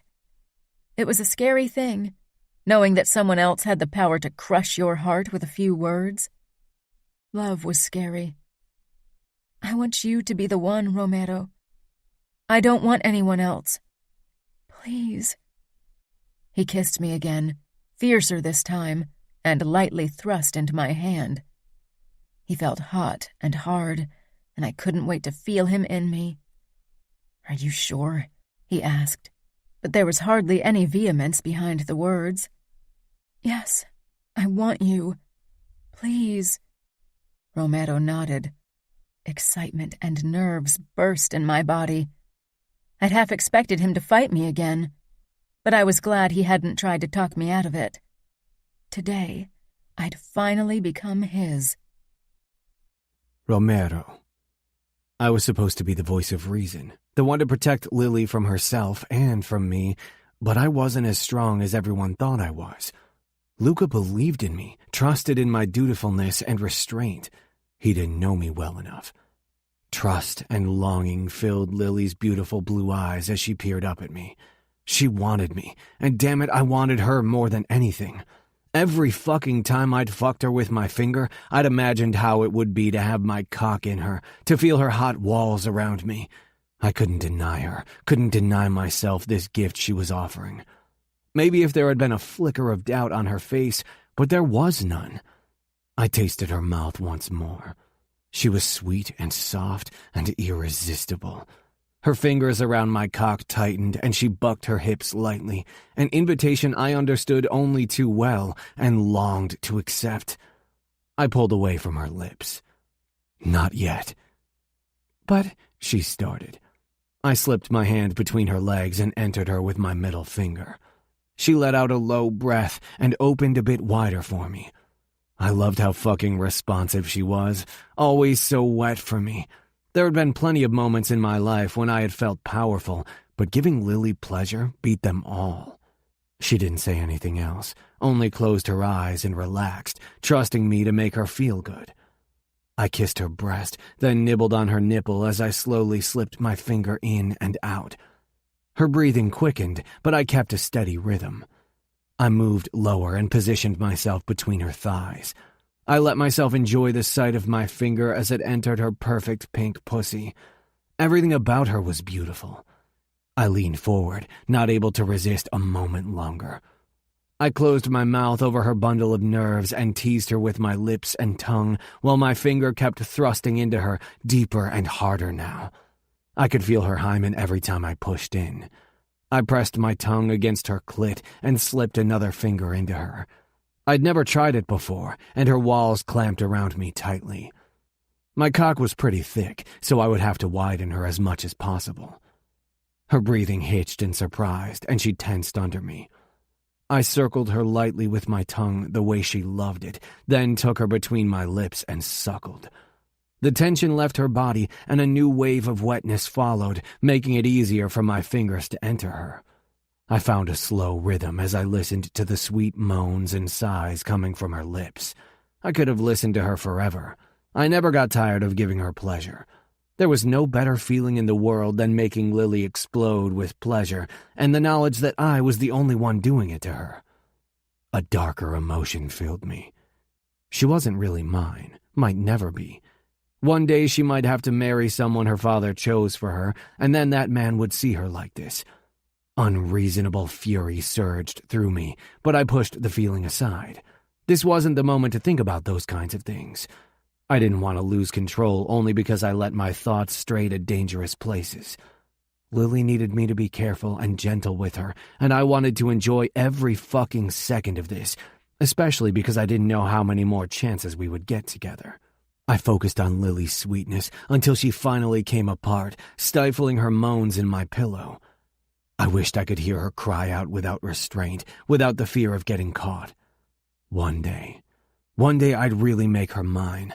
I'd figure out a way.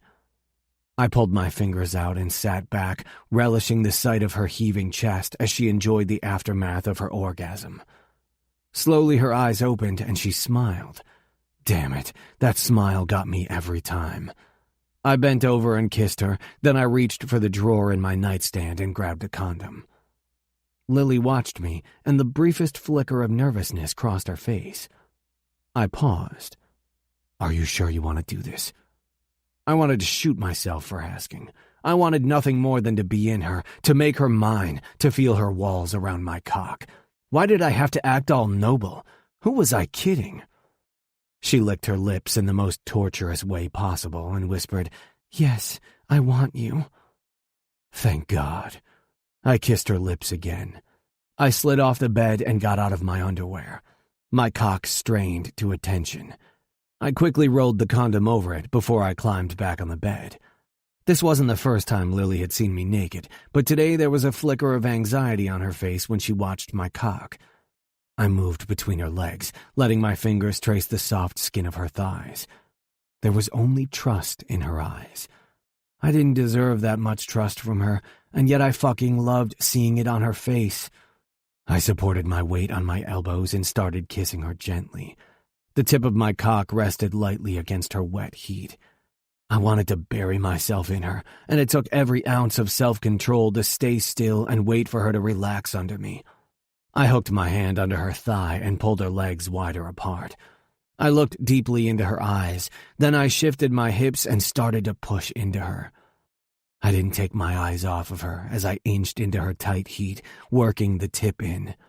She felt so fucking amazing.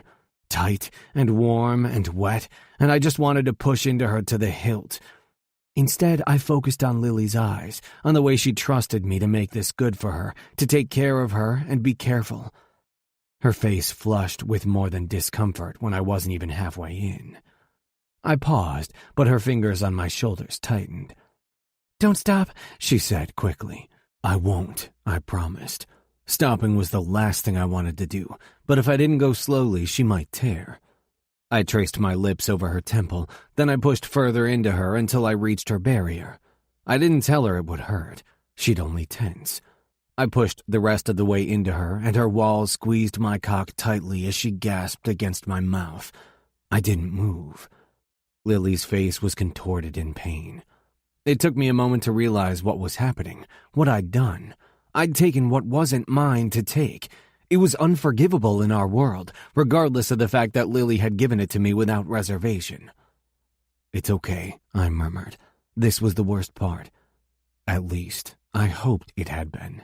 She felt so tight around me. I was worried if I started moving, I'd make things only worse for her, but I couldn't stay in her like that forever, and I really wanted to move, wanted to lose myself in her. "Lily?" She gave me a shaky smile. "I'm okay. It's not as bad as I thought it was." That wasn't really something a guy wanted to hear from the girl he was with. I wanted to make her feel good, but I knew it would be difficult during her first time. Even though I wanted nothing more than to move, I decided to stay as I was and kiss her for a while. My cock screamed in protest. "You can really move," she whispered, and that was everything it took.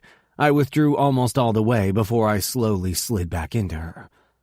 She exhaled, fingers digging into my back. I slowed even further and tried to go not quite as deep, and soon Lily's body loosened under me. I made love to her like that for a long time, and when she responded with the first hesitant moan, I wanted to fucking scream in triumph. But I couldn't last forever, not with the way her walls clamped around me, and I had a feeling she wasn't going to come. Next time she would, and there would be a next time. I knew that now. When it came to Lily, I couldn't resist temptation. I sped up even more until I felt my balls tighten, then my cock before I released into her.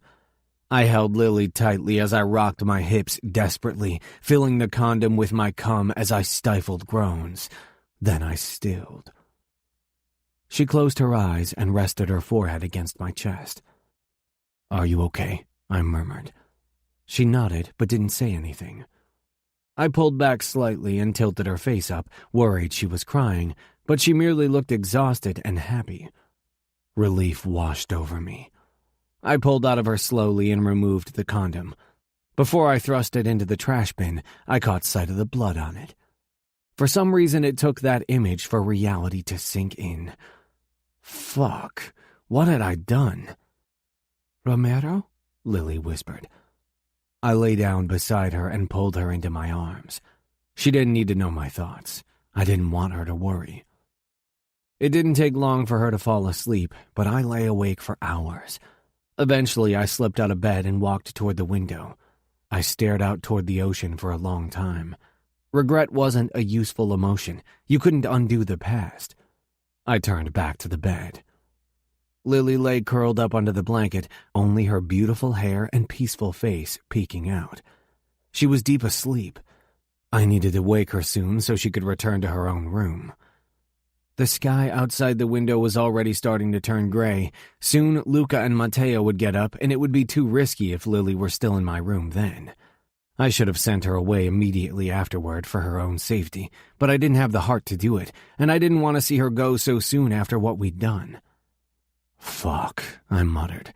So far, everything Lily and I had done had been risky, but untraceable. But this could destroy Lily's reputation and even start a war. Taking Lily's virginity had been a selfish thing to do. I knew better. I knew the rules. I'd learned to make reasonable decisions over the years, to make decisions that were good for the familia, but today I'd ignored my duty and my promise to Luca. He and I were as close to friends as he could allow, with him being my capo, but I knew he'd have to act if he found out what I'd done. Lily sighed in her sleep and turned around. The blankets moved with her, and the pink spot on the sheets became visible. I closed my eyes. Fuck. This was supposed to happen on her wedding night, but I knew that Rocco Scuderi would never give Lily's hand to me in marriage. I was only a fucking soldier, respected and honorable, but a soldier nevertheless. Despite my guilt over having taken Lily's virginity, I knew I would do it again. I'd wanted to make her mine for so long, and this was the only way I could. At least now a part of her belonged to me. At least she'd never forget our night together. But I also knew it wasn't enough. I didn't want Lily to have only the memory of our shared night for the rest of her days. I wanted to remind her of the pleasure I could give her every night. I wanted to taste her, smell her, feel her every fucking night. I wanted to have her fall asleep in my arms and wake up next to me in the morning. I wanted to make her mine for everyone to know. But there was no way in hell I could do this without betraying Luca and the familia even more. Luca treated me like a brother, but if I did this, if I went against the outfit by claiming Lily officially, he'd have to put me down like a rabid dog for the good of the familia. With a sigh, I walked toward the bed and bent over Lily. I brushed her hair away from her face. "Lily, you need to wake up," I whispered. Her eyelids fluttered and she turned on her back. The blanket slipped away, revealing her perfect breasts. Her nipples puckered at the cool air in the room, and my cock stirred in response. I leaned over her. She even still smelled like me. Fuck, I was already getting hard again. She opened her eyes and gave me a sleepy smile. Happiness and trust shone on her face. Didn't she realize that I'd destroyed her life last night? A light blush appeared on her cheeks under my scrutiny. I kissed her forehead. "You need to leave," I said. She froze, eyes filling with insecurity. "Did I do something wrong last night?" Good Lord, I wanted to stab myself with my fucking knife. I was such an asshole. I should have never let it come to this. Lily was a good girl and I'd ruined her. I kissed the spot below her ear, then her cheek. "No, you did nothing wrong, honey." She relaxed and lifted her hand to the back of my head, looking hopeful. "Can we snuggle a bit?" She sounded fucking vulnerable. Of course she wanted closeness after last night, and I wanted it too, but it was getting light outside. but the way she was looking at me, I couldn't tell her no. I slipped under the blankets and she pressed up against me. Her naked skin brushed mine and all of my senses sprang to life. I pushed my lust down. This wasn't the time. I stroked her hair. "Are you okay?" She nodded against my shoulder. "I'm a bit sore." She sounded embarrassed. I pressed a kiss against her temple, and I wasn't sure why I said it, because it definitely didn't make things easier, but it slipped out. "I love you." And by God, it was the truth. I loved Lily, even though I knew our love was doomed. She sucked in a breath before whispering, "I love you too." I was digging my grave, and hers too, only because I couldn't control my dick, my heart, and my mouth. She let out a small, happy breath. She didn't seem to realize in how much trouble we were. I couldn't stop feeling guilty. I wished I could say I would have acted differently if I got the chance, but I knew I'd sleep with her again. I'd wanted her, still wanted her. I would never stop wanting her. Chapter 11. Liliana. I couldn't believe Romero and I had actually slept together. I didn't feel regret. Maybe it would come at some point, but I couldn't imagine it. It had been painful, and yet it was the happiest moment in my life.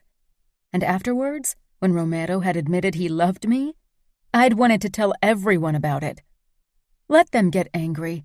Let them call me names. What did I care? I was happy, and that was all that mattered. But I knew better. Romero and I needed to keep it a secret. Maybe one day we'd figure out a way to make it official without causing a war. But right now, I only wanted to enjoy our time together. The summer was drawing to a close, but Father didn't seem to want me back, and I definitely didn't want to return to Chicago. Maybe he'd forget I existed, and I could move to New York for good.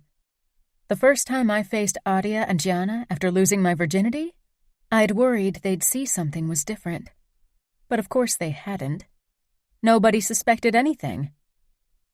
Maybe that realization was why I got more daring. It was almost noon, and I could hardly keep my eyes open. Romero and I had made love until the early morning hours, and once I'd been back in my room, I'd only managed 2 hours of sleep before I had to get up for breakfast again. "Why don't you rest on the sofa for a while? You look tired," Adia said when I yawned again. We'd been rifling through a brochure that detailed events in the Hamptons for something to do in the next few days. Sunbathing and swimming were getting old. Gianna wiggled her eyebrows behind Adia's back. "She does. She doesn't seem to get enough sleep at night." Romero glanced over from where he stood with Luca and Matteo in the kitchen area, but he didn't seem worried. I decided to ignore Gianna's comment. I stood from the table. "You're probably right, Adia. I'll lie down for a bit." Adia set the brochure aside and peered down at her watch before she looked over to Luca. "If we want to head out for lunch, we should leave soon." Luca nodded. I walked toward the sofa, stretched out, and closed my eyes. I almost immediately drifted off into a light slumber, only interrupted by the sound of Adia and Luca leaving, followed a few minutes later by Gianna and Matteo's laughter as they headed for the beach. In the following silence, I felt my mind drift off again. "I'm wearing you out," Romero said from close by. I opened my eyes to find him standing over me with a smirk. Slowly, my own lips curled into a grin, and my sleepiness began to disappear. I hooked my leg behind his knee in an attempt to make him fall forward and preferably land on top of me. But Romero was too strong. After a quick glance toward the terrace door, he leaned down, though, and gave me a kiss. When he was about to pull back again, I wrapped my arms around his neck and my legs around his waist. "Adia and Luca are out for lunch, and Gianna and Matteo will spend the day on the boat. That leaves the house to us." Romero looked conflicted, but when I pressed my core against his crotch, I knew I had him. He was already hard. With a growl, He lowered himself on top of me. Our lips eagerly found each other. After a few minutes of heated kissing and roaming hands, Romero drew back. "It's too risky to have sex out here." "I know, but there are other things we can do," I said, before I pulled Romero's head back down for another kiss. He didn't protest again, which might have also had something to do with the fact that I was rubbing his erection through his pants. For some reason, making out with Romero in the middle of the living room made things seem more real between us, like we could maybe be an official couple, and not just something that needed to happen in the secrecy of darkness. My lips were raw from Romero's kiss, but I loved it. Romero slipped his hand under my shirt and sneaked his fingers under my bra cup, finding my nipple. I gasped and arched off the sofa. Romero kissed me even harder. I swung my leg over his lower back, pulling him even tighter against me. I couldn't wait to feel him without the clothes between us. Maybe I could convince him to risk a quickie in the living room. A door banged and steps rang out, but there was no time to react before Adia appeared in the living area. "Lily, She snapped her lips shut and froze. So did Romero and I. Romero pulled his hand out from under my shirt and sat back quickly. He held his arms in a way that was supposed to hide his erection, but I doubted he was fooling Adia. My eyes searched the area behind her back, but Luca wasn't there. That was the only good thing about our situation. Nobody said anything for a long time. I tried to reposition my bra and straighten my hair, but I wasn't doing a good job because my hands were shaking. "This isn't how it looks," I said, but stopped when I realized how stupid that sounded. Adia raised her eyebrows as if she thought exactly the same thing. "That's why I didn't want you alone with her, Romero. I knew this would happen." "You make it sound like I had nothing to do with it. It wasn't only Romero's doing," I said, but Adia hardly paid me attention. She was glaring at Romero. "Why are you back, anyway? Shouldn't you be having lunch with your husband?" I asked. "Are you blaming me for this?" Adia asked incredulously. "Luca got a call that there was trouble in one of the clubs. Something with one of the Russian underbosses, so he dropped me off in the driveway and headed straight to New York. You're lucky he didn't come in." "If you tell Luca," Romero began, but Adia interrupted him. "I won't tell him," she said angrily. "I know what he'll have to do if I do." Romero helped me to my feet. "He's your husband. You owe him the truth." What was he doing? He'd be in big trouble if Luca found out. And what if Luca told my father? I gave Romero a confused look, but he didn't react. Then another thought struck me. Maybe he wanted people to find out. Maybe he hoped Luca would approve and would figure out a way for my father to agree on a union between Romero and me. Hope flared up in me. "Lily, can I talk to you in private, please?" Adia asked, looking truly shaken. Her worry ignited my own. I nodded, even though my stomach turned from anxiety. Adia was my sister. I loved her and trusted her. But Romero was right. She was also the wife of the capo, and I wasn't sure where her loyalties lay. I followed her toward the dining room and then into the kitchen. She didn't say anything until we'd both settled on bar stools. "How long has this been going on?" she asked. God, she even sounded like the wife of a capo. So grown up and responsible. "A while. Almost since I came to New York," I admitted. There was really no use in lying anymore, and I actually wanted to talk to her about it. Romero and I had been keeping this a secret for close to 3 months. Adia nodded slowly, her eyes full of worry. "I should have known. Sometimes I thought I saw you exchanging those secretive looks only lovers do, but I didn't want to believe it." I wasn't sure what to say, if she even expected me to say anything. "We tried to hide it." "Of course you did," Adia whispered harshly. "Oh, Lily, this is bad. You know that, right? If Father finds out, all hell will break loose. You'll be in major trouble. And not only that, Father might very well start war over this. After all, Luca promised to keep you safe while you were in New York, and having one of his men have an affair with you is definitely a breach of that promise." "Affair?" I said, offended. What Romero and I had was so much more than that. "You make it sound like it's just about sex." Aria's eyes widened. "I didn't mean it like that, but wait a second. Please tell me you haven't slept with him yet." Her expression was so pleading and anxious, I almost considered lying to her. I bit my lip. "I really love him, Aria. So you did sleep with him," she said quietly. She made it sound like it was the end of the world. I nodded. "And I don't regret it." I was so glad that I got to share that moment with Romero. I wanted to share so much more with him. Every time I'd slept with him in the last few weeks, I'd grown closer to him, though I didn't think that was possible. Aria leaned back and released a long breath. "Father will kill you if he finds out. After the thing with Gianna, he'll completely lose it." "Mother told me to be happy shortly before she died, and Romero makes me happy. I want to be with him." "Lily, Father won't allow it.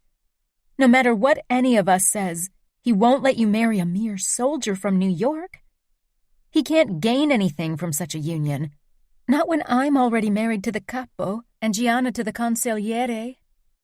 "I know," I said in a whisper, "but I trailed off. I knew Aria was right.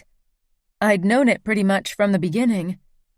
I hated that I had to apologize for loving someone, for wanting to be with that someone. It shouldn't be like that." Aria took my hand and linked our fingers. "Some women manage to fake their virginity on their wedding night. Maybe you can do that too. And it's not like Father has already set up a wedding for you, so we can figure something out until then." "Aria, I don't want to marry anyone else. I only want Romero. I mean it. I love him." Aria looked into my eyes for a very long time. I wasn't sure what she was hoping to find there, but I gave her time. "You do, don't you?" she said, resigned. "What about him? Does he love you?" "He said it after we made love for the first time.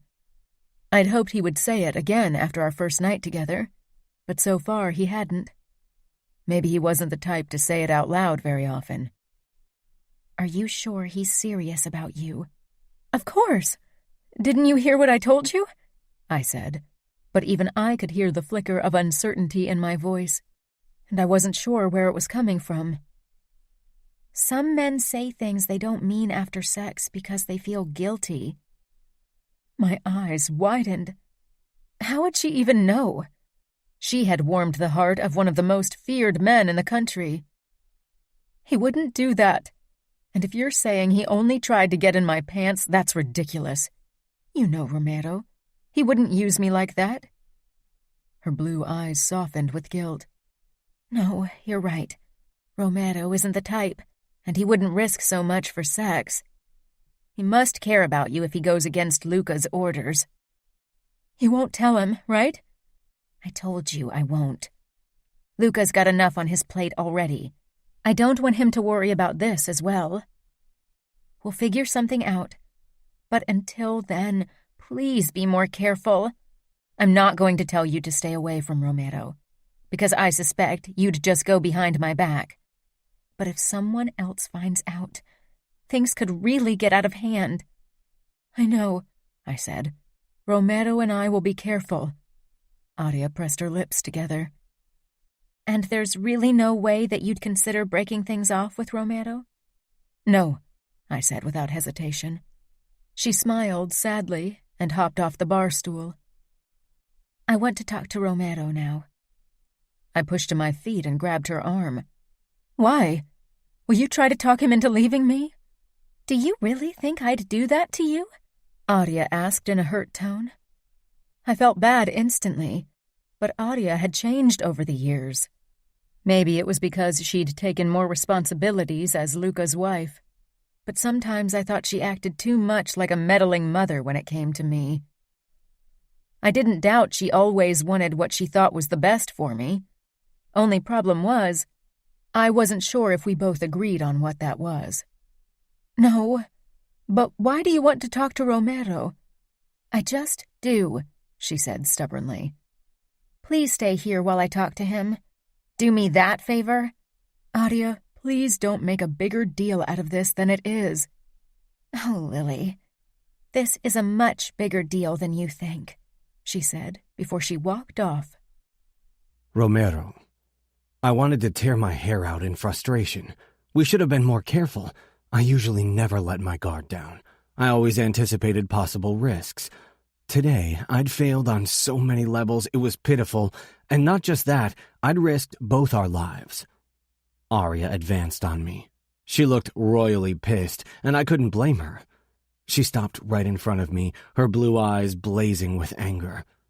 "How could you do that? What were you thinking?" she hissed, jabbing her pointer finger against my chest. "But you probably weren't thinking, at least not with your head." She made a gesture in the general direction of my crotch, then jabbed my chest again with more force. My eyebrows shot up. This was so unlike Aria. She never touched me because she knew how possessive Luca got over the smallest things. This isn't only about sex. Lily said the same thing, but what is it then? You know the rules, for God's sake. It's ironic that I have to remind you. I know the rules, I said tersely, getting angry. But Aria was the last person I should be mad at. She was right. Lily said you slept with her. Aria shook her head, tears gathering in her eyes, and all my anger evaporated. God, Romero, if someone finds out, Lily will be ruined. Or do you intend to marry her? I can't. You know that. Your father would never allow it, and if we went against his wishes, that would mean war. I know it. You know it. So why did you do it? I didn't push Lily, if that's what you think, I said. Did she think I'd forced her sister somehow? Lily wanted it too. I don't doubt it. I see how she's looking at you. She loves you. Of course she wants to sleep with you, but you should have known better. Fuck. Why did she have to be right? I know. What do you want me to say? That I'm sorry? You'd be lying, Aria muttered. Indignation shot through me, but she was right. I wasn't sorry that I'd slept with Lily, at least not enough that I wouldn't do it again. Are you going to tell me to stay away from her now? You'd be going behind my back, and Lily would hate me if I tried to get between you and her. You've slept with her already, so it's not like it matters if you do it again, as long as you are careful not to get caught and not to get my sister pregnant. Are you going to give me the talk? I said in amusement. I'm serious. If Lily gets pregnant, then things will get really bad. We're being careful. As careful as you were when I caught you on the sofa? I mean it. Lily won't get pregnant. Aria covered her face with her hands. God, I can't believe we're having this discussion. I wanted Lily in New York so she'd have some fun, but not that kind of fun. I wasn't sure what to say. Guilt weighed heavily on my shoulders, but like Aria had said, it was too late now. Would you stay away from her if I threatened to tell Luca? Aria asked as she lowered her hands. No, I said without hesitation. Good, she said, throwing me off track. At least that means you're serious about her. Maybe we can find a solution for you and my sister. Let me think about it. I've been thinking about it for a long time. Unless we want war, we'd have to convince your father to agree on a union between Lily and me. Gianna and I married for political reasons. Why should Lily not be allowed to marry someone she wants? If I was more than a soldier, then maybe your father would consider it. Aria's eyes lit up. You could become a captain with your own group of soldiers. You've been working for Luca for so long, and he always says you're his best soldier. The only reason why he hasn't already promoted you is because he trusts you with me and doesn't want anyone else as my guard. I stared at her. Usually the position of captain was handed down from father to son. Soldiers rarely received the honor of becoming captain. Father still hasn't found a husband for Lily. That's a good sign. Gianna and I were long engaged when we were Lily's age, so maybe he's open for suggestions, and it would be a good move to improve relations between New York and Chicago again." "You'd make a good capo, too," I said with a smile. "I'm married to a good capo, that's all." "You are," I said, "but I don't want to become captain only because you talk Luca into it. I haven't worked this hard for a pity promotion." "I won't have to talk him into it, and Luca never does anything because of pity. You should know that." I nodded. She had a point. Once you tell him there's no going back, he might not take it so well. I went against his direct orders, after all. That's still a crime. "Yeah, you did," Arya said. "But he loves you like a brother. He'll forgive you. I'll just have to figure out a way to break it to him." "I could talk to him. I have to own up to my actions." Arya shook her head. "No, I can be more convincing than you, and he can't stay mad at me for long." I laughed. "You Scuderi women have a way with men." Arya smiled for the first time since she'd found Lily and me on the sofa. I took that as a good sign, even though I wasn't so naive to think that I'd become captain tomorrow, and then Scuderi would gladly accept me as his future son-in-law. This would be a difficult battle. Chapter 12. Liliana. I nervously paced the kitchen. What took Adia so long? I didn't even want to know what she was saying to Romero. What if she convinced him to break things off with me? She'd promised not to do something like that, but I wasn't sure. If she thought she had to protect me from harm, she'd play dirty if she had to. The door opened, and Romero stepped in. He looked almost relaxed. I hurried toward him. "What did she say?" "That we should be careful." "That's all? She's not going to tell Luca about it?" "No, not right now." "What does that mean?" A slow smile curled his lips. "There might be a way for us to be together." "You mean officially?" I asked excitedly. "Yes, but first Adia needs to figure out a way to talk to Luca, and then we'll go from there." I tried to hold back my joy, but it was difficult. I wanted nothing more than a real future with Romero. I stood on my tiptoes and kissed him, but after only a few seconds, Romero pulled back with a pained look. "We need to be more careful. Adia will rip my head off if she catches us kissing out in the open like that again." "Probably not only your head," I said with a wicked grin, cupping him through his pants. Romero groaned, gripped my wrist, and pulled my hand away. "Lily, stop torturing me." "I thought you like it when I torture you." Romero leaned down, his lips brushing my ear. "I do, when we are alone." "Then how about we head to my room?" "There's nothing I'd rather do, but we shouldn't risk it during the day," Romero said regretfully. "And I really need to call Luca and ask about the problem with the Russian underboss." I pouted playfully. "I hate it when you're being reasonable. Tonight is too far away. I want you now." "Fuck," Romero muttered. Then he gave me a dangerous grin. "Go ahead. I'll come after you in a few minutes." I dashed off toward my room, already feeling my core tighten with anticipation. The next day, Luca returned from New York. He was on edge, so our confession would have to wait.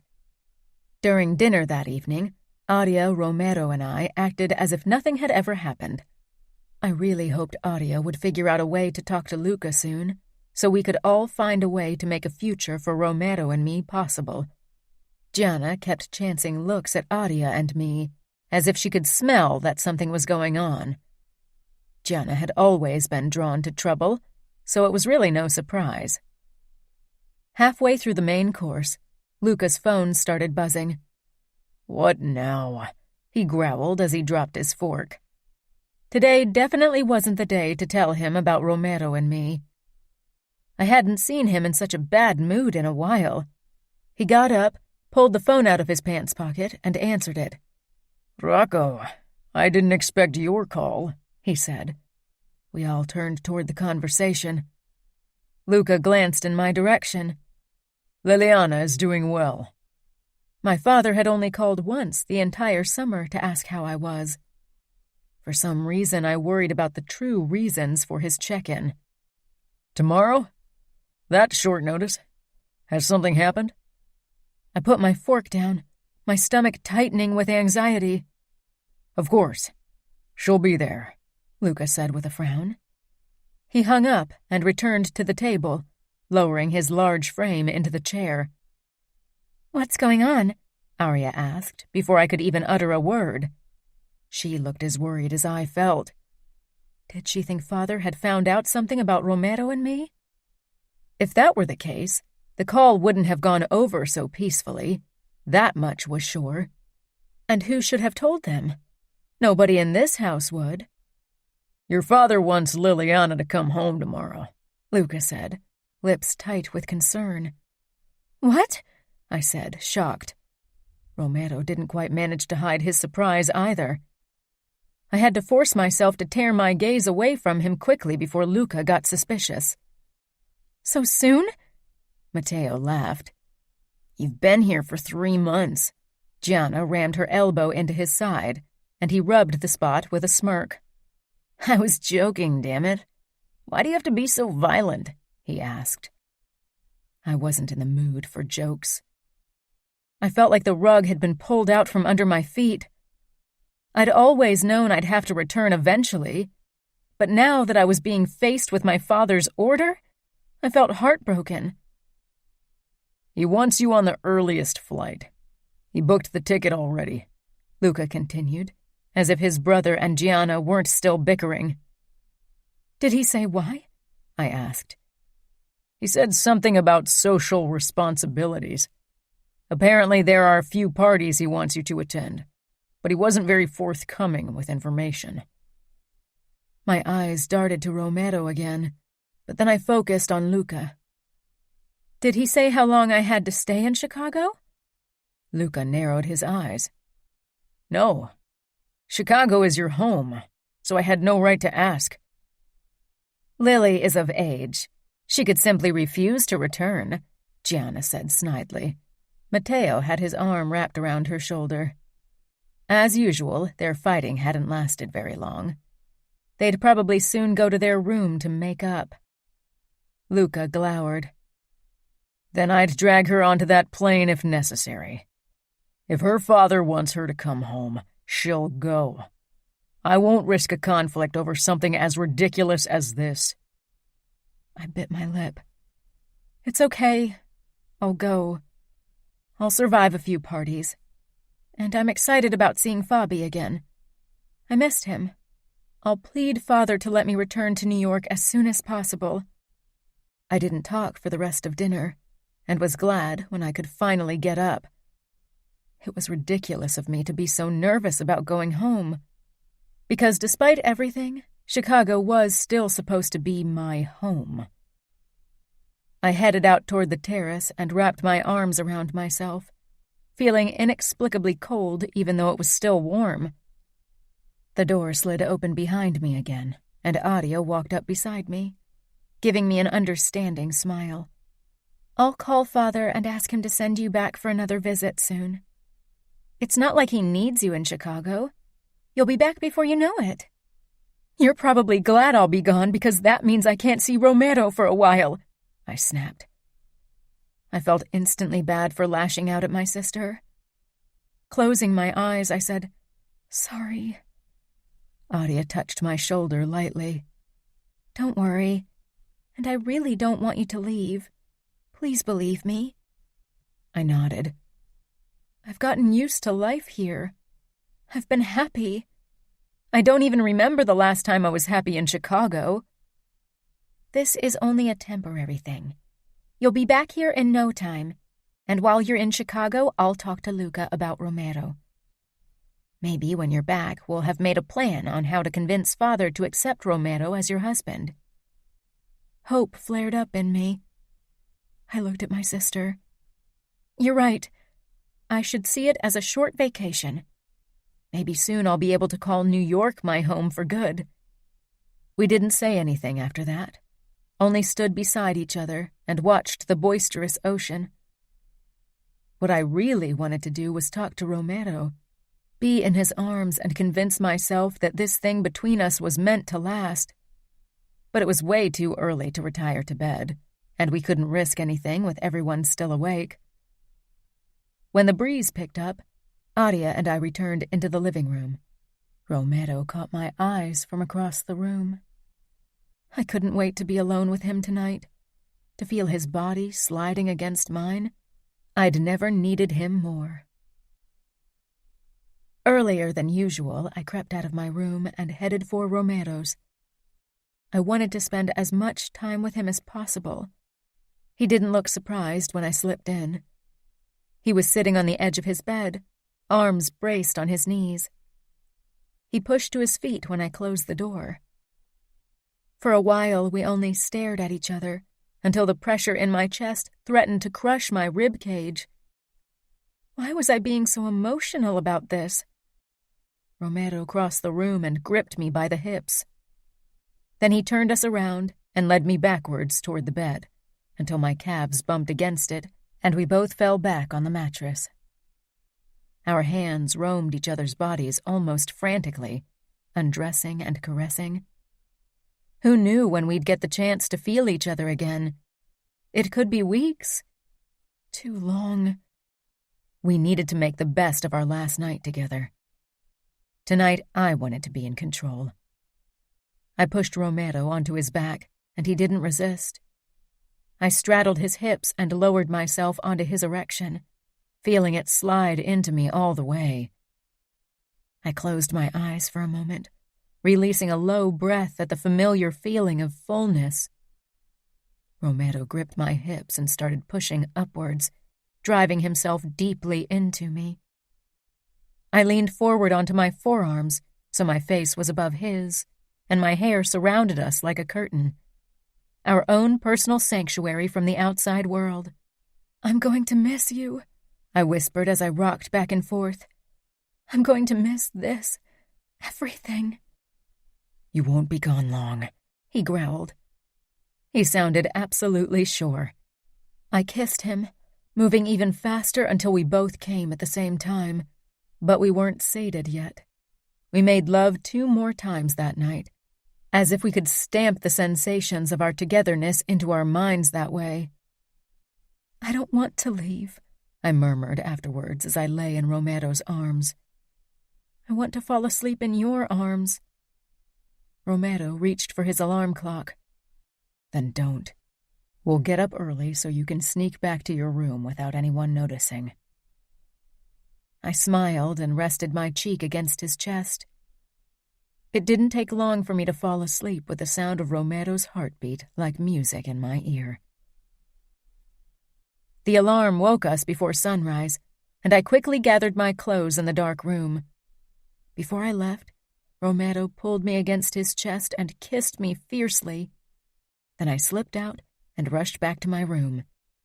I caught a couple of hours of sleep before I really got up and prepared everything for my drive to the airport. The hardest part about leaving was that I couldn't hug or kiss Romero when we said goodbye in the airport waiting hall. With a last glance, I walked away, trying to ignore the insistent worry that I wouldn't return. When I landed in Chicago, my old bodyguard Mario was waiting for me. He wasn't the most talkative person, so we didn't speak during the drive to my family home. As I stepped up to the entrance door, my heart pounded in my chest like a drum. The last time I'd been here, the house had brimmed with sadness and death. Mario opened the door for me and I stepped in. It wasn't as bad as it used to be, but I definitely didn't feel at home here anymore. Was it my imagination, or did the stench of disinfectant still linger in the corners? "Where's my father?" I asked quickly, before my mind conjured up more craziness. "In his office. He wants to see you right away." I doubted the reason for that was that he'd missed me. Mario headed off to take my luggage up to my room. I walked down the long corridor and knocked at Father's door, trying to ignore the way my stomach twisted with nerves. "Come in," Father called. I took a deep breath and slipped in. Fabi stood near the window. He had grown in the 3 months that I'd been gone, and something about the way he held himself told me that wasn't the only change in him. The last few months seemed to have taken a toll on him. It would have been better if Fabi had been allowed to go to New York with me for the summer, but naturally, that had been out of the question. Father sat behind his desk, as usual. He didn't bother getting up to hug me. But Fabi walked up to me, and I wrapped my arms around him before he could decide he was too cool for affection. He was taller than me. I leaned back to take a look at his face. I knew something was wrong the moment I saw Fabi's expression. Recently, Father had involved him more and more in the mob business, even though Fabi wouldn't turn 13 for several more weeks. Had something happened? He couldn't have been forced to kill someone already, right? The idea that my little brother might already be a killer turned my stomach into an icy pit. "Sit," Father said with a nod toward the armchair in front of his desk. Fabi immediately freed himself of my embrace. But what worried me more was that he made sure to keep his eyes on my chin. "It's good to see you back in Chicago. I trust Luca and Aria took good care of you?" Father asked. No mention of Gianna, which wasn't a huge surprise. I sank down on the chair across from him. "Yes, they did. It was lovely." I tried to catch Fabi's gaze. He'd returned to his spot at the window, where he was busy avoiding my eyes. His hands balled to fists at his side, and his lips a thin white line in his angry face. My stomach tied itself into a knot. Father tapped his fingers against the smooth wood of the desk. If I didn't know better, I'd say he looked almost ashamed. Fear gripped me. Again, I darted a look at Fabi, but he was glaring at the floor. The silence stretched between us until I was sure I'd suffocate. "You said to Luca that you wanted me here for a few parties?" "That's part of the reason. You need to become part of our social circles again." Father paused. Then he cleared his throat. He looked almost guilty. "Life must go on. Death is part of our existence, but we must make sure that our family line stays strong." Where was he going with this? "I'm going to marry again." I was torn between relief and shock. At least I wasn't in trouble, but I couldn't believe, much less understand, how he could be considering another marriage when Mother had been dead for less than 6 months. But I stopped myself. Nothing I could say would change a thing. It would only get me in trouble. "Who is she? Do I know her?" There were a few widows in Father's age I knew, but I wasn't sure if any of them were his type. Even thinking that made me feel guilty, and I wasn't even the one considering replacing Mother. Maybe Father was lonelier than he'd let on. I'd always thought he and Mother hadn't cared much for each other, but maybe I'd been wrong. Maybe he had loved her in some twisted way. Maybe he hadn't been able to show it. Some people were like that. Fabi let out a low sound, drawing my eyes toward him, but he was still glowering at his feet. Which was probably for the best, because Father gave him a look that sent a shiver down my back. I noticed a fading bruise on Fabi's left temple, and I couldn't help but wonder if there were more hidden beneath his clothing, and if Father was responsible for all of them. Father's fingers took up their tapping again. "Maria Brasi." I almost fell forward in my chair. "What?" I blurted. He had to be kidding. Maria was only 1 year older than me. She could have been Father's daughter. She'd gone to school with me, for God's sake. I peered at Fabi again, needing him to tell me this was a joke. But his grimace was all the answer I needed. This was disgusting. Was this some kind of midlife crisis thing on Father's part? I couldn't even begin to understand how he could choose someone who could be his daughter. "In turn," Father continued evenly, You are going to marry her father, Benito Brasi. And that's when my whole world shattered. I could see it right before my eyes. All the images of a future with Romero, of happiness and smiles, of sweet kisses and endless nights of lovemaking splintering into tiny pieces, and they were replaced by something horrendous and dark, something people whispered about in hushed voices, because they were worried the horrors might become reality if they spoke about them too loudly. Not in my darkest nightmares had I imagined that father would marry me off to an old man like Benito Brasi. I didn't remember much about him, but I didn't have to. Everything about this was wrong. I tried to speak, but I was mute. I wondered when the first tears would fall. Right now, I still felt too numb. You're condemning Lily to a life of misery, Fabi said the words I could only think. He sounded so old, like he'd become a man sometime when I hadn't been looking. I wanted to give him a grateful smile, but my face was frozen. All of me was. Was this really happening? This morning, I'd still kissed Romero, and now I was supposed to marry Brasi? I'm making reasonable decisions. You don't understand it yet, but you will. No, I would never do something like that.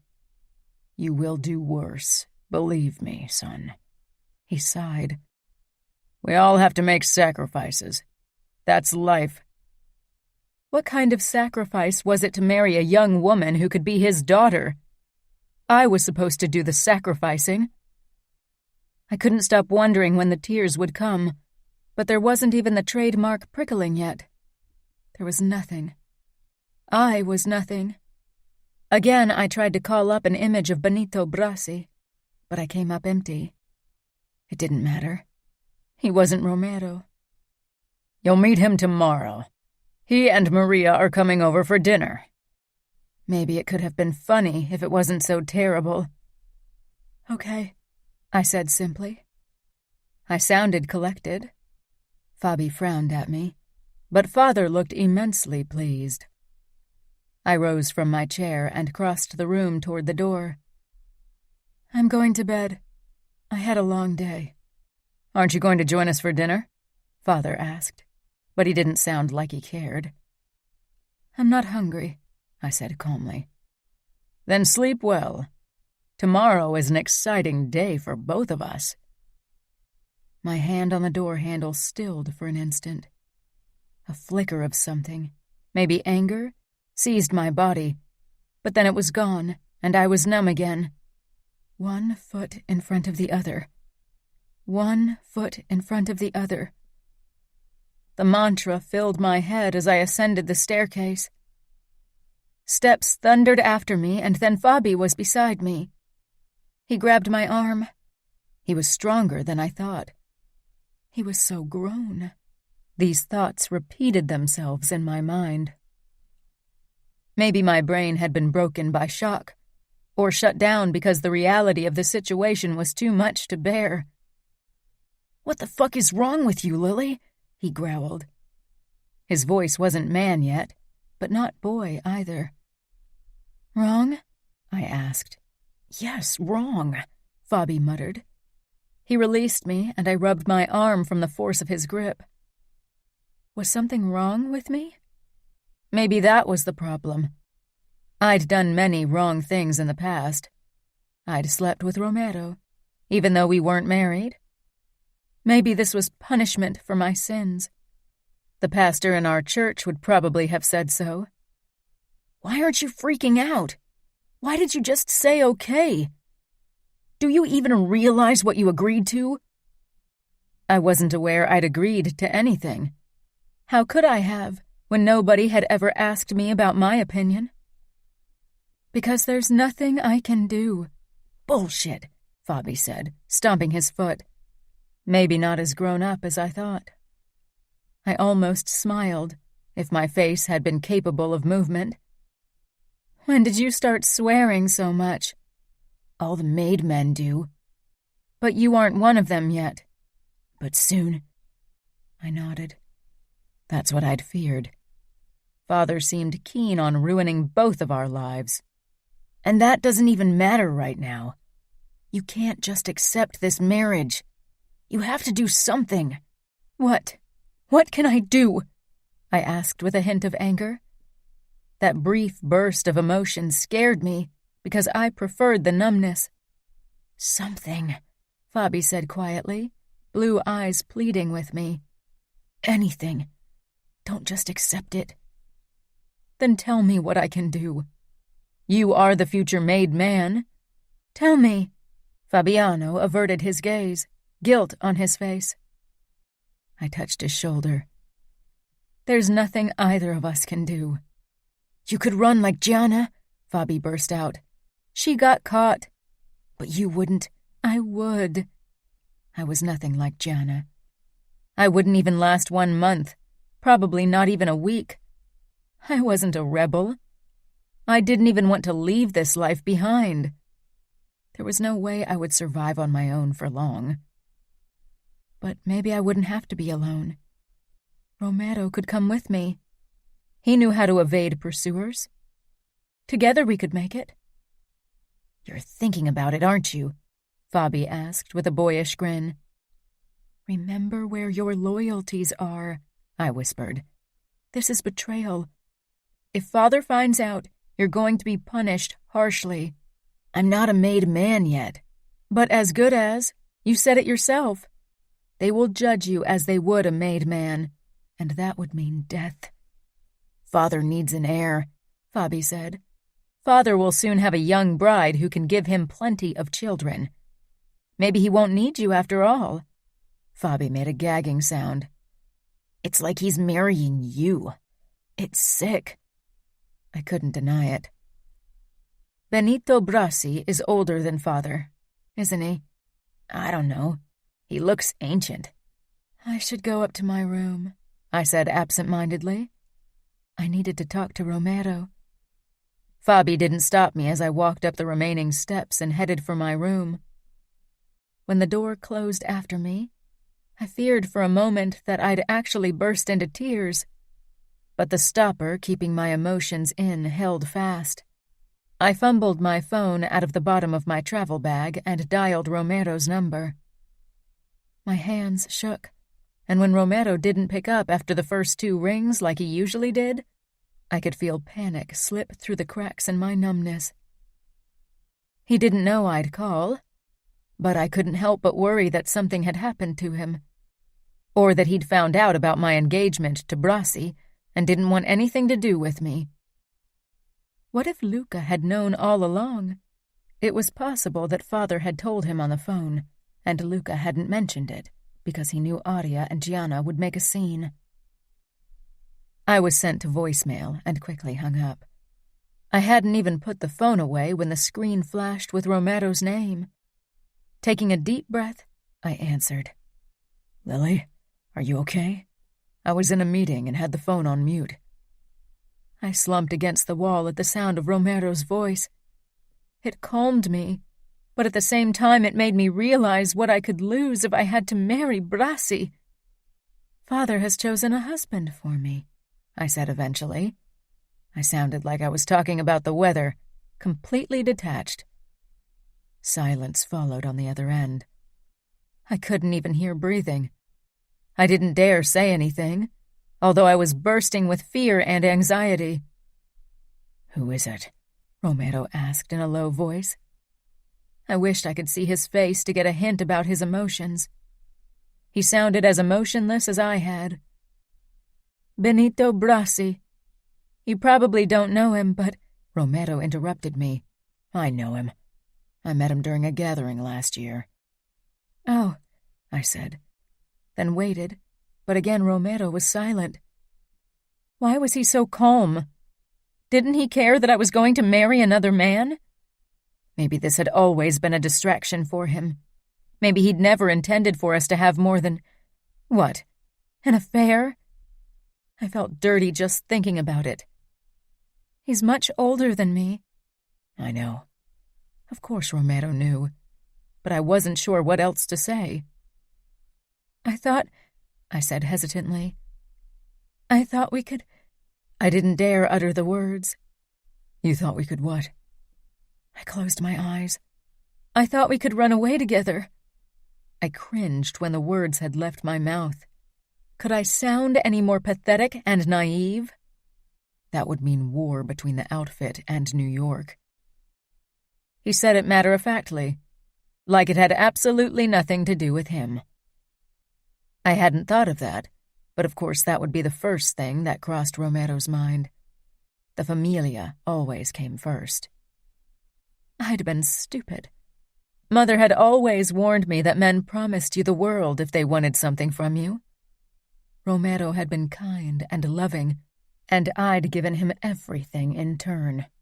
My body, my heart, every little thing I could give. I'd given it gladly, and I didn't want to feel regret over a single thing. But it was hard. I bit my lip, suddenly on the verge of crying. I could feel the floodgates open. It wouldn't be long now. "You're right," I croaked. I choked and quickly hung up. Then I hid the phone in my travel bag again and curled up on my bed, letting sobs rack my body until my muscles hurt, until my throat hurt, until everything hurt.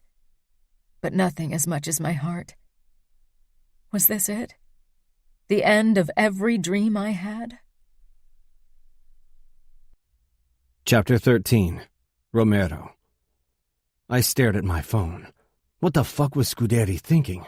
I'd wanted to kill him so often in the past. Now I wished I'd done it. Nino came out of the meeting room and put a cigarette into his mouth.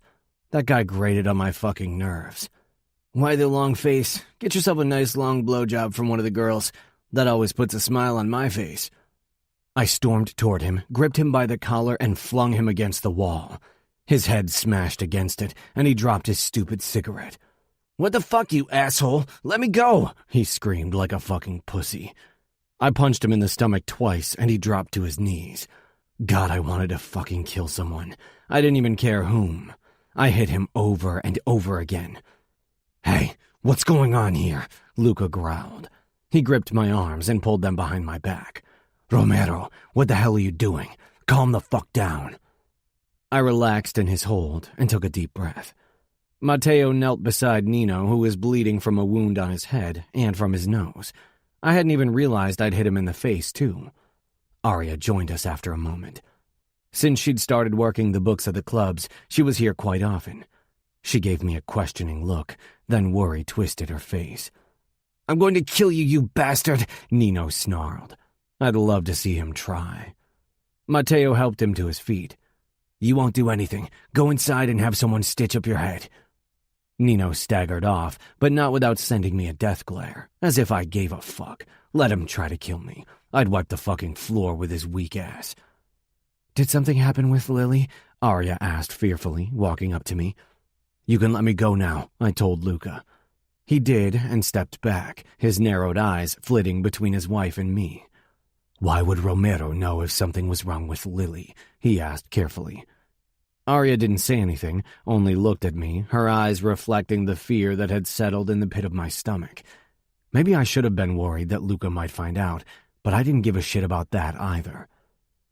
"Your father has arranged a marriage with Benito Brasi for her," I said in a low voice. Aria gasped. "What? He never mentioned that he was looking for a husband for her?" She glanced at Luca. "Or did he mention anything to you?" Luca's expression was stone. "No, he hasn't, but right now I'm more concerned about the fact that Romero knows about this before anyone else does, and that he almost killed one of my men because of it." I leaned against the wall. I might as well tell him the truth. Lily and I have been seeing each other during the summer. Matteo let out a low whistle. For some reason, it annoyed the crap out of me. I glared at him and almost lost my shit again when I saw his grin. What the fuck was so funny? Luca got into my face. "Didn't you tell me not too long ago that you weren't interested in her? That there wouldn't be a fucking problem when she was around? I remember that conversation pretty damn well, and now you're fucking telling me that you were seeing Liliana behind my fucking back all summer?" Aria touched Luca's arm and positioned herself halfway between us. "Luca, please don't get mad at Romero. He and Lily didn't mean any harm. They fell in love. It just happened." "And you knew all along?" Luca muttered. "You knew and didn't tell me? Didn't we have a discussion about loyalty and trust when you helped Gianna run away?" Arya blanched. "They are my sisters, and I'm your fucking husband." "Luca, she didn't mean—" I began. Luca jabbed his fingers against my chest. "You stay the fuck out of this. You're lucky I don't put a bullet into your head right this second for going against my orders." "Hey, calm down, Luca. Maybe it's not as bad as it sounds," Matteo said, trying to be the voice of reason, which was a joke in itself. "Oh, I suspect it's exactly as bad as I think it is," Luca murmured. His eyes fixed on me. "Just tell me this. Will we be in trouble on Liliana's wedding night?" I knew what he was asking. "Lily won't marry that guy. Isn't he over 50? It's ridiculous," Arya butted in. "Over 50 and a nasty piece of shit," Matteo added. Luca ignored them. His eyes bore into mine. "Will there be a fucking problem on her wedding night?" "I slept with Lily," I said calmly. Matteo let out another of his annoying whistles. Luca cursed. He looked like he wanted to smash my head in with a sledgehammer. "Why couldn't you leave your dick in your pants? Couldn't you at least have drawn the line at actually fucking her?" "I don't regret it," I said. "Now less than ever." Luca took a step back from me as if he didn't trust himself this close to me. "This is a fucking mess. Do you realize what happens if Benito Brasi finds out his wife isn't a virgin? Scuderi will figure out it happened in New York, and we'll be screwed." "I don't think there will be a problem. I stood beside Brasi at the urinal once. That guy's cock is tiny. He can't possibly expect there to be any blood on the sheets with that small sausage. Liliana probably won't even notice his cock in her," Matteo joked. I saw red. I lunged at him, my fist colliding with his jaw. But Matteo wasn't Nino. After my first hit, he blocked my second and pulled his knife. Mine was out too. We faced off, knives pointed at each other. "Enough!" Luca roared, stepping between us and shoving us away from each other. "I'm going to put you down like rabid dogs if you don't get a grip on yourselves right this second." "He started it," Matteo said, never taking his eyes off me. We'd never fought against each other, and I wasn't sure I could beat him in a knife fight, but I wouldn't mind to find out. "You provoked him," Arya said. "What you said was horrible." Matteo rolled his eyes. "My God, I was trying to lighten the mood."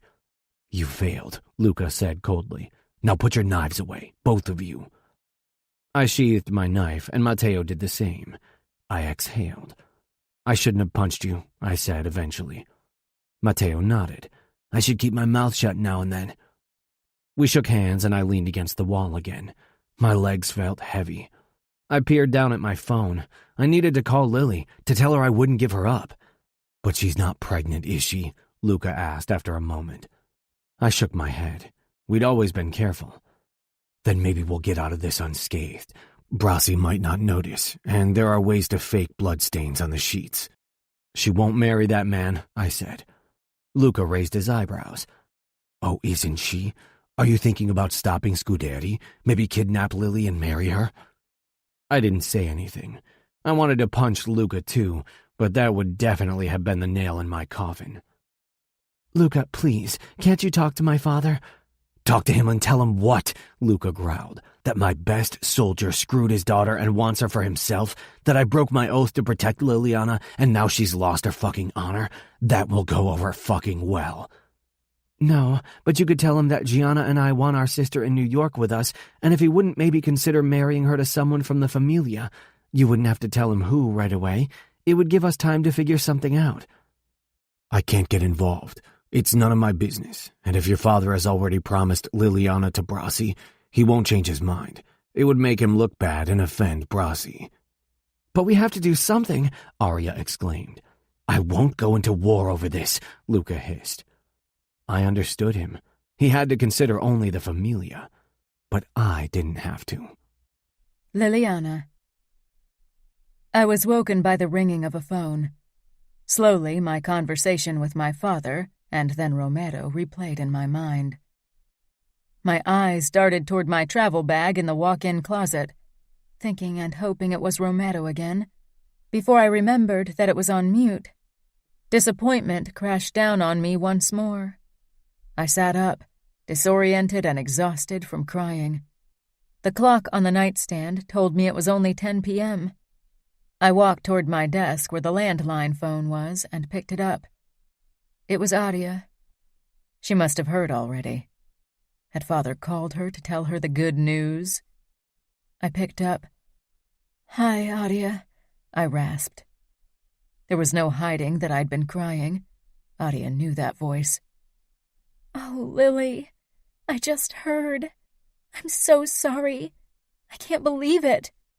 "We're not going to let Father get away with it. We'll figure something out," Gianna shouted in the background. They were together. They had husbands they loved. And I'd be stuck here with an old man I would never be able to love. How could things have gone so horribly wrong? "Did Father call you?" I asked, my voice regaining some of the emotionlessness I preferred. "No, he didn't. We found out through Romero." "He told you?" "Yes, he did," Adia said slowly. "He attacked one of the other soldiers who said something to him, so Luca had a word with him and figured it out." "Why did he attack that man?" "What do you think?" "Because he doesn't want you to marry Brasi," Adia said softly. "He's been trying to call you for the last hour, but you didn't pick up. He almost went crazy over here. He wants to talk to you." "He's there with you?" "Yes. I'll hand him the phone now, okay?" Fear corded up my throat. "Okay." "Lily," Romero murmured into the phone. His voice was anything but detached now. I released a harsh breath and felt tears run down my face. "Lily?" I swallowed hard. "I thought you didn't want anything to do with me now that I'm promised to someone else." "No, never. I know I didn't react the way I should have. I was so angry when you told me your fucking father wants to sell you off to that old bastard. I wanted to fly over there and kill him. I didn't want to let out my anger on you, so I tried to push it back." "Okay," I whispered. "Do you still want to run away?" "Yes, more than anything else. It would mean war. You said it yourself." "I don't care. I would risk war for you." "Is Luca there to hear you say that?" "No, he isn't." "He would kill you if he could hear you." "Your sisters would risk war over you as well." I didn't doubt it. Gianna in particular, but even Adia, who was the more reasonable, would do anything to protect me.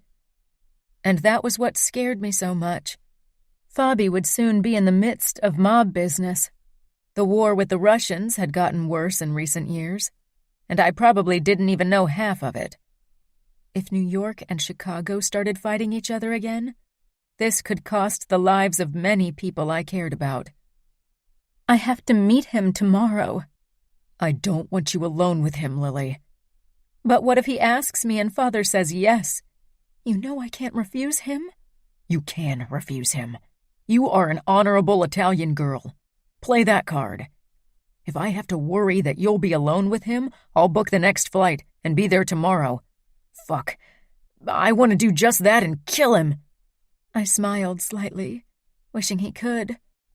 I wanted nothing more than to have him with me, to feel his arms around me. I'm not an honorable girl anymore. Maybe if I tell my father I can get out of this marriage. He might kill you. Your father has been very volatile since that thing with Gianna. Maybe that would be better than marrying that guy. Don't say something like that. We'll figure something out. I nodded, even if he couldn't see it. I wanted to believe him. "I know," I said quietly. "Adia is going to call your father tomorrow morning to get a feel for his resolve." "I don't think she'll be able to talk him out of it. Does Luca know everything about us?" "Yes. At least everything he needs to know to assess the situation." My cheeks flamed, but Romero was right. We needed to tell Luca the truth if we wanted him to be able to do something. "Was he very angry?" Romero was silent for a moment. "He wasn't happy. I punched Matteo. That didn't really help matters." "You hit Matteo? Why?" I thought Aria said you'd attacked another soldier. I did both, Romero admitted. I just really lost it. Please don't get in trouble because of me. I don't want you to get hurt. Promise me. There was another moment of silence before he said, I promise.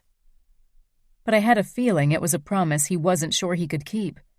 If he'd already attacked Matteo, the Familia's consigliere, that wasn't a good sign.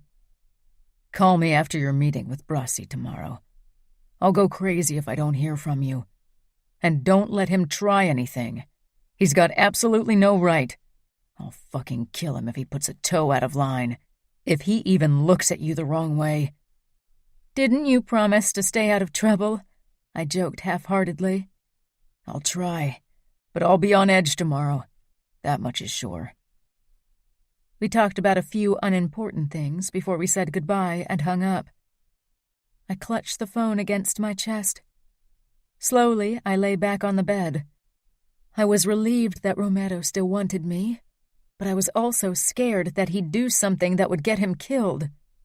Luca liked Romero a lot, but he was also capo and needed to keep his men in line. If Romero did something that publicly hurt the Familia, Luca might not have a choice but to punish him severely. I wouldn't let that happen. I barely slept more than 2 hours. I'd known that my first night in Chicago wouldn't be easy, but I hadn't expected it to be this horrible. There were dark shadows under my eyes, and I didn't bother covering them up. Maybe Benito would decide not to marry me if I looked like a corpse.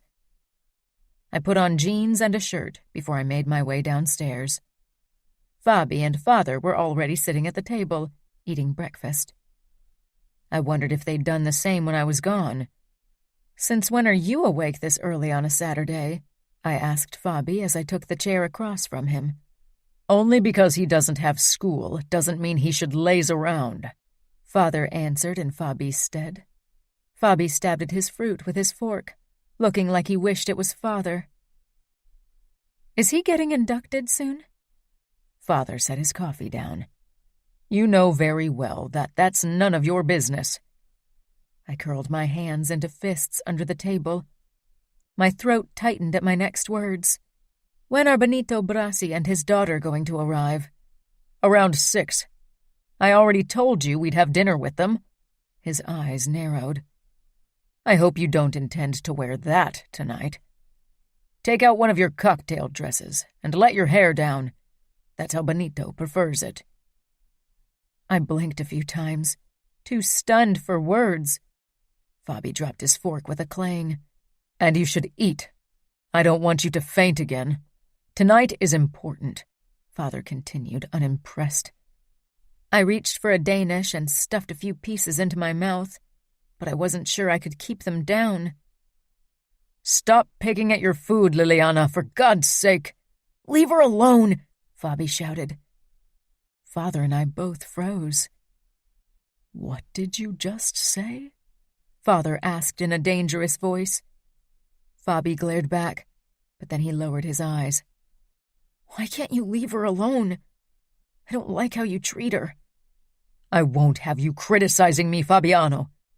You better learn to keep your mouth shut, or you'll be in major trouble once you're part of the outfit. Understood?" Fabi nodded, but his lips were a thin white line. I forced the rest of my Danish down, even though it tasted like nothing.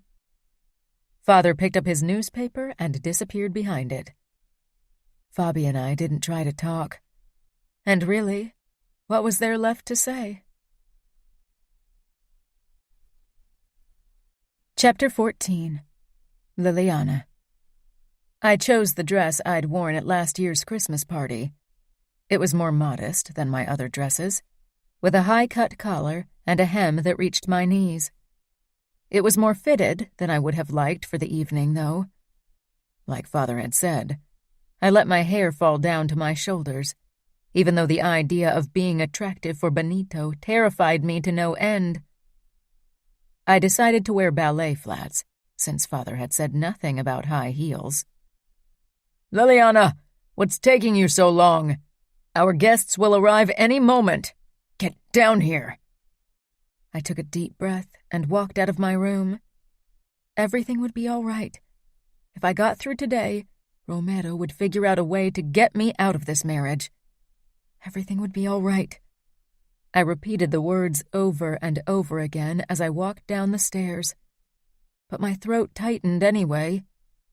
Fabi was dressed in a proper dark blue suit and a tie, but his expression was that of a sulking teenager. Father, too, wore a business suit, but he almost always did. He scanned my outfit critically. You should have chosen a different dress, but it'll have to do now. We don't have time for you to change again. I paused on the stairs. Anger surged through me again, fiercer than before. The doorbell rang, preventing me from saying something that would have probably earned me a slap across the face. Father gave Fabi and me a warning look before he went to the door and opened it. My fingers on the handrail tightened painfully. Benito, good to see you. Come in, come in. Dinner is ready for us. I've let our cook prepare a wonderful roast, Father said in an overly friendly manner that he only ever used with people of importance, definitely not with his family. I had to stop myself from running up the stairs and hiding in my room. I wasn't a child anymore. I'd handle this situation with grace, and then I'd do my best to stop this marriage. There had to be a way. But what if there wasn't? I walked down the last few steps and stopped beside Fabi. Father opened the door wider to let Brasi and his daughter in. I held my breath. And when my intended husband entered the entrance hall, revulsion overcame me. He was tall and thin, with graying brown hair that was combed back the same way as Father's. But where Father's was full, Benito's had thinned and his scalp peeked through. His skin was tanned from too many hours on the tanning bed and looked almost like leather. He looked old. His dark eyes settled on me, and a grin twisted his lips. Benito's gaze felt like slugs crawling over my skin, the way they traveled over every inch of my body, already marking me as his. I wanted to wipe it off like slime.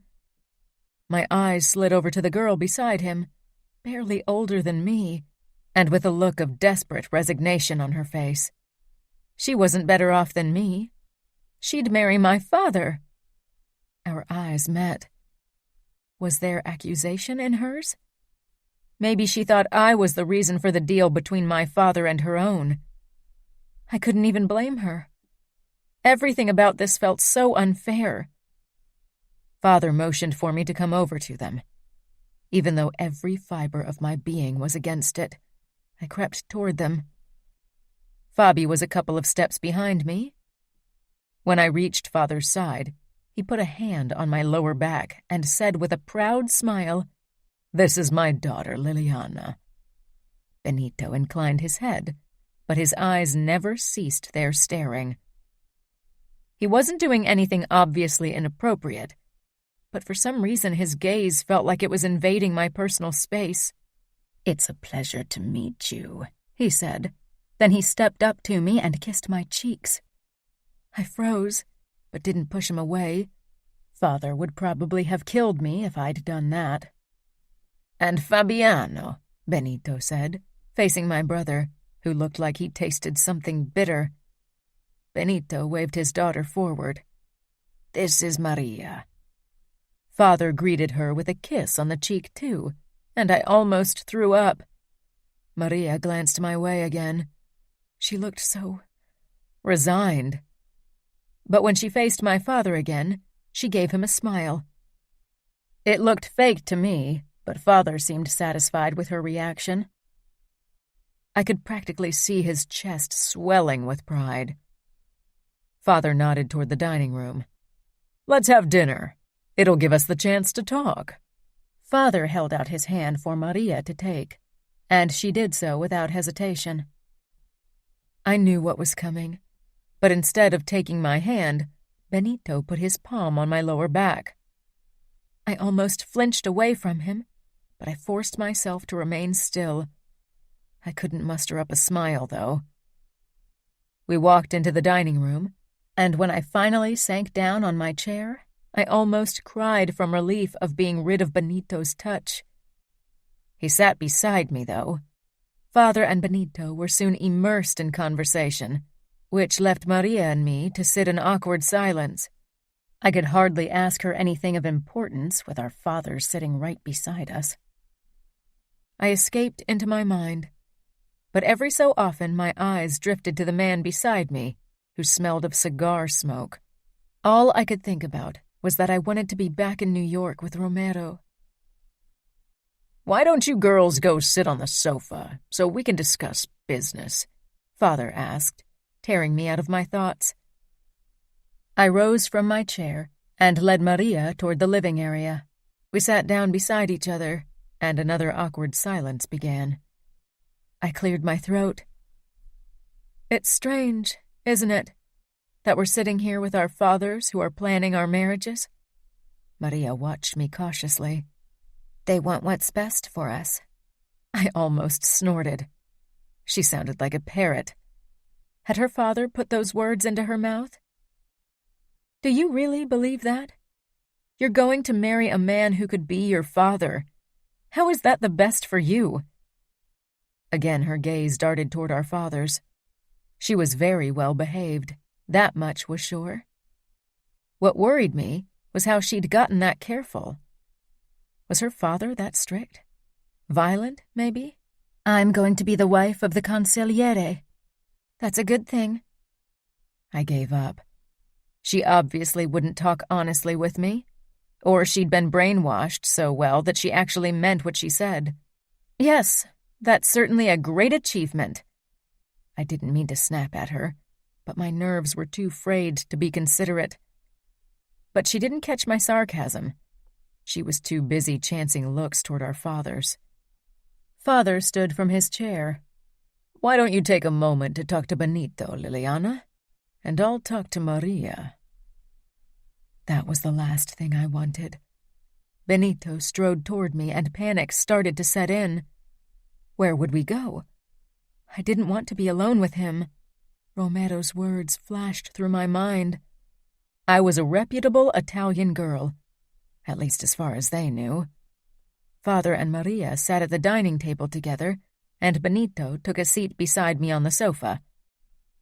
At least I wouldn't be alone with him. He even left a space between us, but he was still too close for my taste. I could smell the cigars on his clothes and breath, and his knee was only about 3 inches from my own. I could feel my vision tunneling. God, I wasn't getting a panic attack because he was sitting beside me, right? What would happen when he really married me? Then he'd do more than only sit beside me. I stared straight ahead, not sure what to do or say. I could feel him watching me. "You are a very attractive girl," he said. He took my hand and lifted it to his lips. I couldn't even react, I was too shocked. When his lips brushed my skin, I wanted to sink into myself. I'd had many men kiss my hand at parties, but for some reason, this was worse. "Thank you," I choked out. "Has your father told you the date of our wedding yet?" There was a date? I'd found out about this only yesterday. How could there be a date already? I shook my head mutedly. 4 weeks from now. October 20th. Your father didn't want to wait, and I agree. He'll marry Maria the week before our wedding." I stared at him, then toward my father who was leering at Maria like she was a piece of candy he wanted to devour. I was going to be sick. Any moment now my dinner would come up again. "Liliana, are you listening?" There was a hint of impatience in Benito's tone, and something less kind shone in his eyes. I shivered. "I'm sorry. I was only surprised." Surprised? Surprised! God, surprise didn't even begin to describe my feelings. If there was already a date, How could Romero possibly convince my father to choose him as my husband instead? He couldn't. I wasn't naive. Father would never agree to it. He wanted Maria, and for him to get her, he needed to sell me off to Benito in turn. Benito smiled, but somehow that made him look even scarier. Maybe it was my imagination. It's short notice, of course, but people won't want to miss our weddings, so I'm confident that we'll pull off a grand feast. I nodded. I clasped my wrist, feeling my pulse and surprised to find it at all. I felt so numb I might as well have been dead. Benito talked about guests we needed to invite and food we needed to serve, but I couldn't focus. I needed to talk to Romero. Benito touched my knee, and I jerked out of my thoughts. "You're jumpy," he said accusingly. He didn't take his hand off my knee. "I'm glad you're getting along so well," said Father as he came up to us from behind, Maria trailing a few steps after him like a good dog. I'd never been so glad to see my father. Benito removed his hand from my knee, and I quickly got up. I needed to get away before I lost it. Thankfully, Benito and his daughter left shortly after that. Father looked incredibly satisfied when he closed the door after them. When he turned to me, his smile dropped. "Don't give me that look. Benito is an important man. He's one of our most influential captains with a big number of loyal soldiers. To have him on our side is important." "Can I fly back to New York so I can go wedding dress shopping with Aria?" I didn't mention Gianna, even though I felt bad about it, but I couldn't risk Father getting angry again, and I definitely didn't want to remind him of Gianna's flight. Father laughed. "You can go shopping here. I won't let you leave Chicago again. There's too much to do, and I don't trust you not to do something stupid if I let you out of my sight. I know you and Gianna aren't too different. I won't let you ruin this. You will marry Benito." Once I was back in my room, I dialed Romero's number with shaky fingers. He picked up after the first ring. "Are you okay?" he asked immediately. "The wedding is in 4 weeks." "Fuck," Romero growled. I could hear him hitting something, and then the sound of something shattering. Romero had always seemed so in control. "Your father has lost his fucking mind. I won't allow it. I don't give a damn that he's consigliere. Please calm down." Part of me relished in his fury, because it showed how much he cared for me. But the other part was terrified of the consequences he might face if he acted on his emotions. "How can you be this calm, Lily? Do you realize what that means?" "Of course," I whispered. "What about Aria and Luca? Can they do something?" "I don't know. Aria's talking with your father right now." "Good," I said half-heartedly, but I knew it was no use. Father had looked determined. "Will you be allowed to return to New York?" "No. Father doesn't want me to leave Chicago. He wants to keep an eye on me until the wedding." "Damn it. I'm going to talk to Luca. We'll find a way." "Okay," I whispered. "I won't lose you, Lily. I won't allow anyone to hurt you. I swear it." "I know."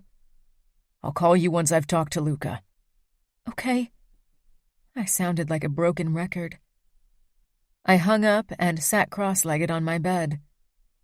I wasn't sure how much time passed until Romero called again. I picked up at once. I was oddly calm. "And?" I said. Romero released a harsh breath, and I knew everything was over. A bone-deep sadness overcame me. "Your father will go through with this wedding. Adia tried to talk him out of it, but he got really mad and accused her of trying to weaken the outfit. He warned her not to get involved, or he'd see that as an attack on the outfit and advised Dante to cease relationships with us." "So there's nothing to stop this wedding?" "I can fly over to Chicago tomorrow and get you. I doubt your father's men could stop me." "And then?" Then we'd figure something out. Could we return to New York? Would Luca protect us? Romero was silent for a long time. Luca won't risk war over this. We'd be on our own. Would that mean Luca would hunt us too? Romero sighed. Lily, we could make it. I could keep us both safe. I didn't doubt it. But what kind of life would that be? I'd never see Aria and Gianna again. Never see Fabi again. Never be able to return to New York or Chicago. And we'd always have to live in fear. Can I talk to Aria? Of course. What's the matter, Lily? I thought you wanted us to run away together. I did. I do. But you love the Familia. And you and Luca are like brothers. You'd lose all that if you ran away. You are worth it. I wasn't sure that was true. Can I talk to Aria now? Sure. We'll talk later again, okay? Okay, I said. Aria's voice sounded on the other end. Oh, Lily, this is such a mess. How are you? I feel like I'm falling and there's nothing to stop my fall, I admitted. We won't let you fall, Lily. I'll convince Luca to change his mind. You are my sister. I won't let you be miserable for the rest of your life. If Luca loves me, he'll help you. He says he doesn't want to risk war. Does he think Dante will really start a war if I don't marry Benito? If you run off to be with Romero, then Father will take that as an attack from the Familia and will convince Dante to retaliate. There will be war. Both Luca and Dante have to show strength. Their men expect it from them. Despite years of cooperation, New York and Chicago still don't like each other. If Romero decides to act on his own and take me away from Chicago, what would Luca do? I don't know. He's really determined to avoid war with Chicago. To do that, he would have to call Romero a traitor who acted without the permission of his capo. And in order to keep the outfit happy, he'd have to hunt Romero and... She trailed off. And kill him, I finished for her. Could he do it? Could he really kill Romero? I don't think he would do it, Aria said. But he might hand him over to the outfit. That would also mean Romero's death. I'll talk to Luca. If he loves me, he won't do it. Gianna will talk to Matteo as well. We will help you, Lily, no matter what it takes. I don't care if it means war. Fabi will soon be part of the outfit. He might have to fight against Romero, Luca, and Matteo.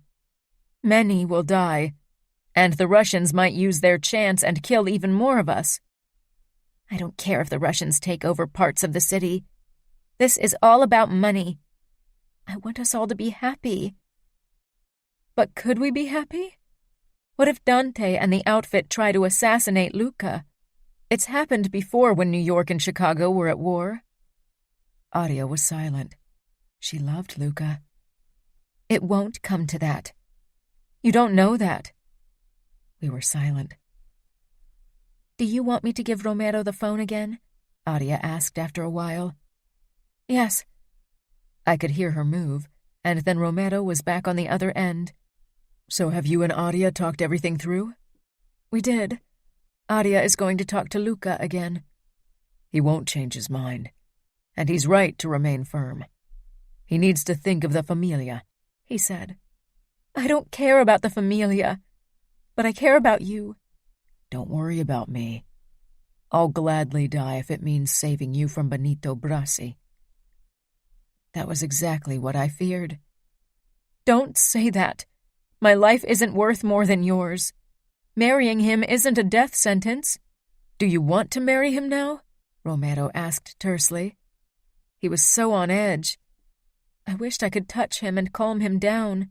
Of course not, but I don't want you to risk your life. There's no other way, Lily. But don't worry, I've done it before.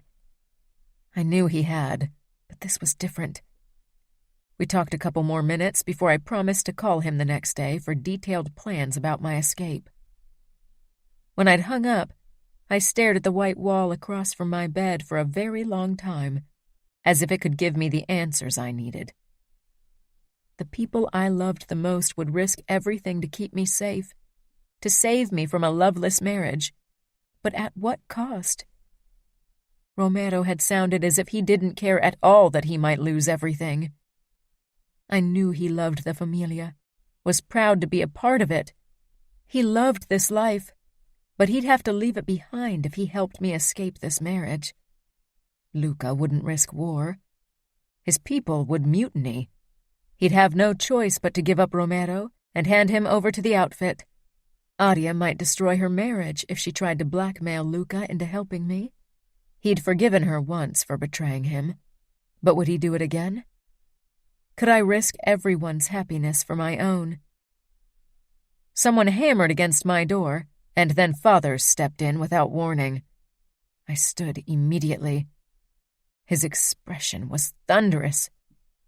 "What did you tell your sister? Why are she and Luca trying to get involved in our family? Did you really think they could make me change my mind about your wedding?" "They want to help because they're worried about me." "I don't care," he roared.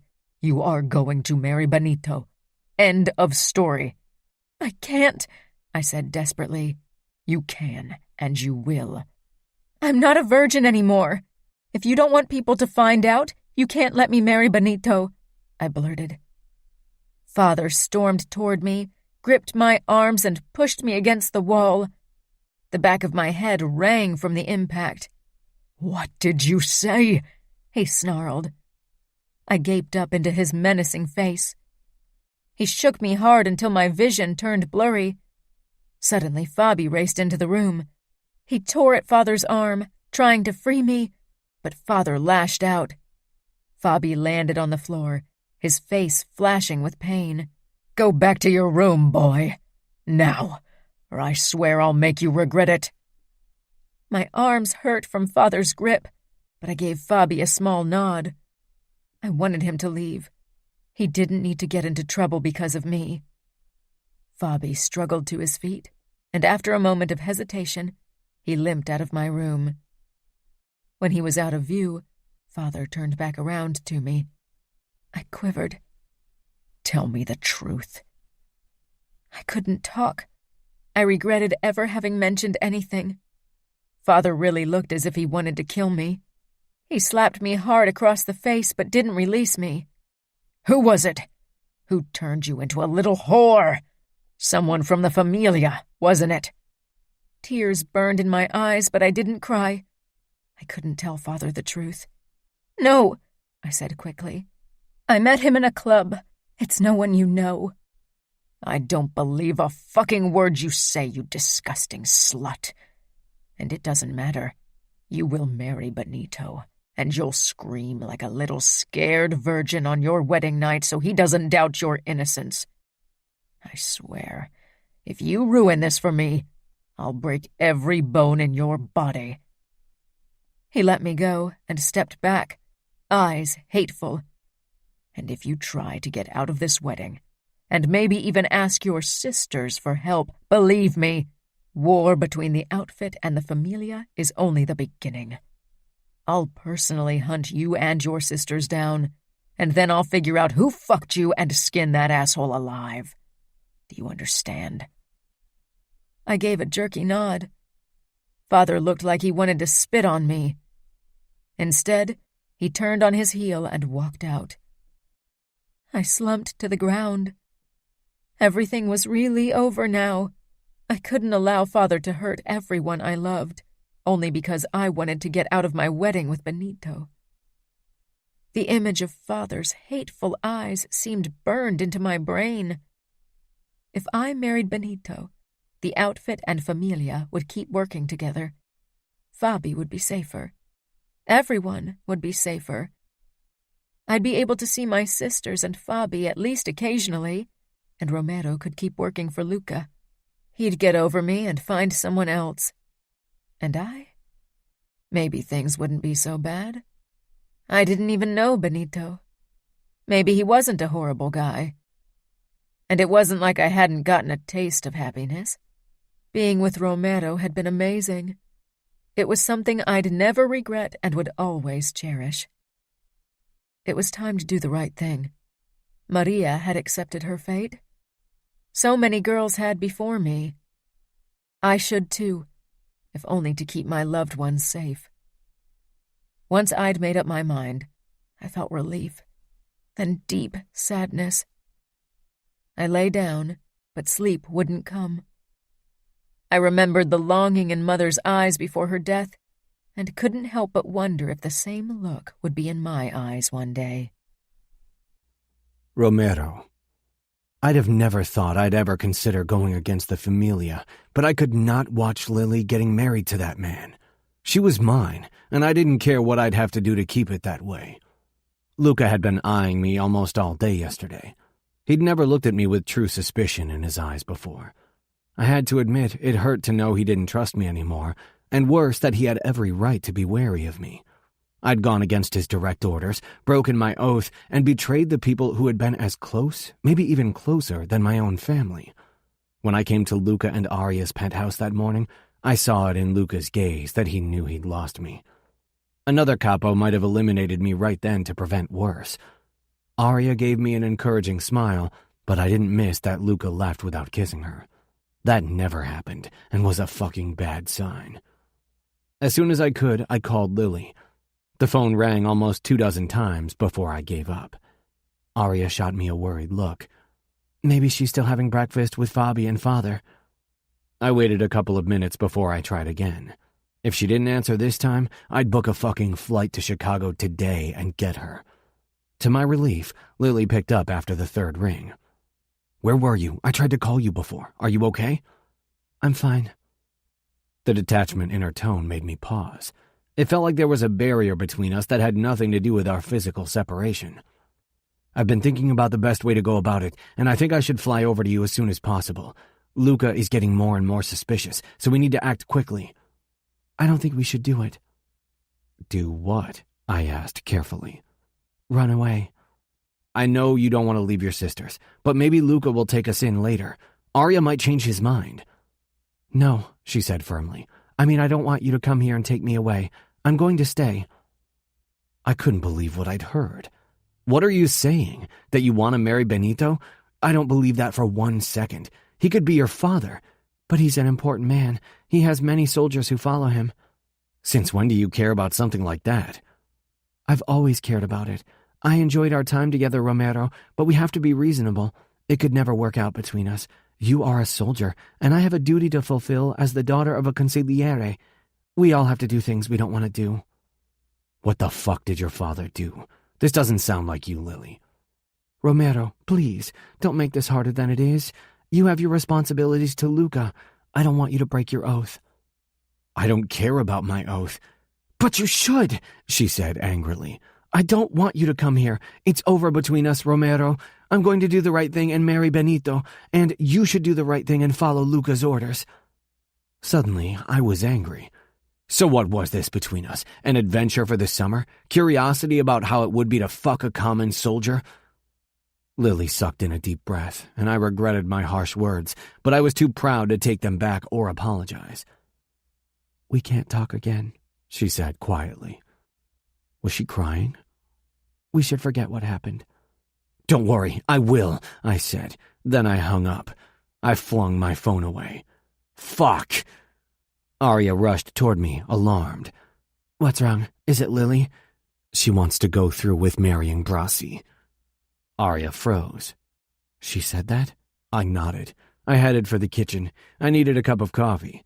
Arya hurried after me. What else did she say? Not much, only that Benito is a good catch, and that we should both do our duty. Fuck that. She doesn't mean it, Romero. She loves you. She probably only wants to protect us. I wasn't sure anymore. And even if Arya was right, maybe Lily had a point. I'd devoted my life to the Familia. I shouldn't abandon my oath only because of a woman. I was a made man, and my priority should always be my job. Chapter 15. Liliana. Aria called me 30 minutes after my call with Romero, trying to talk me out of my plan to marry Benito. but she was already fighting with Luca because of me. I wouldn't allow her to really put her marriage on the line for my own selfish reasons. I would marry Benito and try to make the best of it. The next few weeks passed in a blur of wedding dress shopping with Valentina, choosing flowers and the menu, calling important guests to invite them personally. I only saw Benito on 2 occasions, and there wasn't time for more than a few exchanged words and a kiss on the cheek. That, and the fact that I was too busy to be worried, I almost managed to forget that I was actually preparing my wedding to a man I could hardly stand. But reality set in on the day of Father's wedding to Maria. He hadn't talked to me since I'd told him I wasn't a virgin, except on the few occasions when we had to pretend for Benito or other people. While Gianna and Matteo would arrive later to attend my wedding only, Aria and Luca were also invited to Father's feast, of course. And that meant Romero was with them. I'd hoped he'd decided to stay in New York, not because I didn't want to see him, but because I was scared of facing him, of being confronted with what I was losing. Luckily, they were all coming directly to church because their plane arrived so late. That meant there was a chance of me being able to avoid an encounter with Romero. I sat in the front row, Benito beside me. He didn't touch me in any way, thank God, because it would have been improper before our marriage. But every time Aria looked my way, I felt like I was doing something indecent by sitting next to a man I didn't even want to marry. I wasn't sure where Romero was sitting. Since he wasn't family, probably somewhere in the back of the church. After the service, we headed toward the hotel where the wedding celebration would take place. I managed to get through dinner without seeing Romero, but later into the evening, when I was dancing with Benito, I spotted him at the other end of the room. He was watching me. Suddenly, the other dancers around me faded into the background. Shame washed over me. I wanted to push Benito away. I wanted to cross the room and fling myself at Romero. Wanted to tell him that I needed him. I had to look away. When the song ended, I excused myself and quickly left the dance floor. I hurried toward the exit. I needed to get away from this for a moment before I lost it. Once the door closed after me and I found myself in the hallway of the hotel, I could breathe easier. I didn't stop, though. I didn't want to come across guests returning from the bathroom or heading in that direction. I wanted to be alone. I turned 2 corners before I stopped and leaned against the wall, my chest heaving. In a few days, we'd be celebrating my wedding. Panic flooded me. I squeezed my eyes shut. Soft footfalls made me turn, and my gaze fell on Romero. He stood a few feet from me, watching me with an expression that felt like a stab to the heart. Despite everything I'd gone through, and despite my best intention to mute my feelings for him, they seemed louder than ever. Romero looked irresistible in his dark suit. "What are you doing here?" I whispered. "I hated seeing you with him. It's wrong, and you know it." I did. Every fiber of my being fought Benito's closeness. But I couldn't tell Romero that. He took a step closer to me, his dark eyes burning into my own. "We shouldn't be here alone," I said feebly. But I wasn't trying to leave. I didn't want to. He took another step closer, every move so lithe and graceful, and yet dangerous. I wanted to fly into his arms. I wanted to do more than that. I stayed where I was. Romero bridged the remaining distance between us and braced one arm above my head, his gaze hungry and possessive. "Do you want me to leave?" "Say yes. If Father found us here, he'd kill Romero on the spot. And as distracted as Romero was at the moment, my father might actually succeed." I released a shuddering breath. Romero bent down and kissed me, and then I was lost. I raked my hands through his hair and down his back. He kissed me harder. His hands cupped my butt, and then he lifted me up. I wrapped my legs around his waist, so the skirt of my cocktail dress rode up, but I didn't care. Romero's erection was hot against my opening, despite the fabric of my panties and of his pants between us. I ground myself against him desperately. I was already so aroused.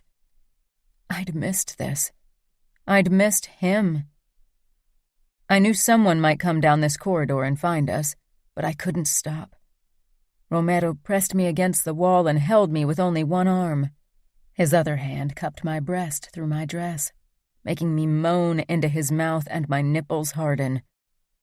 Romero groaned. He thrust against me, rubbing his erection against my panty-clad heat. "I need you," I gasped against his mouth.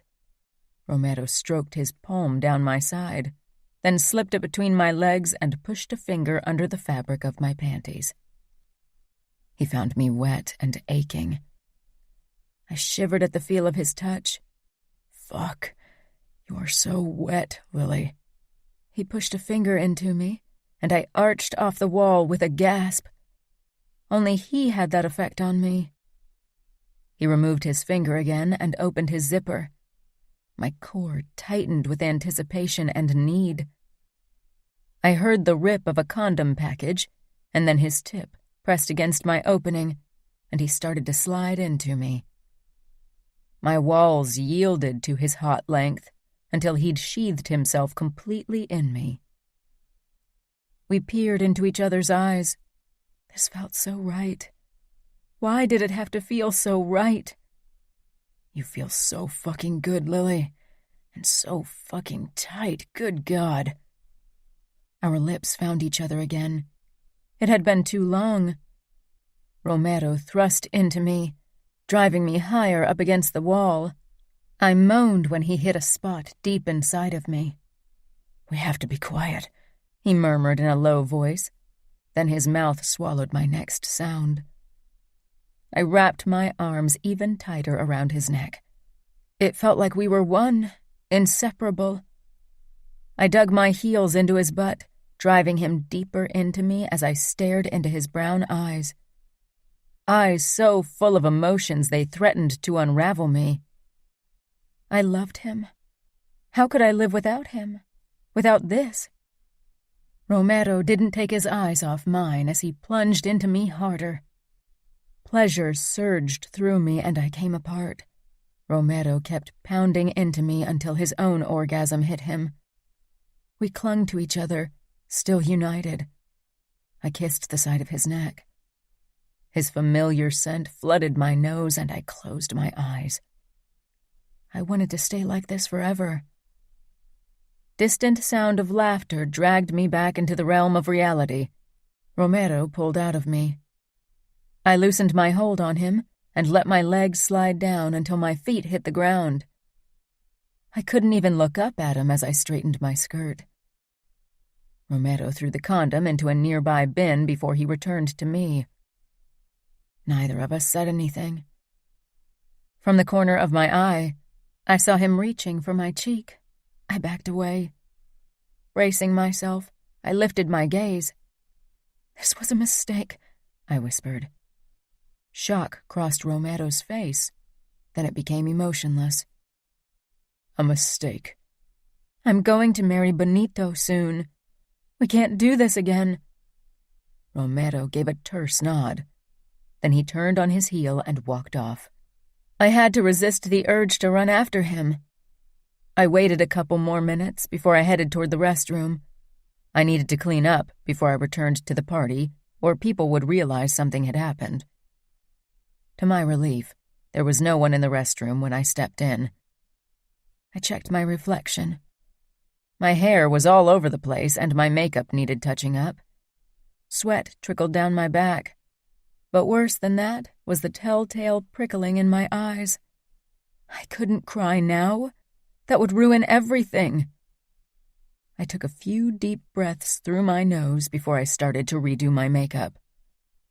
When I left the restroom 20 minutes later, I looked like nothing had happened, but my insides were twisting. I'd thought I'd made peace with my marriage to Benito, had hoped my feelings for Romero had lessened, but now I realized that was far from being true. The moment I stepped onto the dance floor, Luca was there and asked me for a dance. I knew he wanted more than that. He steered us toward a part of the dance floor where there weren't as many dancers before he started to talk quietly. "You are still going through with this marriage? You and Romero were gone for a while." "Yes, I will marry Benito. Don't worry," I said tiredly. I couldn't even blame Luca for being so insensitive.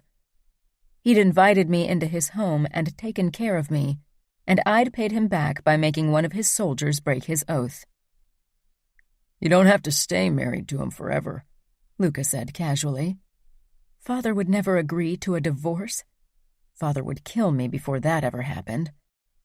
"There are other ways out of a marriage than divorce. Sometimes people die." "He's not that old."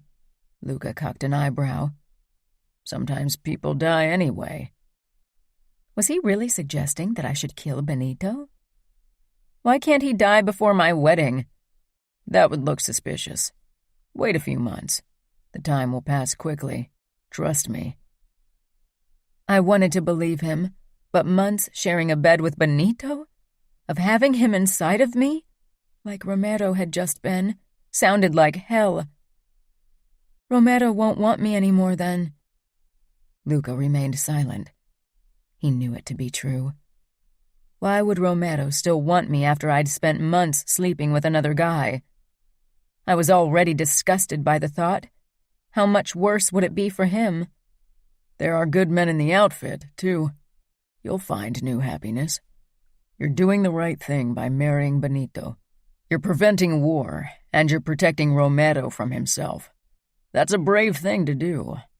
I nodded, but I wanted to cry. Luca and I returned to our table. Adia tried to talk to me again, but she gave up when I barely said anything. I needed to survive this day somehow, and then my wedding, and the months thereafter, and then maybe I'd get another chance at happiness. I searched the room until my eyes settled on Romero. He was pointedly not looking at me. I loved him so much it hurt. I knew there would be no happiness for me without him. Adia and Gianna helped me with my dress. It was white, of course, with a veil that trailed after me. I wore my hair down because Benito had wanted me to. "You look beautiful," Adia said from behind me.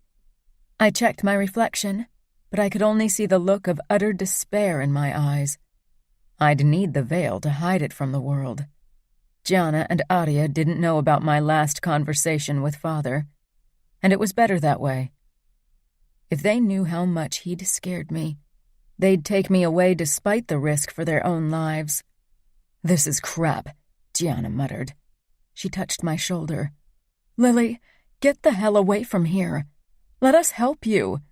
What's the use of being married to the capo and the consigliere of the Familia if we can't force them to start a war for our little sister?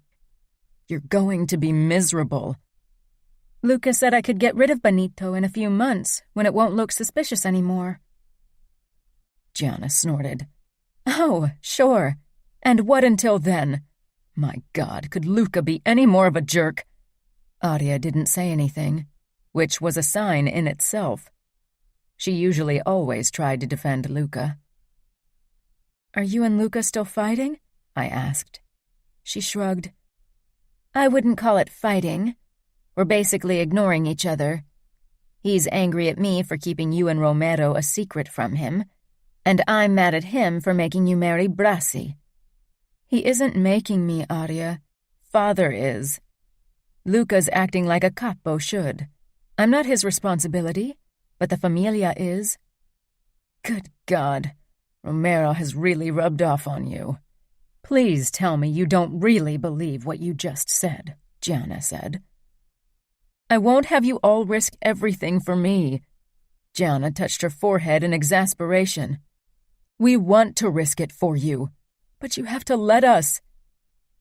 Even if I said yes now, what could they do? Both Luca and Matteo wouldn't help us, not when they were surrounded by outfit soldiers.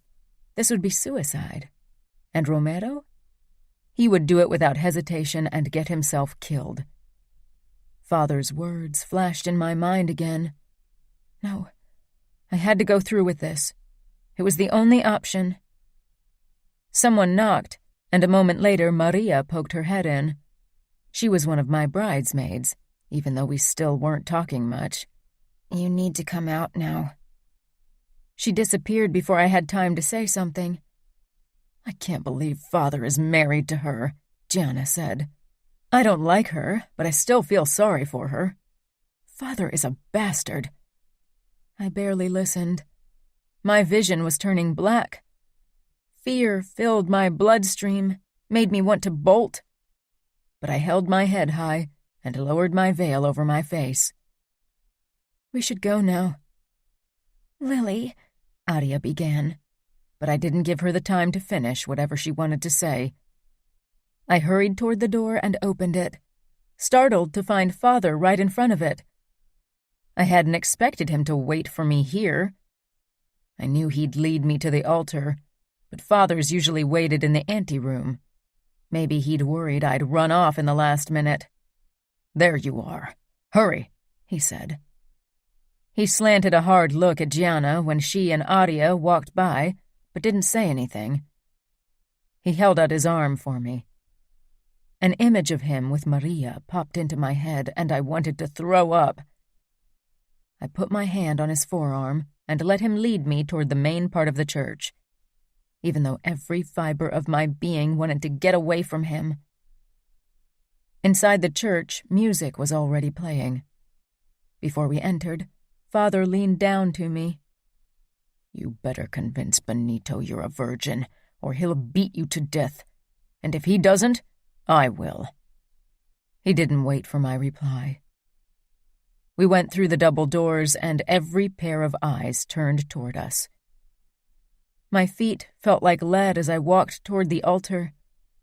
Benito waited for me at the end of it, a proud grin on his face, as if he could finally present his catch to everyone.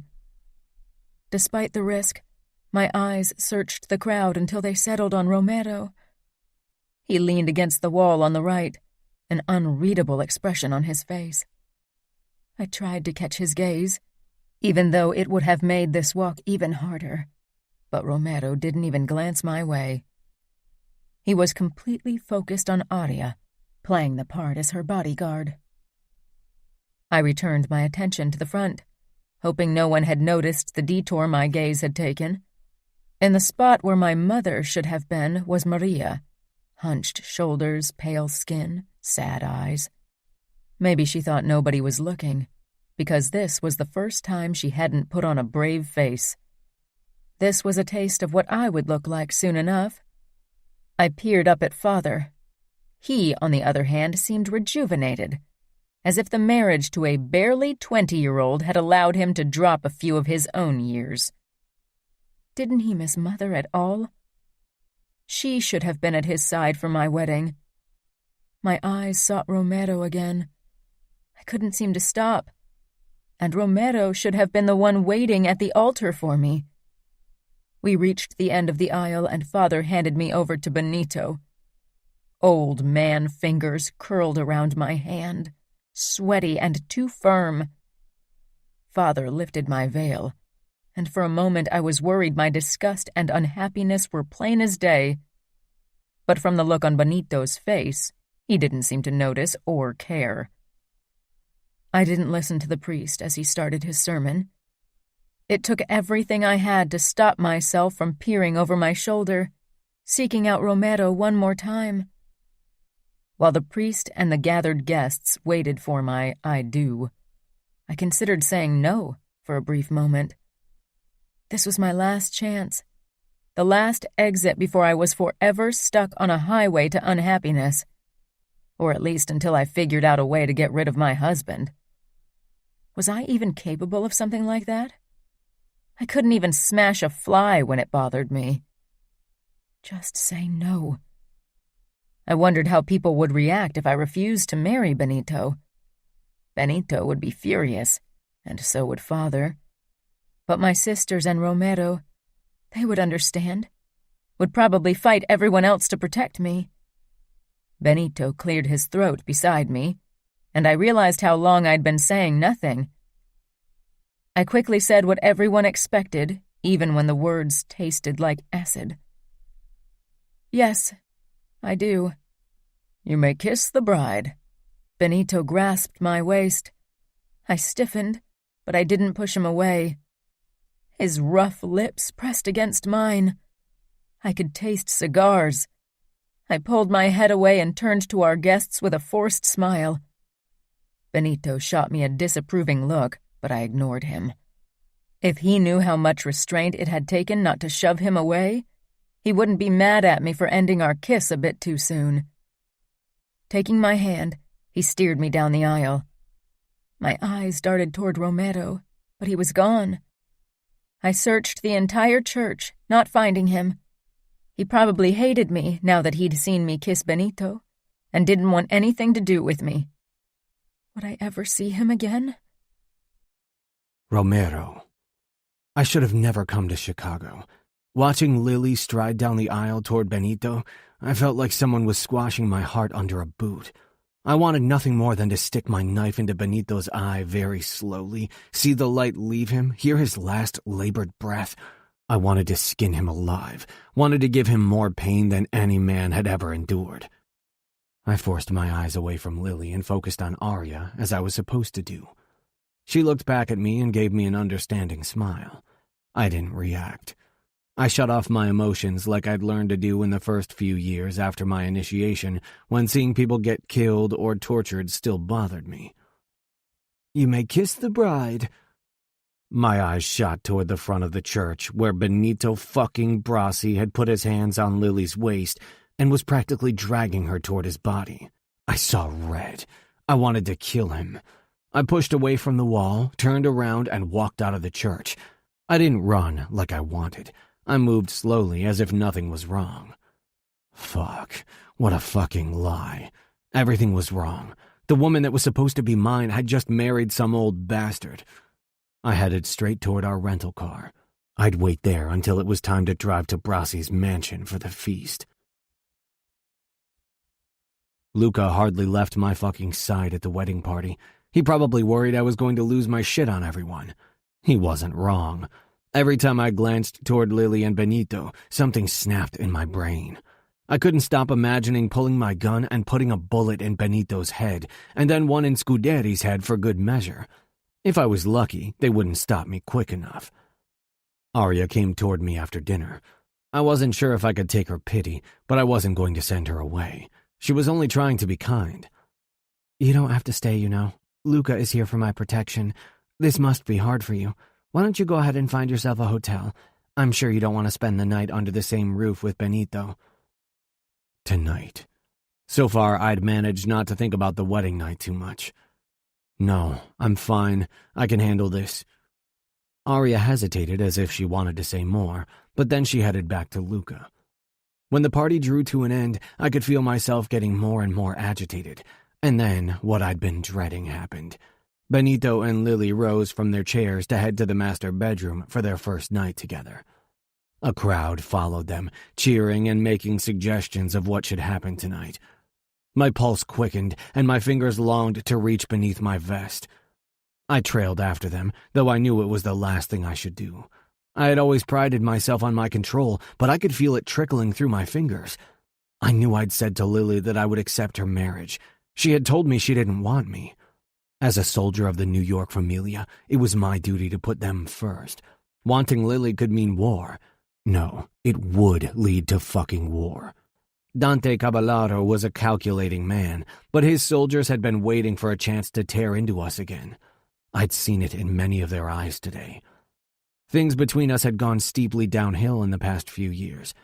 The honeymoon phase of our union had waned off quickly after Luca and Arya's wedding, and now this was a marriage of convenience, a marriage both the familia and the outfit wanted out of. The smallest infraction would be enough to blow up everything. Without realizing it, I'd followed the other guests into the lobby. I spotted Lily's dark blonde locks at the top of the steps, next to Benito's ugly head, and a crowd of other men around them. And then my feet started moving, my hand going for my gun, my temples pounding with anger. I had to push through the crowd and ignored the mumbles of protest. I couldn't let that fucker Benito have her. Lily was mine and would always be mine. If that meant a fucking war, then so be it.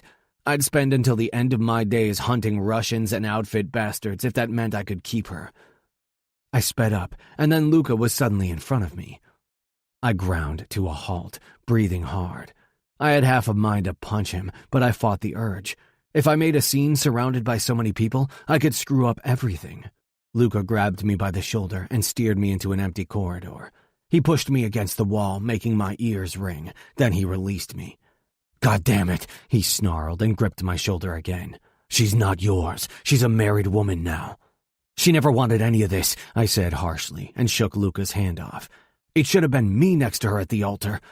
"But you weren't. It's too late, Romero. This is Chicago. We won't start a fucking war because you can't keep it in your pants."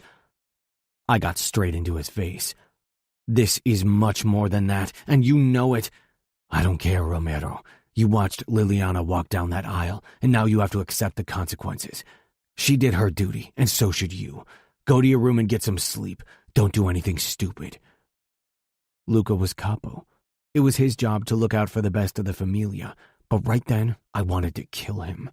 I'd never wanted to kill my capo. "Yes, boss." Luca grabbed my arm. "I mean it. This is a direct order.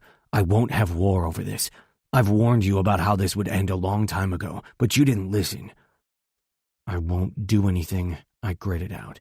Even I wasn't sure if it was the truth or if I was lying. I hadn't made up my mind yet. Chapter 16. Liliana. When people started to call for Benito and me to retire to his room, I felt the blood leave my face. Benito didn't waste any time, though. He took my hand and pulled me to my feet, and before I knew what was going on, we were heading toward our room. His palms stuck to the thin material of my wedding dress. It was sweaty and heavy and too warm.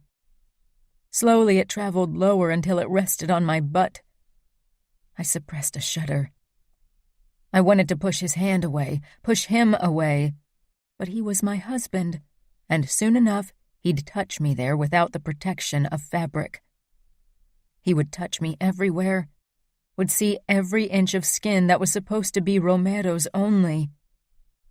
Sickness washed over me, and I almost threw up. Sheer power of will kept my wedding dinner in my stomach. I glimpsed over my shoulder. Even though I'd promised myself I wouldn't do it, my eyes searched the crowd for Romero, but he wasn't there. Part of me was glad that he didn't have to witness Benito pawing me, but the bigger part, was disappointed. That silly part had hoped that he'd somehow stop this. Of course, that would have only gotten him killed. They would have shot him on the spot, and then war would have broken out. Many people would have died, maybe even Fabi, Adia, and Gianna. It was a good thing that he'd kept his oath, that he hadn't interfered and let me do what was expected of me. I turned back around and realized that we'd already arrived in front of our room for the night, a guest bedroom, because the Brassis believed it was bad luck if a married couple spent their first night in the master bedroom. Benito opened the door and half shoved me into the bedroom. I froze in the middle of the room, listening to the sound of the door closing and Benito's steps. "You're a real beauty," he said, his voice already thick with desire. "I wanted to be alone with you all evening. If it hadn't looked rude, I'd have taken you to our room hours ago." Bile clogged my throat. I didn't dare move from fear of vomiting onto my shoes. He gripped my arms and turned me around to him.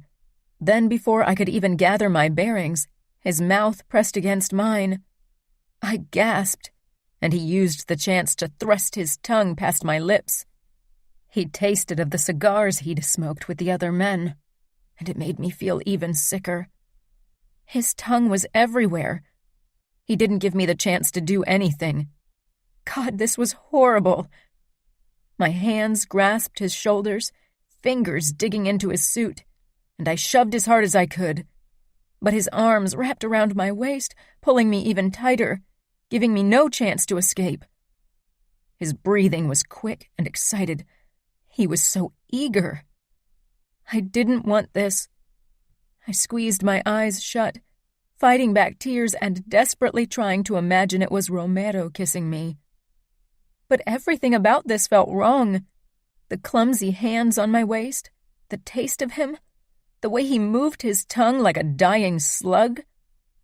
Ripping away from him, I drew in a few desperate breaths. His taste lingered on my tongue. I wanted to rinse my mouth to get rid of it. Benito stepped in front of me again and leaned close. "Don't worry, sweetheart. I'm going to take good care of you. I'm going to make you a woman. You'll never forget this night." I knew I'd never forget it. I'd probably have nightmares about it for the rest of my life. Mother's last words, the look in her eyes filled my mind. How could I have let it come this far? No, I can't. I took a step back. I needed to get away, out of this room. Needed to find Romero and tell him that I couldn't survive this marriage, that I wanted only him, that he'd always been the one I wanted, and would keep wanting him till the day I died. I was being selfish, I knew, but I didn't care about causing a war anymore, if the alternative meant having to spend my life being touched by Benito. Maybe Luca could handle the situation. He was a good capo. He could prevent war, right? Benito's expression tightened, that sugary sweet smile being replaced by something more leery and hungry. Fear settled like a weight in my stomach. He grabbed my arms too tightly, making me wince. "You are my wife, and you will do what's expected of you." "No, please. I'm not ready. I need more time. Time to figure out a way out of this without getting everyone killed. There had to be a way where nobody got hurt." Benito chuckled. "Oh, don't try this bullshit with me, sweetie. I've been jerking off to the image of your perfect, perky ass for weeks now. Tonight, I want to bury my cock in it. Nothing in this world will stop me, not even your big puppy dog eyes." I opened my mouth for another attempt at begging, but Benito pushed me backward. I cried out in surprise. My heel caught in the hem of my wedding dress, and then I was falling. I braced myself for the impact. Instead, I landed on something soft and bouncy. The bed. How could I have been this close to it? I tried to scramble off immediately, but didn't get the chance. Benito leaned over me, his knees between my legs, pinning my dress beneath him. I was stuck. I struggled, but my legs were tied down by the fabric, and I panicked. Panicked like I'd never had before, not even when I saw the torture scene in the basement. Benito lowered his face down to mine, and then he kissed me again. I turned my head to the side so he slobbered all over my cheek. His fingers clutched my chin, forcing me to face him. His cigar breath washed over me, and his chapped lips were too close. His eyes narrowed to slits. "Listen, sweetheart, we can do this the easy or the hard way. For your sake, I hope you work with me. I don't give a shit either way. I like it rough." He meant it. He'd force himself on me if I kept up the struggling. I could see it in his eyes. I couldn't expect any kindness from my husband tonight. Tears and pleading wouldn't change his mind. I willed myself to relax beneath him. He smiled in a condescending way and shifted his body, finally letting my dress free. He pressed up against me, his mouth wet on my throat. He licked his way down to my collarbone. I tried to imagine it was Romero, and when that didn't work, I tried to stop thinking about him altogether. Tried to be empty and numb, tried to cast my mind to another place and time, away from my husband, who would have his way with me no matter what I wanted. Benito shoved my skirt up and slipped his hand up my calf. He grunted appreciatively and pressed his body even closer against mine. I could feel how much this excited him. Whenever I'd felt Romero's erection, I'd been excited. But this? Oh, God, I couldn't do this. But he was my husband, and I was his wife. I'd chosen this way to protect everyone who wanted to help me. This was my duty, not only to him, but to my family, to the outfit. It was the fate of many women. They had survived, and so could I. I hated the sounds my husband made, the smell that wasn't Romero's, the way his clumsy fingers tugged at my dress. He was my husband. His hand traveled up to my knee. My husband. Then up to my thigh. My husband, my husband, my husband. His hand reached the edge of my panties, and I couldn't take it anymore. I lay my palms against his chest and pushed him off me. I wasn't sure where I found the strength. Benito had at least 70 pounds on me, but he lost his balance and fell to his side. I leaped off the bed, but my dress was slowing me down. I staggered toward the door, arms extended. My fingers were mere inches from the doorknob when Benito caught up with me. His fingers bruised my forearm with their grip, and he flung me back toward the center of the room. I couldn't gain my footing quick enough and fell forward, hip bones colliding with the desk in the corner. I screamed out from pain. Tears burned in my eyes. Benito pressed up behind me as I was bent forward and his erection dug into my butt. "Tonight, doll, you are mine." And there it was, right in front of me. I barely noticed Benito's hand squeezing my breasts through the fabric. My eyes were fixed on the gleaming silver letter opener. Benito squeezed again, harder, probably angry because of my lack of reaction. I gripped the letter opener. It felt good in my hand, cold and hard. My husband tore at the edge of my corset. I tightened my grip on the opener and jabbed my arm backward as hard as I could. Benito stumbled away with a gurgling gasp, letting me free. I whirled around. The letter opener stuck out of his right side of his stomach. Blood soaked the white fabric of his shirt. I must have hit him really hard, maybe even injured him seriously. I'd never done something like that. My lips parted in shock. I'd really plunged a knife into my husband's stomach. His wide eyes stared. "You bitch! He gasped and dropped to his knees. His ugly beetle eyes grew even wider as he rasped in pain. I stumbled away from him. What if he called for help? What if someone saw what I'd done? I'd stabbed my own husband. They would kill me for that. And even if they didn't, Benito surely would beat me to death if he survived the wound. There was only one thing I could do. Only one person who could help me. And I wasn't even sure if he still would after everything I'd put him through. After what I'd said, and what he had to witness today, maybe he wasn't even in Chicago anymore. Maybe he'd already taken the next flight back to New York to get as far away from me as possible. I rushed toward my bag, ripped it open, and fumbled for my phone. With shaking fingers, I keyed in the number I knew by heart. Benito seemed still dazed, but he had gotten up on his elbows. He was gasping for breath, obviously trying to find his voice to scream for help. What if he came toward me? Could I finish what I'd started? A new wave of panic hit me hard. After the first ring, Romero's familiar voice rang out. "Lily?" I'd never felt more relieved in my life. He hadn't ignored my call. Maybe, just maybe, he didn't hate me. "Please help me," I whispered, voice hoarse with tears.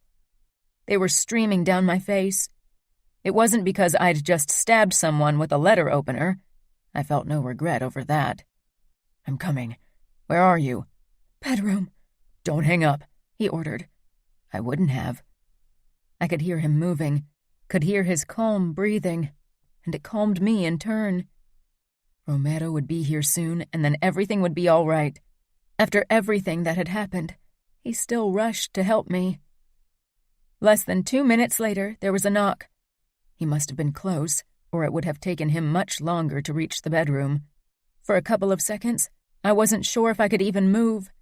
My legs felt numb. "Lily, you have to open the door. It's locked. If I break it down, people will be up here in no time." That was all it took. I crossed the room in a few steps and opened the door. My heart was beating in my throat, and only when I saw Romero's worried face did I dare to lower the phone from my ear and hang up. I felt safe now, even though I knew I was far from it. We both were in grave danger if anyone found us like that. By calling Romero, I'd put him in harm's way. How could I do that to someone I loved? Hadn't I gone through with this marriage exactly to protect Romero? Romero's eyes wandered over my half-open corset, my disheveled hair and ripped skirt, and his face flashed with fury. He stepped into the room, closed the door, and cupped my face. "Are you okay? Did he hurt you?" I shook my head, which I realized a moment later could be taken as an answer to either question. "I stabbed him. I couldn't bear his touch. I didn't want his hands on me. Romero pulled me against him, my cheek pressed against his strong chest. I listened to the sound of his pounding heart. Outside he looked calm, but his heart betrayed him. I didn't sleep with him. I couldn't. "He's still alive," he murmured after a moment before he pulled back. Deprived of his warmth, I wrapped my arms around myself. Romero advanced on my husband, whose eyes were darting between Romero and me, like he was watching a tennis match. His breathing rattled in his chest, but he'd dragged himself closer to the desk and was reaching for his phone. Romero stood over him, then calmly pushed his arm back down to the ground, his expression predator-like. Benito fell onto his side with a pained gasp. He reminded me of a beetle who was trapped on his back, its legs helplessly pedaling above its body. I didn't feel any pity, though. "You," Benito snarled, then started coughing. Blood speckled his lips. "Did your capo set this up? Chicago will make him pay tenfold. Dante won't let you make a fool out of me and everyone else." "You aren't important enough for Luca to give a shit about you," Romero said coldly. He had the same expression I'd seen when he'd watched the Russians getting tortured in the basement. I shivered. Realization settled on Bonito's face as his eyes swiveled from Romero to me. "You and her." His mouth pulled into a nasty grimace, spittle clinging to his lips. "You nasty whore, let him fuck you. You—" He never got the chance to finish his sentence. Romero stepped up to Benito, jerked him up by his collar, and then in one practiced motion, he pulled his knife and plunged it in an upward angle between my husband's ribs, silencing his rattling breath. Without even blinking, Romero let go of Benito, who fell to his side, lifeless. Chapter 17. Liliana. Romero had just killed a member of the outfit for me. Our eyes met, and cold fear spread in my chest like fog. Romero wiped his knife clean on my husband's pant leg before he sheathed it in its holster. My throat constricted as I walked toward him. "This means war." "We can come up with a story. I'll pretend I've lost my mind. I've been lusting for you forever, but you were never interested in me. And today I snapped and barged into your bedroom and attacked your husband, who tried to defend himself with the letter opener, which I then used to stab him. We can make it look like I tried to rape you so nobody suspects you were involved. Nobody would doubt it the way you look." He stroked my cheek. "The bastard died too quickly for how he treated you." I couldn't believe he was suggesting something like that. It was bad enough that I'd dragged him into this at all. I wouldn't make him look like a disgusting rapist to save my own hide. I won't pretend you tried to rape me. You are the only man I want to be with." Romero wrapped me in a tight embrace. His smell, his warmth, the way my body perfectly fit against his, this felt right. My eyes found Benito on the ground. I'd tried to be his wife and failed. But I couldn't be sad about it. I'd never wanted this, and he'd known it from the start. He would have forced himself on me. Maybe that didn't deserve a death sentence, but he lived in a world where death was almost always the punishment. His eyes were still open, and it seemed they were staring straight through me. The longer I stared at him, the worse their look seemed to get. I shivered violently. Romero pushed me gently away. "Don't look at him." He walked toward the body and turned Benito so he was facing the ground, and no longer me. And just like that, I felt better. He was still dead, but at least he wasn't looking at me with that reproachful expression anymore. I stumbled toward the bed and sank down. My legs were too shaky to hold me. Romero stood for a moment before he joined me. He brushed his thumb over my cheek, catching a few stray tears. I hadn't even noticed I'd started crying again. "He's dead now. He can't hurt you ever again," he said roughly. "Nobody will ever hurt you again. I won't allow it." "If you confess to murdering Benito, you'll be killed, and then you won't be around to protect me from anything." Maybe it was a low move to play the guilt card, but I couldn't let Romero take the blame. Romero's gaze settled on Benito, and the puddle of blood slowly spreading around him, turning the beige carpet into a sea of red. "We can't cover this up. Even if we got him out of the house without anyone noticing, we could never get the blood out of the carpet. People would suspect something. Someone will have to take the blame for this." I buried my face in my hands, desperation clawing through my insides. I should have let him have me. I should have endured it like so many other women before me. But I had to act like a selfish bitch. "No," Romero said sharply, wedging a finger below my chin and tilting my face up. "I'm glad you stabbed him. I'm glad he's dead. I'm glad he didn't get what he doesn't deserve. You are way too good and beautiful for this bastard." I pulled him down to me and kissed Romero. I would have deepened the kiss, despite everything, would have lost myself in Romero as I always did. But he was more reasonable than I and pulled away. "I have to call Luca. As his soldier, I need to confess to him at least, and then it's up to him to decide what happens next." "And what if he decides to kill you so he can keep the peace with Chicago?" I asked quietly. "You know how angry he was when he found out about us. Even Adia couldn't convince him to risk war for me." For a long time, Romero merely looked at me. Then he picked up his phone and lifted it to his ear. "Then I'll accept his judgment." "No," I said suddenly. I shoved his phone away. "Let me call Adia. She can reason with Luca. He listens to her." Romero smiled sadly. "This is something even Adia can't do anything about. Luca is capo, and if he needs to make decisions that protect the familia, he won't let Adia mess with his mind. You said it yourself. He refused to listen to Adia."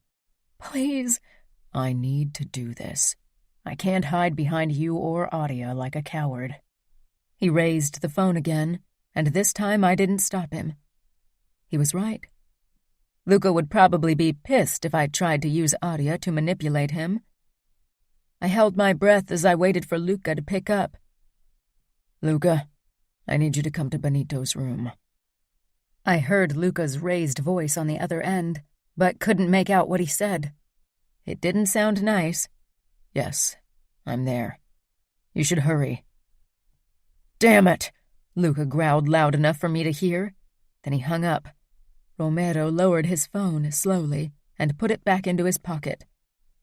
I took his hand, needing to convince myself that he was really there. Romero glared at Benito's body, but he didn't try to tell me things would be okay. I was glad he didn't try to lie to me. I rested my cheek against Romero's shoulder. There was a soft knock. I straightened, but my grip on Romero's hand tightened. I didn't want to let him go. Once Luca saw what had happened, I might never get the chance to touch Romero's hand again. At least not while it was still warm. I shuddered when I remembered Mother's lifeless corpse. I wouldn't allow that to happen to Romero. Romero kissed my forehead, then he untangled himself from my grip and got up. I rose too, my eyes darting to Benito. Anger for him welled up in me. If he'd never stepped into my life, then I could have been happy. But Father would probably have found another horrible husband for me. Fear corded up my throat as I watched Romero push down the handle and open the door. What if Luca really decided to kill Romero as punishment? Romero didn't open the door all the way, so Adia had to slip in. She sucked in a harsh breath at the sight of my dead husband. Then she rushed over to me and clutched my shoulders. But my eyes were frozen on Luca, who had walked in after her. His gaze settled on Benito, on the letter opener still stuck in his side, and on the hole in the shirt where Romero's knife had gone in. Romero closed the door noiselessly, but didn't move away. I wished he'd bring some distance between himself and Luca. It was a ridiculous notion. It wouldn't protect him. "My God, Lily!" Adia said shrilly. I couldn't remember the last time she'd sounded so scared. I met her gaze. "What happened? Are you okay?" she asked. She ran her hands over my arms, her eyes lingering on my ripped skirt. I didn't reply. Luca had started moving toward the body and knelt beside it, scanning the scene without saying a single word. His face was stone. This was it. Suddenly I was sure that Romero and I wouldn't find Luca's mercy today. Maybe Adia would manage to convince Luca to protect me, but Romero wouldn't be so lucky. I knew I wouldn't be able to watch him die. Luca raised his head very slowly and fixed me with a look that turned my blood to ice. "What happened here?" I glanced at Romero. Did he want me to tell the truth? Or should I lie? There had to be a story that wouldn't make Luca angry enough to want to kill us. Luca straightened. "I want the fucking truth." "Luca," Adia scolded. "Lily is obviously in shock. Give her a moment." "We don't have a fucking moment. We have a dead outfit member in a room with us. Things will get ugly very soon." Adia squeezed my shoulder lightly. "Lily, are you okay?" "I'm fine," I said. "He didn't have time to hurt me." She pursed her lips but didn't argue. "Enough," Luca said harshly. He turned to Romero.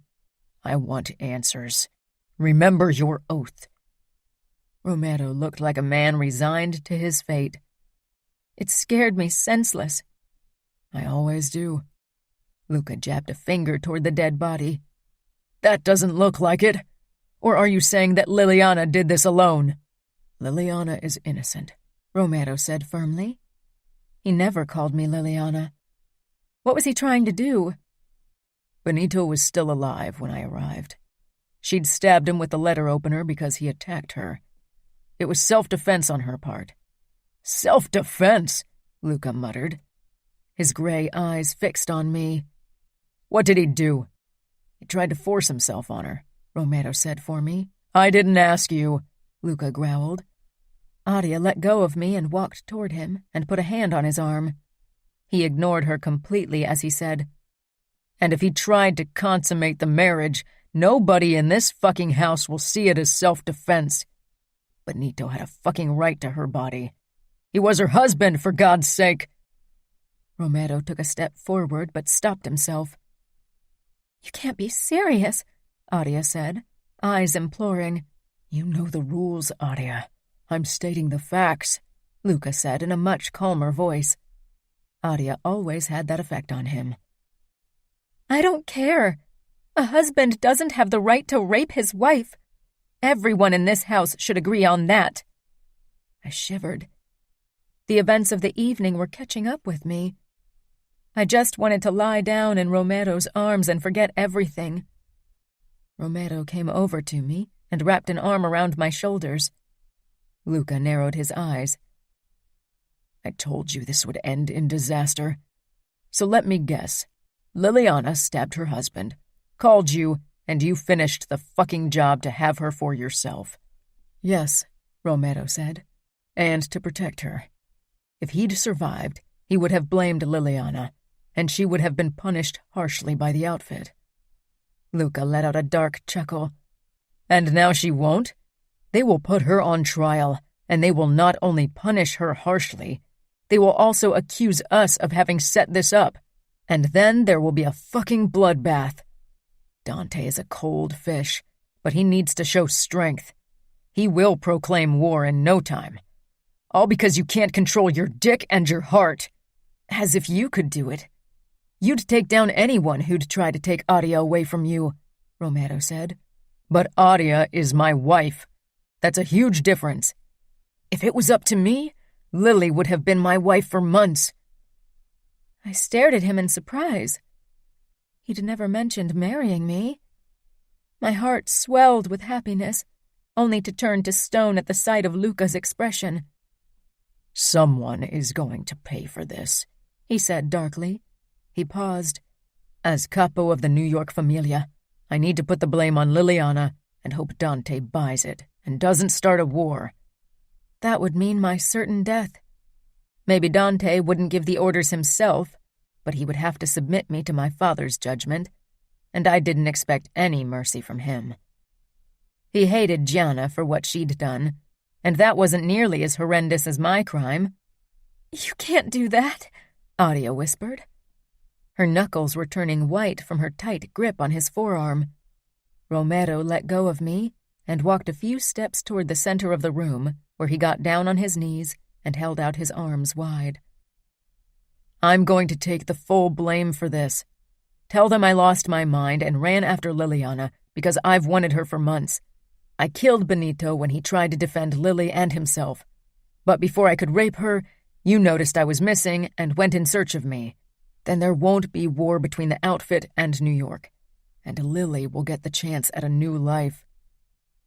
If that's the story we want them to believe, there's something missing, Luca said. Romero nodded. He met Luca's gaze straight on. I will put my life down for this. Shoot me. I staggered forward. No! Adia too screamed the same word. Luca and Romero ignored us, locked in a silent staring contest. I stepped between them. I didn't care if that went against some secret mafia rule. I walked toward Luca. From the corner of my eye, I saw Romero getting up. He looked like he was worried about me getting close to Luca, but I wasn't worried for me. If Luca killed Romero because of me, that would be the end of me. I'd never be able to live with myself. "Please," I whispered, peering up into Luca's emotionless face. "Please don't kill him. I'll do anything. Just please don't. I can't live without him." Tears started streaming down my face. Romero put his hands on my shoulders and pulled me back against him. Lily, don't. I'm a soldier of the Familia. I broke my oath to always put the Familia first, and I have to accept the due punishment. "I don't care about any oaths. I don't want to lose you," I said as I turned in his grip. Adia rested her palms flat against Luca's chest. "Please, Luca, don't punish Romero for protecting someone he loves. He and Lily belong together. I beg you," she said the last in the barest whisper. I wanted to hug her, but I was scared to move. She and Luca were gazing at each other, and I didn't want to break their silent understanding, especially if it saved Romero's life. I glanced up at Romero. He looked so calm, not like someone whose life could end any moment. Luca finally tore his eyes away from my sister and gently removed her hands from his chest. I can't base my decisions on feelings. I'm capo, and have to make decisions that benefit my familia. Romero nodded. Then he walked past me and stood across from Luca. I began shaking, completely terrified. Adia's wide eyes settled on me. You are my best soldier. The Familia needs you, and I don't trust anyone with Adia as I do with you, Luca said. He put a hand on Romero's shoulder. War has been inevitable for a while. I won't end your life to postpone it for a few fucking months. We'll stand together. I almost sagged with relief. Adia rushed over to me and hugged me tightly. My moment of euphoria was short-lived, however.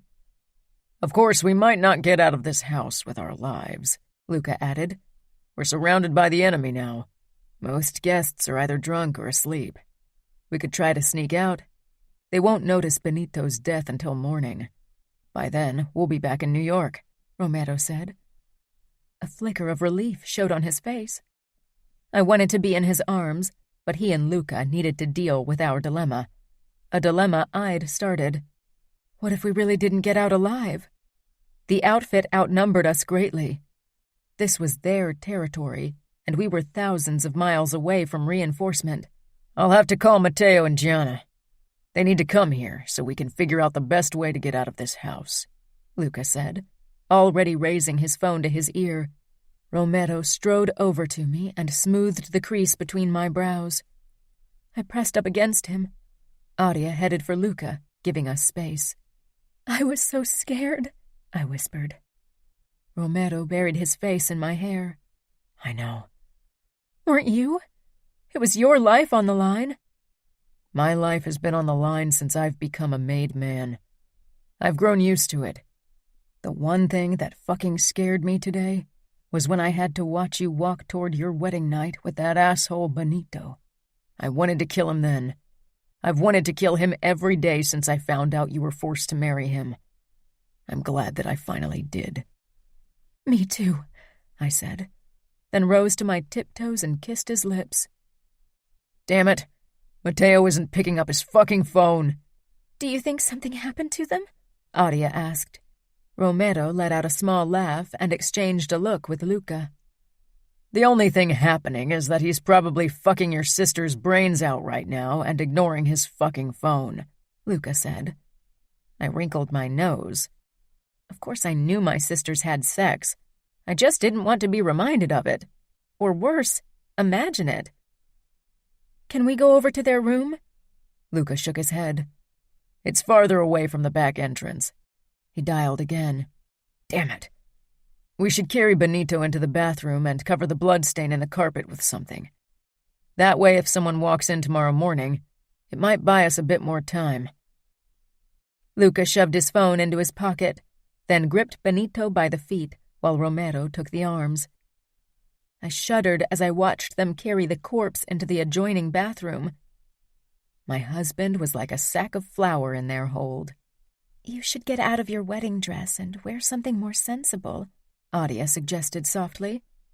She touched my arm lightly, drawing my eyes away from the dead body. After a moment, I nodded. Luca and Romero came back out of the bathroom and discussed how best to go about our flight. I grabbed jeans and a pullover from my bag in the corner before heading toward the bathroom to change in peace, but froze in the doorway. Benito was sprawled out in the bathtub. I didn't want to be alone with a dead man. Bile traveled up my throat. Hey, Romero said gently, coming up behind me. Do you want me to come with you? I nodded merely and finally stepped into the bathroom. Romero entered after me. I quickly got out of my dress with his help. Somehow I always imagined it would be different when I'd help you out of your wedding dress, he murmured. I laughed breathlessly. I dropped the dress unceremoniously on the ground. For me, it was only a symbol for the worst day of my life. I wasn't sad to be rid of it. Maybe one day I'd get the chance to have another wedding, one I wanted, with a husband I loved. I changed into my other clothes. Romero picked the dress up, and for a crazy moment, I thought he wanted to keep it for our own future wedding. What are you doing? I went to cover the bloodstain in the bedroom with it. Nobody will get suspicious if your wedding dress lies on the floor after your wedding night. He headed out of the room and set the dress down on the ground. Luca nodded. Good. Now let's get going. I don't want to risk staying here a moment longer than absolutely necessary. He held out his hand for Adia, who took it. I suspected the tension between them would be over after tonight. The way they looked at each other gave me hope that Luca would forgive her for her secrecy. After pulling his gun, he opened the door and peered out into the corridor. "Stay close to me," Romero told me, drawing his own gun and grasping my hand with his free one. Luca gave a curt nod, then pushed the door open wider and stepped out, Adia a step behind him. Romero led me after them. Nobody said anything. The long corridor was empty, but from below you could hear scattered laughter and music from the party. The smell of smoke traveled up. Immediately I was reminded of Benito's breath and the taste of his tongue in my mouth. I shoved the thought out of my mind. I needed to focus. I really hoped none of the guests would decide to head our way. Luca or Romero would have to shoot them. What if it was someone I knew? I didn't even want to think about it. Adia glanced over her shoulder at me as Luca pulled her along. The same worry I felt was reflected on her face. Chapter 18. Liliana. Romero and Luca showed only determination and vigilance as they led us through the house. Eventually, we arrived in front of Gianna and Matteo's door. Luca knocked lightly, but I could tell from the thunderous look in his eyes that he'd have loved to take the door down if it weren't for the risk of getting overheard. Again, nobody reacted, and I was starting to freak out, when after another louder knock, the door finally opened. Matteo appeared in the gap, hair ruffled and only dressed in boxer shorts. They looked like he might have put them on the wrong way in his hurry, and there was a bulge hidden beneath them. I drew my eyes away. "Didn't you get the hint that I didn't want to be interrupted when I didn't answer your fucking call?" Matteo muttered. Then his eyes settled on Romero and me, and he grimaced. "I have a fucking bad feeling." Luca shoved Matteo's shoulder. "For fuck's sake, Matteo, pick up when I call you. You need to get dressed. We have to leave now." "What's wrong?" Gianna asked, coming up behind Matteo in a satin bathrobe. Her lips were red and swollen. There was really no doubt what they'd been doing before we arrived. Her gaze darted from Adia to me. "Shit, something bad happened, right? Did the asshole hurt you?" She slipped past Matteo despite his and Luca's protests and hugged me. "He's dead," I whispered. "Good," she said without hesitation. She patted Romero's shoulder. "You did it, didn't you?" Romero smiled tightly. "Yeah, which brings us to the reason why we need to hurry. Romero's right. We need to get out of this house before someone realizes that the groom is dead," Luca said impatiently. "I always thought that I'd be the one to start a war between the outfit and the familia. Kudos to you, Romero, for proving me wrong for once," Matteo said, grinning. "I thought that too," Romero said. Luca sighed. "I hate to interrupt your chit-chat, but we need to get the fuck going." Matteo nodded and motioned for Gianna to get into their room. The rest of us followed and waited while Matteo and Gianna got dressed. Every time I heard voices, I jumped, half expecting Father or Dante to rip open the door and shoot us all on the spot. Romero brushed a few strands that had fallen over my eyes away from my face. The look in his eyes made me realize that it was worth it. Love was worth risking it all. I just wished I hadn't dragged others into danger with me. 5 minutes later, the 6 of us left the room and continued our journey through the house. The sounds of the party had dwindled further, which meant more people could be walking back to their rooms and potentially cross our paths. But so far, we'd been lucky. We took the second staircase in the back of the house, down to the first floor, and headed for the door that led to the underground garage. Most houses in this area had them because outside space was limited. there was the sound of steps from the corridor to the left of the door. Romero pulled me to a stop and pointed his gun ahead. Both Matteo and Luca did the same. My pulse pounded in my temples. They had silencers on their barrels, but a shooting always made some noise, and I really didn't want to have more blood on my hands. Someone turned the corner into our hallway, and I clutched at Romero's arm to stop him from shooting. It was Fabiano. He jerked to a stop with his own gun pointed at us. I didn't even know he wore a gun, especially to my wedding. He was too young for this. His eyes scanned our small group, his brows drawing together in suspicion. He was still in his festive vest and trousers. What was going on here? Adia put her hand on Luca's arm with the gun, but he didn't lower it. Neither did Matteo, despite Gianna's urgent whispering. "Don't hurt him," I pleaded. Romero didn't take his eyes off my brother, but he lightly squeezed my hand in response. "What's going on here?" Fabiano asked firmly, standing even taller than usual and trying to look like a man. With the gun and that serious expression, he almost managed to look like more than a teenage boy. "Put that gun down," Luca ordered. Fabiano laughed, but it sounded nervous. "No way. I want to know what's going on." His eyes moved from Adia to Gianna, then to me, and finally settled on Romero's hand, which was clutching mine. "Why are you even running around with a gun? Shouldn't you be in bed?" Adia asked, and was about to take a step toward our brother, but Luca pulled her back. "I have guard duties," Fabiano said with a hint of pride. "But you aren't inducted yet," I said, confused. I would have noticed if he'd started the process, right? Fabi had always told me everything. It had been us against the rest after Gianna and Adia had moved to New York. "I started the induction process a few weeks ago. This is my first task," Fabi said. The hand with his gun was shaking slightly. If I noticed it, Romero, Luca, and Matteo definitely had.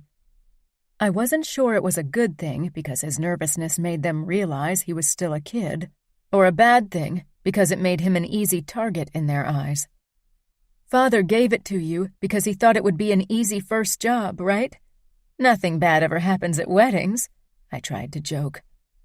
Fabi didn't even crack a smile. Neither did anyone else. I exchanged a look with Adia and Gianna. We had to escape. That much was clear. But we couldn't risk Fabi getting hurt. "He gave me the job because he knew I was responsible and capable," Fabi said, sounding like Father's personal parrot. My chest tightened. What if Fabi really didn't let us go? The way he pointed his gun at us, he appeared absolutely determined. Had he changed so much? "You don't really think you can kill all three of us, do you?" Matteo asked with a twisted grin. Gianna shot him a glower. "Shut up, Matteo." Fabi shifted on his feet, but his face remained hard. When had he learned to wear a poker face like that? "I can try," Fabi said. "Fabiano," Luca said calmly. "They are your sisters. Do you really want to risk them getting hurt?" "Why is Lily here? Why isn't she with her husband? I want to know what's going on. Why are you trying to take her with you? She's part of the outfit, not of New York." "I can't stay here, Fabi. Do you remember how you told me I shouldn't marry Benito? That it wasn't right?" "That's been a long time ago, and you said yes to him today. Where is he, anyway?" I glanced at Romero. Something in my expression must have given it away. "You killed him, didn't you?" Fabi accused, his narrowed eyes switching between Matteo, Romero, and Luca. Was this some kind of trick to weaken the outfit? Father always said you'd stab us in the back one day. He raised his gun a bit higher. Adia tried to move toward him again, but Luca practically shoved her behind him. "He's my brother," she hissed. "He's a soldier of the outfit." "Fabi," I said, "the Familia didn't try to weaken the outfit. This isn't about power. It's all my fault. Benito tried to hurt me and I stabbed him. That's why I need to leave." Father would punish me, maybe even kill me. Fabi's eyes widened, making him look younger at once. You killed your husband? Romero's hand around mine tightened, but the hand with his gun was steady. He hadn't moved it at all. It was still pointed straight at Fabi's head. If he killed my brother, I couldn't even finish the thought. I didn't know what else to do, I said. I decided not to mention that Benito had still been very much alive when Romero plunged his knife into his heart.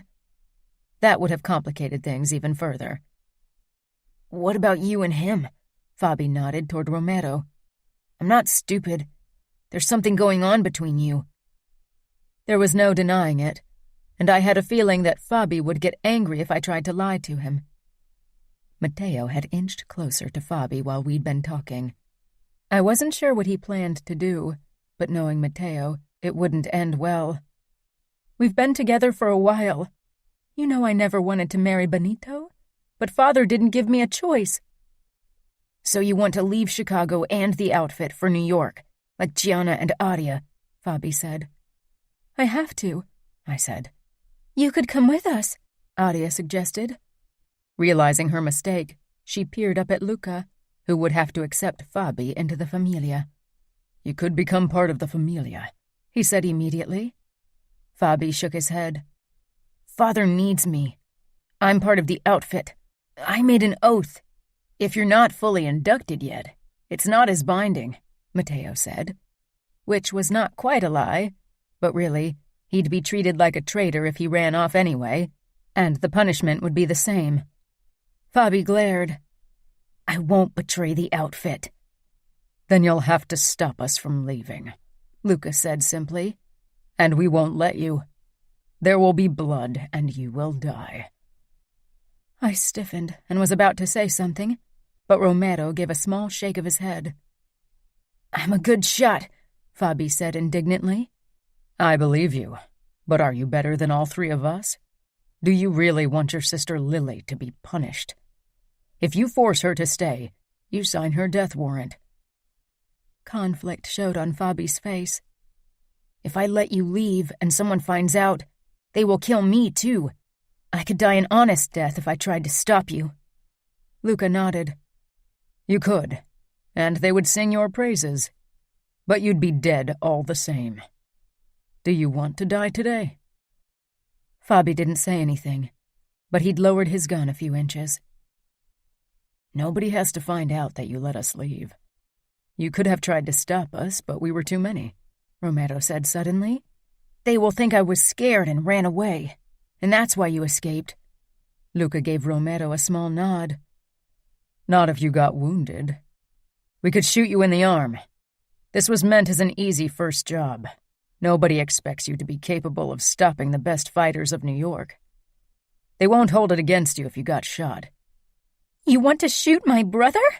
Aria asked incredulously. What if you injure him seriously? I added.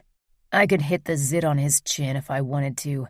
I think I can manage to hit an unproblematic spot on his arm, Matteo said with his shark grin.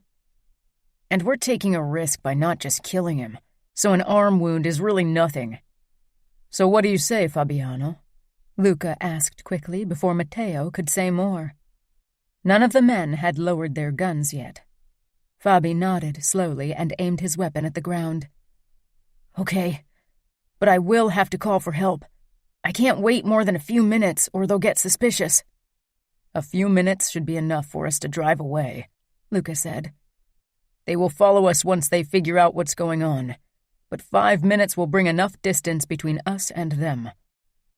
Dante isn't someone who likes fighting in the open, so I doubt he'll send his men on a wild car chase. He'll attack us later, once he's figured out the best way to hurt us. My stomach tightened. All because of me. How selfish could a person be to let others risk so much for her? Romero gave me an encouraging smile, but for once it didn't manage to cheer me up. War with the outfit was inevitable. Things have gotten worse by the day. Luca looked over to us. That's true. If it weren't for Aria and Gianna, Matteo and I wouldn't even have come to Chicago for the wedding. That might have been the case, but Benito's death would put fuel into the fire. Things would get very ugly now. "Let's do this now," Mateo urged. "We're wasting time. I think we should move our shooting to the garage. Maybe that will buy us additional time. People won't hear your scream as easily," Romero suggested. Together we headed for the door and down a flight of stairs into the underground garage. It wasn't as big as the one I'd seen in New York. Despite our decision to work together, none of the men had put their guns back into their holsters yet. When we stopped close to our 2 rental cars, I slipped out of Romero's grasp and walked up to Fabi. I didn't miss the way Romero tensed and raised his gun, but I trusted Fabi. Maybe he was on his way to becoming a soldier of the outfit, but he was also my little brother. That wouldn't change. I hugged him, and after a moment he wrapped his arms around me. In the last year, he'd avoided public displays of affection because he'd tried to act cool. But it felt good to have him close, especially since I didn't know when I'd get another chance to see him. "I'm sorry for getting you into trouble," I whispered. "I wished things were different." "I never liked Benito," Fabi said. "Father shouldn't have married you off to that guy." Suddenly, Gianna and Aria were there too, and took their turns embracing him. "We have to go now," Luca reminded us. I pulled away from Fabi and returned to Romero. He motioned for me to get into the car, while Aria and Gianna got into the other. I watched as they tried to figure out the best way to fake a shooting. Eventually, Fabi fired 2 muffled shots, and then it was Romero and Mateo's turn. When Mateo's bullet sliced through Fabi's upper arm, I winced. My brother dropped his gun and fell to his knees, his face scrunched up in pain. Nothing about that was fake. Romero rushed toward our car and slid behind the steering wheel before flooring the gas. Luca pressed the button that made the garage doors slide open. Most guests had parked in the driveway, so I worried that the sound would draw attention to our flight even before Fabi started screaming. I doubted anyone had heard the silenced shots through the thick ceiling of the underground garage. Romero steered our car up the slope and down the driveway. Mateo was behind the steering wheel of the other car and close behind us. We raced down the driveway, past a couple of drunk guests who sat on one of the marble benches on the side. My heart stuttered in my chest, but there was no time for worry. I clutched the seat as we drove off the premises at a dizzying speed. I glanced through the rear-view mirror, but the only car behind us was the one with my sisters and their husbands. "Nobody is following us," I said. "Give it a moment. Most of them are drunk, and it'll take a while for them to figure out what's going on. But someone will be sober enough to chase us," Romero said. He looked calm about it. This wasn't something new to him, even if the circumstances that had led to us here were. But Romero had been a made man for a long time. This wasn't his first chase, and it wouldn't be his last. I squeezed my eyes shut, trying to come to terms with everything that had happened in the last 24 hours. I'd walked down the aisle toward a husband I hated. A husband who had been killed by the man I loved. Romero linked our fingers, and my eyes shot open. Despite our speed, he was driving with only one hand. He'd stashed his gun in the compartment between our seats. I gave him a grateful smile. "When we're back in New York, what happens then?" "You move in with me." He paused. "Unless you'd rather stay with one of your sisters." I shook my head. "I don't want to be away from you again." Romero brought my hand to his lips and kissed it gently. But then his eyes darted to the side mirror and he tensed. He let go of me and grabbed his gun. I peered over my shoulder. 3 cars were chasing us. I sank deeper into my seat and folded my hands, sending a quick prayer above. I wasn't particularly religious, but it seemed like the only thing I could do. So far, not a single shot had been fired from either side, and it made me wonder if the outfit had set a trap somewhere. "Why aren't they shooting?" "This is a residential area, and Dante doesn't like to draw attention to the outfit. I assume he gave orders to wait until we're out of the city limits, which will be any minute now. We're crossing over to an industrial area." He was right. Once the family homes were replaced by storage facilities, the outfit cars closed in and started firing. Since Mateo was close behind us with the other rental car, Romero didn't get a clear shot at our pursuers. But I could see Luca shooting bullet after bullet through the open passenger window. I couldn't see Aria and Gianna. They were probably crouched on the back seat so they didn't get hit by bullets. What if we didn't get away? What if all of our lives ended here? One of the bullets tore through the tire of one of our pursuers. The car spun around and stopped, but the other 2 cars closed in. I couldn't even see their license tag anymore. I wasn't sure how long they chased us, but I knew at one point either Mateo or Romero would make a mistake and lose control of their car.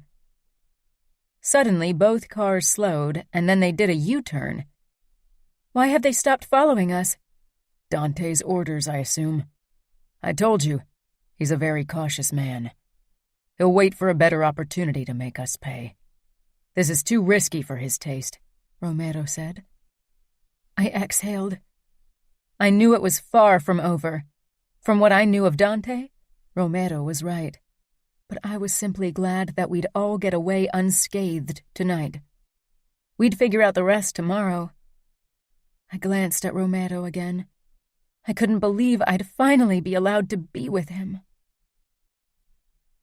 Except for 2 toilet breaks, we didn't stop on our drive to New York, and then we barely spoke. When the skyline of New York finally rose up outside of the car, relief flooded me. For some reason, the city already felt like home, and I knew we'd be safer here. This was Luca's city. It wouldn't be easy for Dante to attack us here. Chapter 19. Romero. After more than 14 hours on the road, we arrived at Luca's penthouse. Lily had fallen asleep a couple of times during our drive, but she'd startled awake almost instantly. She was probably having nightmares about Benito. I was so fucking glad that I'd killed him. When I walked into the bedroom and seen Benito with a letter opener in his body, I'd wanted to scream with joy. I knew the next few weeks and months, maybe even years, would be hard on the Familia and for each of us. Dante would retaliate with everything he had. I parked the car in the underground garage and got out. Lily could hardly stand on her own feet from exhaustion, but she put on a brave face. I wanted nothing more than to take her home with me, but first, Luca, Mateo, and I needed to have a talk without the risk of an outfit attack. When we stepped into the penthouse, Aria and Gianna led Lily toward the sofa. A protest lay on the tip of my tongue. I still felt very protective of her after almost losing her and wanted her at my side at all times, but it would have been ridiculous to say something. She was still in the same room as me. Her longing gaze in my direction when she sat down between her sisters told me that Lily felt the same way. We have to call everyone in for a meeting. They need to know that the truce between the outfit and us is no longer in effect. I don't want anyone to walk into a trap because they thought they could trust an outfit bastard, Luca said. I could tell that he was still pissed at me, and he had every right to be. That he hadn't killed me was a bigger sign of his friendship than I'd ever hoped for. Some people might not be happy with Liliana and you, Mateo said. They probably won't act on their anger, but I'd be careful if I were you. Don't worry, and if someone lays a finger on Lily, I'll rip their throat out. I think you've done enough damage for a while, Luca said tightly. And nobody will try to hurt Liliana. She's now part of the Familia and under my protection. I assume you're going to marry her. I had never asked her, but I wanted her to be my wife. If she says yes, then I'll marry her. After all the drama of today, she better marry you, Mateo muttered. He leaned against the dining table and yawned widely. I'll ask her soon enough. Luca raised his hand. This isn't our main concern right now. We have to double security measures. We didn't only kidnap Scuderi's daughter. We killed a captain with a loyal following of soldiers. There will be blood to pay. I chanced another look at Lily. The outfit might try to kill her. Knowing her father, he'd probably do it himself. He'd have to go through me if he tried to hurt her. Liliana. After 2 hours in Luca's apartment, we were finally at Romero's place. I'd never been there, and I was curious despite my exhaustion. I could tell that Romero was tense, but I wasn't sure why. Maybe he regretted everything that had happened? Or maybe he was only worried about what was to come. Romero unlocked his door and opened it wide for me. I walked past him into a long hallway. Family photos in pretty silver frames decorated the walls. I promised myself to take a closer look at them later. Several doors branched off of the hallway. Romero led me toward the last one on the right. A master bedroom waited behind it, but we didn't stop there. We had been on the road for hours, and I'd been awake for more than 24 hours. It was already past noon, but I wanted to sleep. I could still smell Benito on me, though. His blood, his sweat, his body odor. It made me sick. Romero opened the door to the adjoining bathroom. I quickly shimmied out of my clothes and stepped into the glass shower. Romero watched me silently, an unreadable look on his face. He looked exhausted. When the warm water streamed down my body, I felt some of the tension leave my limbs. "Do you want to be alone?" Romero asked after a moment. He sounded uncertain. That wasn't something I was used to from him. Maybe I needed to take into consideration that he needed some time to work through everything. I shook my head. "I want you to join me." Romero got out of his clothes. I didn't try to hide my admiration as I watched him. I loved Romero's body. I loved everything about him. I moved to the side so he could step into the shower with me. I slipped my arms around his waist and pressed my cheek against his chest as the water poured down on us. I'd missed the feel of his skin against mine. I squeezed my eyes shut. So much had happened, and so much was still to come. Things will get really bad for Luca and the Familia now, won't they? Romero stroked my back. The union between the Familia and the outfit was bound to break at some point. I'd rather have it over something as important as you than over money or politics. You are worth a war. I'm not sure Luca agrees. He's probably already regretting taking me to New York. I know Luca. He doesn't regret his decision. Once he's made up his mind, he stands by his decision. And this wasn't only for you. It was also for Aria and Gianna. They want you to be happy. I tilted my head up and smiled up at him. His body shielded me from the water. Romero lowered his head and kissed my forehead, then my lips. We didn't deepen the kiss, though. His closeness was enough for now. We finished showering quickly. Romero stepped out first and took a towel. He wrapped it around me and gently started drying my body. I relaxed under his gentle ministrations. The last bit of tension slid out of me. After he was done with me, I took a towel out of the shelf and dried Romero in turn. He closed his eyes when I massaged his shoulders. "How do you feel?" I asked softly. I knew men, and made men in particular, didn't like to talk about their feelings, especially sadness or fear. He looked at me. "Tired." "No, I mean because you had to kill Benito for me. Are you okay?" Romero let out a humorless laugh. He took my hand and led me back into the bedroom. He sank down on the bed and pulled me between his legs, then made me sit down on one of them. He hasn't been my first, and he won't be my last. But I enjoyed his death more than the others, and I don't regret it. I'd do it again and enjoy it just as much. Romero. It was the truth, and now that Lily and I would start living together, she needed to know it, needed to know every dark part of me. I searched her eyes for a sign of revulsion, but there was none. She kissed my cheek before resting her head on my shoulder. Her fingers traced my chest lightly. That and the feel of her firm butt on my thigh stirred my cock, but now wasn't the time to follow that urge. Not too long ago, Lily had to fight off her new husband, had to stab him and watch him die. She needed time to recover. I stood and lifted Lily into my arms before I lay her down. She kept her hands wrapped around my neck and didn't let go even as I tried to straighten. "Lily," I said quietly, "you need to rest." She shook her head and pulled me down on top of her. I braced myself on my elbow so I didn't crush her under my weight. Lily wrapped her legs around my hips and dug her heels into my lower back, pressing me down. I didn't resist.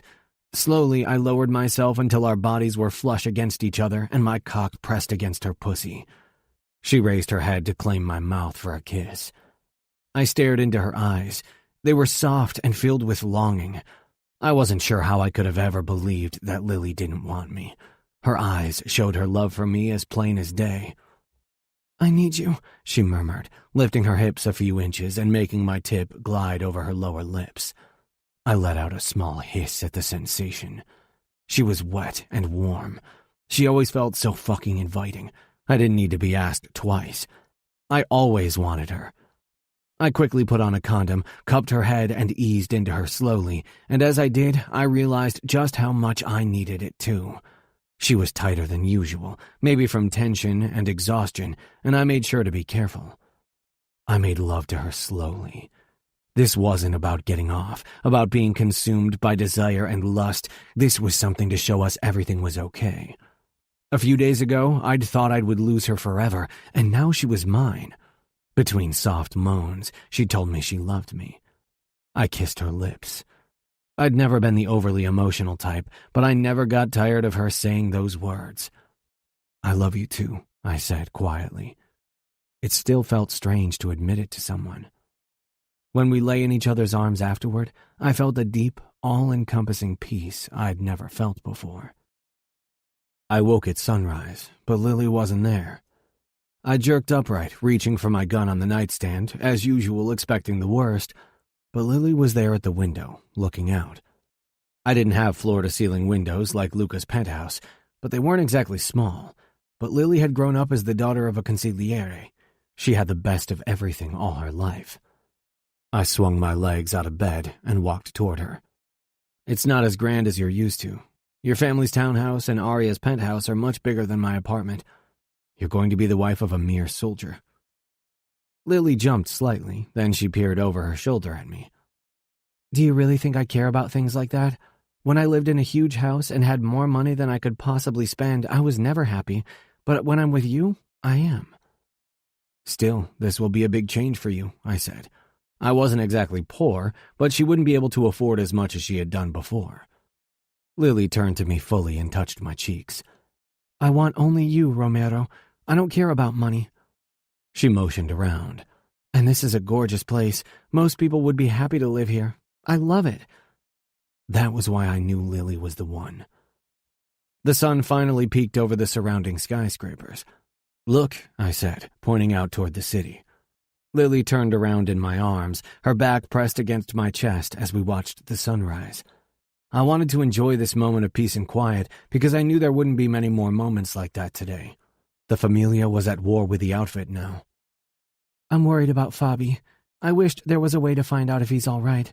What if Dante and Father don't believe his story? I could never forgive myself if something happened to him because of me." "I'll figure out a way to get information, but I'm sure he's fine. He's your father's only son. Even if your father is unhappy with him, Fabi won't be punished too hard." "He's married to a young woman now. He could produce a new heir," she said bitterly. "Let me call Luca and see if he knows anything," I told her and untangled myself from her. Luca would probably be awake already, if he'd gone to bed at all. Luca picked up after the second call. "Did you kill another outfit member?" It was mostly said in a joking way, but I could hear the strain in his voice. "No. Have you heard anything? Did Dante try to contact you?" "He didn't. He only sent me an email through one of his men that our alliance is terminated." "He didn't even contact you himself, or at least through his consigliere?" I asked. That was a blatant show of disrespect and showed how bad the situation really was. "I don't think Scuderi is very keen on talking to me right now," Luca said wryly. Lily came up to me, an anxious look on her face. "I suppose not," I said. "Listen, Luca, Lily is really worried about her brother. Do you have any way of finding out if he's okay?" "Arya has been trying to get in contact with Valentina, but so far she hasn't had any luck. She'll try again later. You and Lily should come over anyway. We have a lot to discuss, and the women can spend time together. All right, we'll be there soon. I hung up. And? Lily asked hopefully. I hated having to crush her hopes. Liliana. Romero's expression caused a lump to rise in my throat. Luca doesn't have any information about your brother yet, but he and Aria are trying to contact Valentina. Do you really think Val will respond to Aria's calls? She's Dante's wife, and now that there's war between New York and Chicago, she'd risk a lot by getting into contact with Aria. Romero touched my cheek. We'll find out about your brother, Lily. I promise.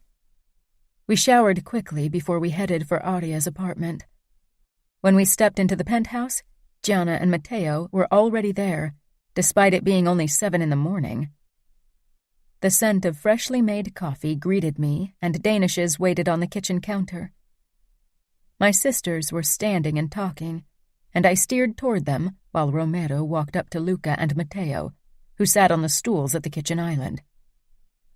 Aria put her arm around me. "How are you, Lily?" "Okay. I didn't sleep much, but I'm just happy to be here with you and Romero."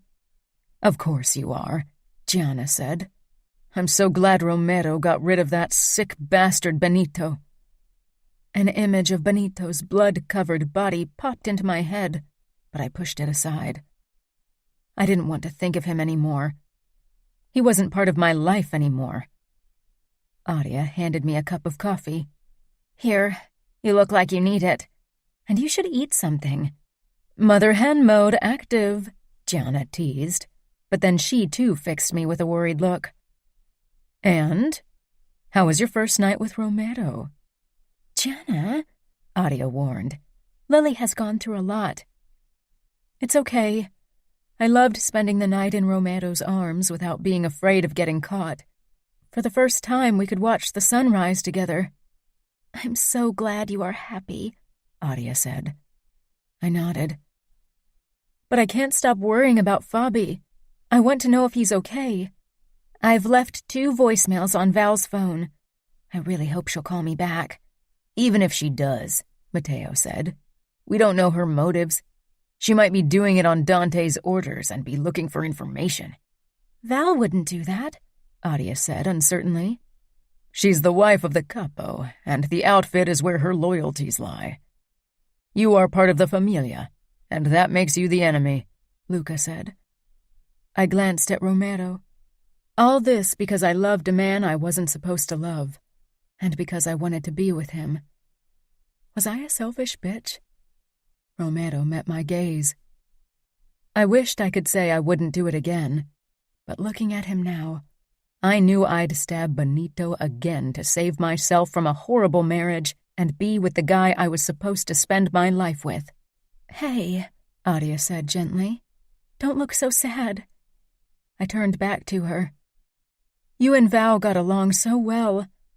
I know you talked on the phone often, and now you can't because of the mess I caused." "You are my sister, Lily, and seeing you happy and having you in New York with us is more important than my friendship with Val. And maybe Luca can negotiate another truce with Dante.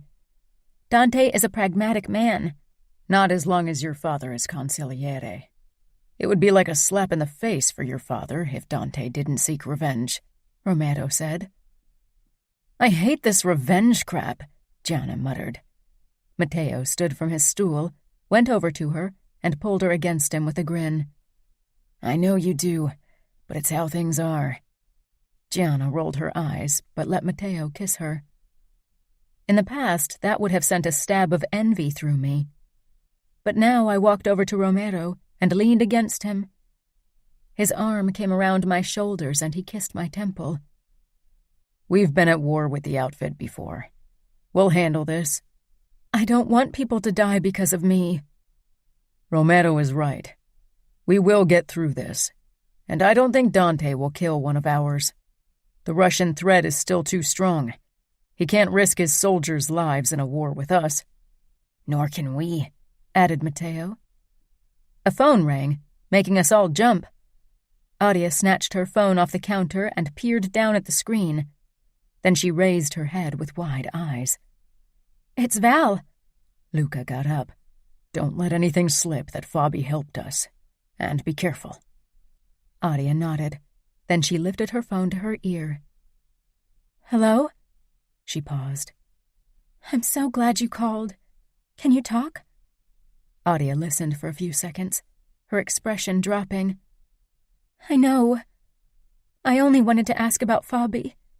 He got shot when he tried to stop us, and I'm just so worried about him. He's so young. He shouldn't have been involved in this. Can you tell me how he's doing?" Adia released a breath. "So he's okay? He'll be able to use his arm like he used to?" I slumped against Romero in relief, but at Adia's next words I tensed again. "Is he in huge trouble because he wasn't able to stop us?" Adia nodded, then gave us a thumbs up. She was silent for a long time after that, listening to Val. "Okay, I will tell him. Thank you so much, Val. I won't forget it. I hope our men figure something out soon. I'll miss talking to you. Bye." "So?" I asked the moment she had hung up. "Father and Dante seem to believe Fabi's story. Nobody blames him for letting us get away. He didn't have enough experience for the job. Only because of Father's insistence did he get it in the first place." Luca looked like a bloodhound on a trail. "Did she say anything else? About Dante's plans and his mood?" "He's furious," Adia said with a shrug. "But he wanted Val to give you a message," she told Luca, her eyes flitting to me. Romero became still beside me. I had a feeling I knew what kind of message. "If we send Lily back today, they might consider not retaliating." Romero pushed himself off the stool. "She won't go back." Luca narrowed his eyes, but then he took a deep breath. "Of course not. Dante knows we won't agree to that offer. That's why he made it." Romero rubbed my arm lightly and brought his mouth down to my ear. "Nobody will take you away from me. I'll fight 1,000,000 wars if it means I can keep you." 2 days had passed, but they might as well have been a lifetime. Romero had been busy, and I'd spent most of my time with my sisters. But tonight, Romero wanted us to have dinner together alone in our apartment. He'd ordered food at his favorite Italian place and spread it all out on the dining table in his huge kitchen. A few minutes into the dinner, Romero set down his fork. "Luca made me captain." "Really? That's wonderful." I could see how much this meant to him. I'd never gotten the feeling that he was unhappy as Adia's bodyguard, but of course it was a big deal if you got promoted, especially because the mob was a place where people usually took over their father's position. "What business are you going to get?" "I'll be taking over a few clubs in Harlem. The old captain has cancer and needs to retire, but he's got only daughters, so Luca decided to give me his businesses. I'll be making more money for us." I smiled. "You know I don't care about that. I'm just happy for you because you deserve it." Romero grimaced. "Some people don't think so after I caused war with the outfit." "I thought the majority was eager to stop cooperating with Chicago." "Those think I deserve to be captain," he said in amusement. "So who will be guarding Aria?" "That's a bit of a problem. Sandro will guard Aria and Gianna for now. But that won't be enough, especially when you're with them often. He can't protect all 3 of you, but we'll figure something out." When we were done with the dessert, Romero got up and walked around the table toward me. I watched him in confusion. Did he look nervous? Without warning, Romero dropped to his knees right in front of me and pulled a small satin box from his pants pocket. I froze as he held it out to me and opened it, revealing a beautiful diamond ring. Of course I'd hoped we'd marry soon. It was expected in our world, but I didn't think Romero had bought a ring already. He hadn't wasted any time, that was for sure. I know you've been through a lot, and your last wedding experience was horrible. But I hope you give it another chance. I want to be the husband you deserve. I want to make you happy and love you, if you let me. Will you marry me?" I flung myself into his arms, my knees colliding with the hard floor, but I hardly felt it. God, yes! I kissed him fiercely. Romero grinned when he pulled back. We didn't get up from the floor. As long as I was in Romero's arms, I didn't care where I was. "I understand if you want to wait a bit before you marry me. You're probably not in the mood to plan another wedding." I shook my head quickly. This is a wedding I want to plan. This time I will enjoy it. I can take Aria and Gianna wedding dress shopping with me and actually be excited about it. He chuckled. "But I want you to meet my family first. That way we can tell them the good news." "Oh, sure," I said slowly. I was excited to meet Romero's family, but I was also worried that they wouldn't like me, or worse, despise me. I could only imagine what was being said about me and what had happened in Chicago. The next day, Romero took me to his family. His mother lived with her new husband and Romero's 3 sisters in a modest apartment not too far from us. I shouldn't have worried that they wouldn't like me. They were kind, humble people. I knew his 2 oldest sisters already from my birthday party many years ago. But we'd grown, and his oldest sister, Tamara, had already started college.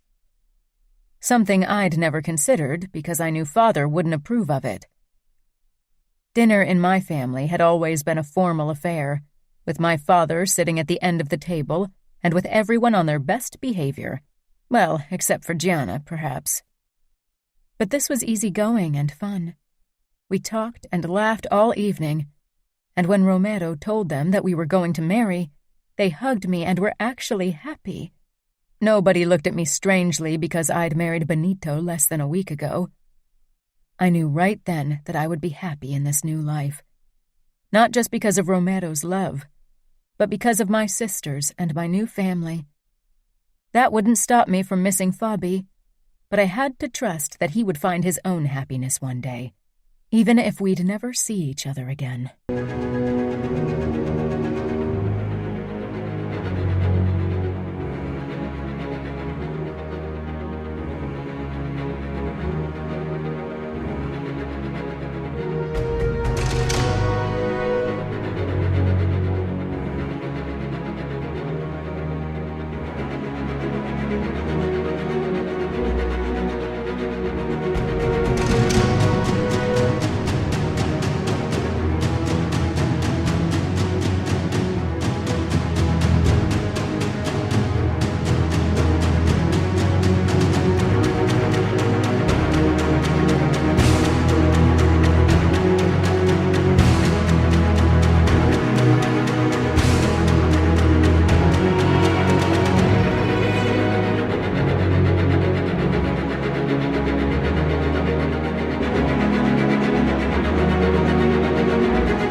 Epilogue.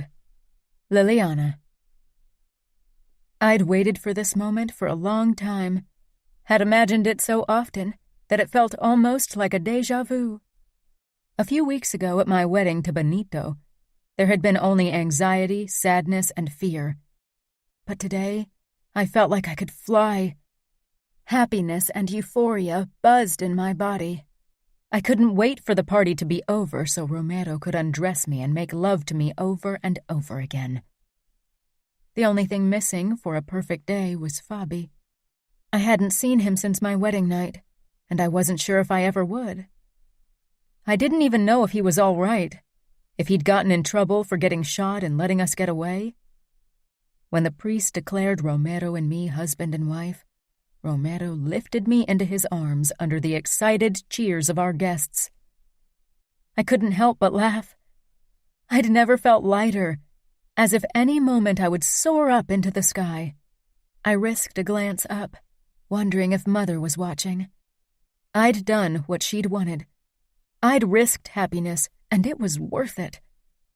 Romero kissed my cheek, drawing my attention back to him. Our eyes met and my heart swelled with love. I wanted to spend my life with him, and now I could. Later at night, after the festivities, when Romero carried me toward our room in Luca's mansion, my stomach fluttered with butterflies. This time I couldn't wait to arrive, to be alone with my husband, to have him to myself for the night. This was how it was supposed to be. Every woman should be happy on her wedding day, should feel safe in the arms of her husband, should have the right to marry for love and not because someone decided her match for her. I pressed my face into the crook of his neck, smiling to myself. From the corner of my eyes, I caught sight of my sisters and their husbands. Aria beamed at me, and Gianna wiggled her eyebrows. I stifled a laugh. Romero brushed his lips across my ear. I can't wait to undress you and kiss every inch of your silky skin. Desire rushed through me. Hurry, I whispered. Romero chuckled, but he did actually speed up. He opened the door to our bedroom with his elbow, then kicked the door shut before crossing the room toward the bed and setting me down. God, you're so damn beautiful. I can't believe you're finally mine. I've always been yours. Romero cupped my cheek and kissed me fiercely before his hands started their work on my dress, slowly uncovering inch by inch of my body. He kissed every new spot, but not the places I wanted him to. When I lay before him in my corset and panties, his eyes traced my body with hunger and reverence. I loved that look. It made me feel like the most beautiful girl in the world. He let his fingers glide over my ankles, then up my calves and thighs, until he reached my panties. I lifted my hips. Romero let out a low laugh and kissed my hip bone, then licked the spot. Romero, please. He hooked his fingers under my panties and slid them down. When he came back up, he parted my legs and closed his mouth over my folds. I exhaled. With slow strokes of his tongue, Romero drove me higher, and when he slipped a finger into me, pleasure rolled over me. My toes curled, and my butt lifted off the bed, but Romero kept up his pleasuring until I couldn't take it anymore and pushed his head away, laughing and gasping. Your first orgasm as my wife, Romero said with a self-satisfied grin as he crawled up until he hovered over me. I hope not the last, I teased. Are you saying you're not done yet? He slipped a finger into me again and moved it slowly. I shook my head. Romero pulled his finger out and unlaced my corset, laying my breasts bare. He sucked one of my nipples into his mouth as he eased his finger into me again. It felt so good, and I could feel myself getting close, but I needed to feel Romero inside of me. I need you, I begged. Romero didn't waste any time. He climbed out of bed and quickly undressed. His cock was already hard and glistening. He moved between my legs. I closed my hand around his shaft, enjoying its firmness and heat. I stroked a few times before I guided it toward my entrance. When the tip brushed my opening, I relaxed against the pillows. Romero started moving into me slowly. I could feel every inch of him until he finally filled me completely. I wrapped my fingers around Romero's neck and pulled him down to me for a kiss. I loved kissing him. The way his stubble lightly scratched my lip, his taste, everything. I never got enough. Romero moved in a slow rhythm, sliding almost all the way out, only to drive his cock all the way into me again. Caress yourself, he ordered in a low murmur. I didn't hesitate. I sneaked my arm between our bodies and my fingers found my clit. I started to draw small circles. My fingertips brushed Romero's cock occasionally, and it drove me even higher. Yes, baby, come for me, Romero rasped. He kissed my neck, and one of his hands grasped my leg and hooked it over his hip. I caressed myself even faster, and when Romero pushed into me again, I shattered. My body arched off the bed as Romero groaned, his pushes coming harder and faster, and then I felt him release into me. I trembled from the aftershocks of my orgasm. Romero buried his face against my neck, and I ran my hands through his hair and down his back. After a moment, he rolled off me and onto his back, pulling me with him so I half lay on his chest. I raked my fingers through his chest hair and listened to his fast heartbeat. I can't believe you're finally mine. Nobody can take you away from me now. Romero pressed a kiss to the top of my head. I smiled, sated and happy. Briefly, my thoughts drifted to Fabi, wondering what he was doing now. Without him and my sisters, I wouldn't be lying beside Romero right now. They'd risked so much for my happiness. So had Romero. I would always be grateful for what they'd done. I'd try to make their sacrifices worth it. I'd try to live life to the fullest. I turned around, and Romero wrapped his arms around me from behind. It was late, and I was exhausted. Eventually, Romero drifted off to sleep. I loved listening to him sleep beside me. It always set me at ease. Romero's even breathing fanned over my naked shoulder. I couldn't fall asleep, even though I was sated and exhausted. I slipped out under Romero's arm and slipped out of bed.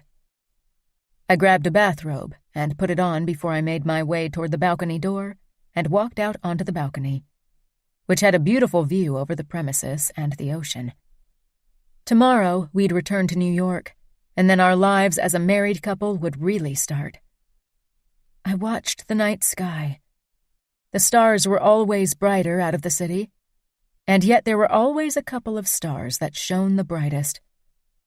As a small kid, I used to think they represented people who had died and who were watching over us as stars. I'd stopped believing in that a long time ago. Still, I couldn't help but wonder if somewhere, somehow, Mother was watching me. Would she be happy for me? Maybe even proud? I would never find out, but I'd kept my promise to her. I'd risked everything for love and happiness. I glanced over my shoulder at Romero's sleeping form. Then, with a last glimpse at the stars, I returned into bed and snuggled up against him. He wrapped his arm around me. You were gone, he mumbled. I needed fresh air, I said softly. I'm glad you're back. I love you, I whispered. Romero's arms tightened around me and he kissed my temple. And I love you. Maybe things wouldn't always be easy in the future, but I knew I'd never regret taking this risk. Love was worth every risk. The end.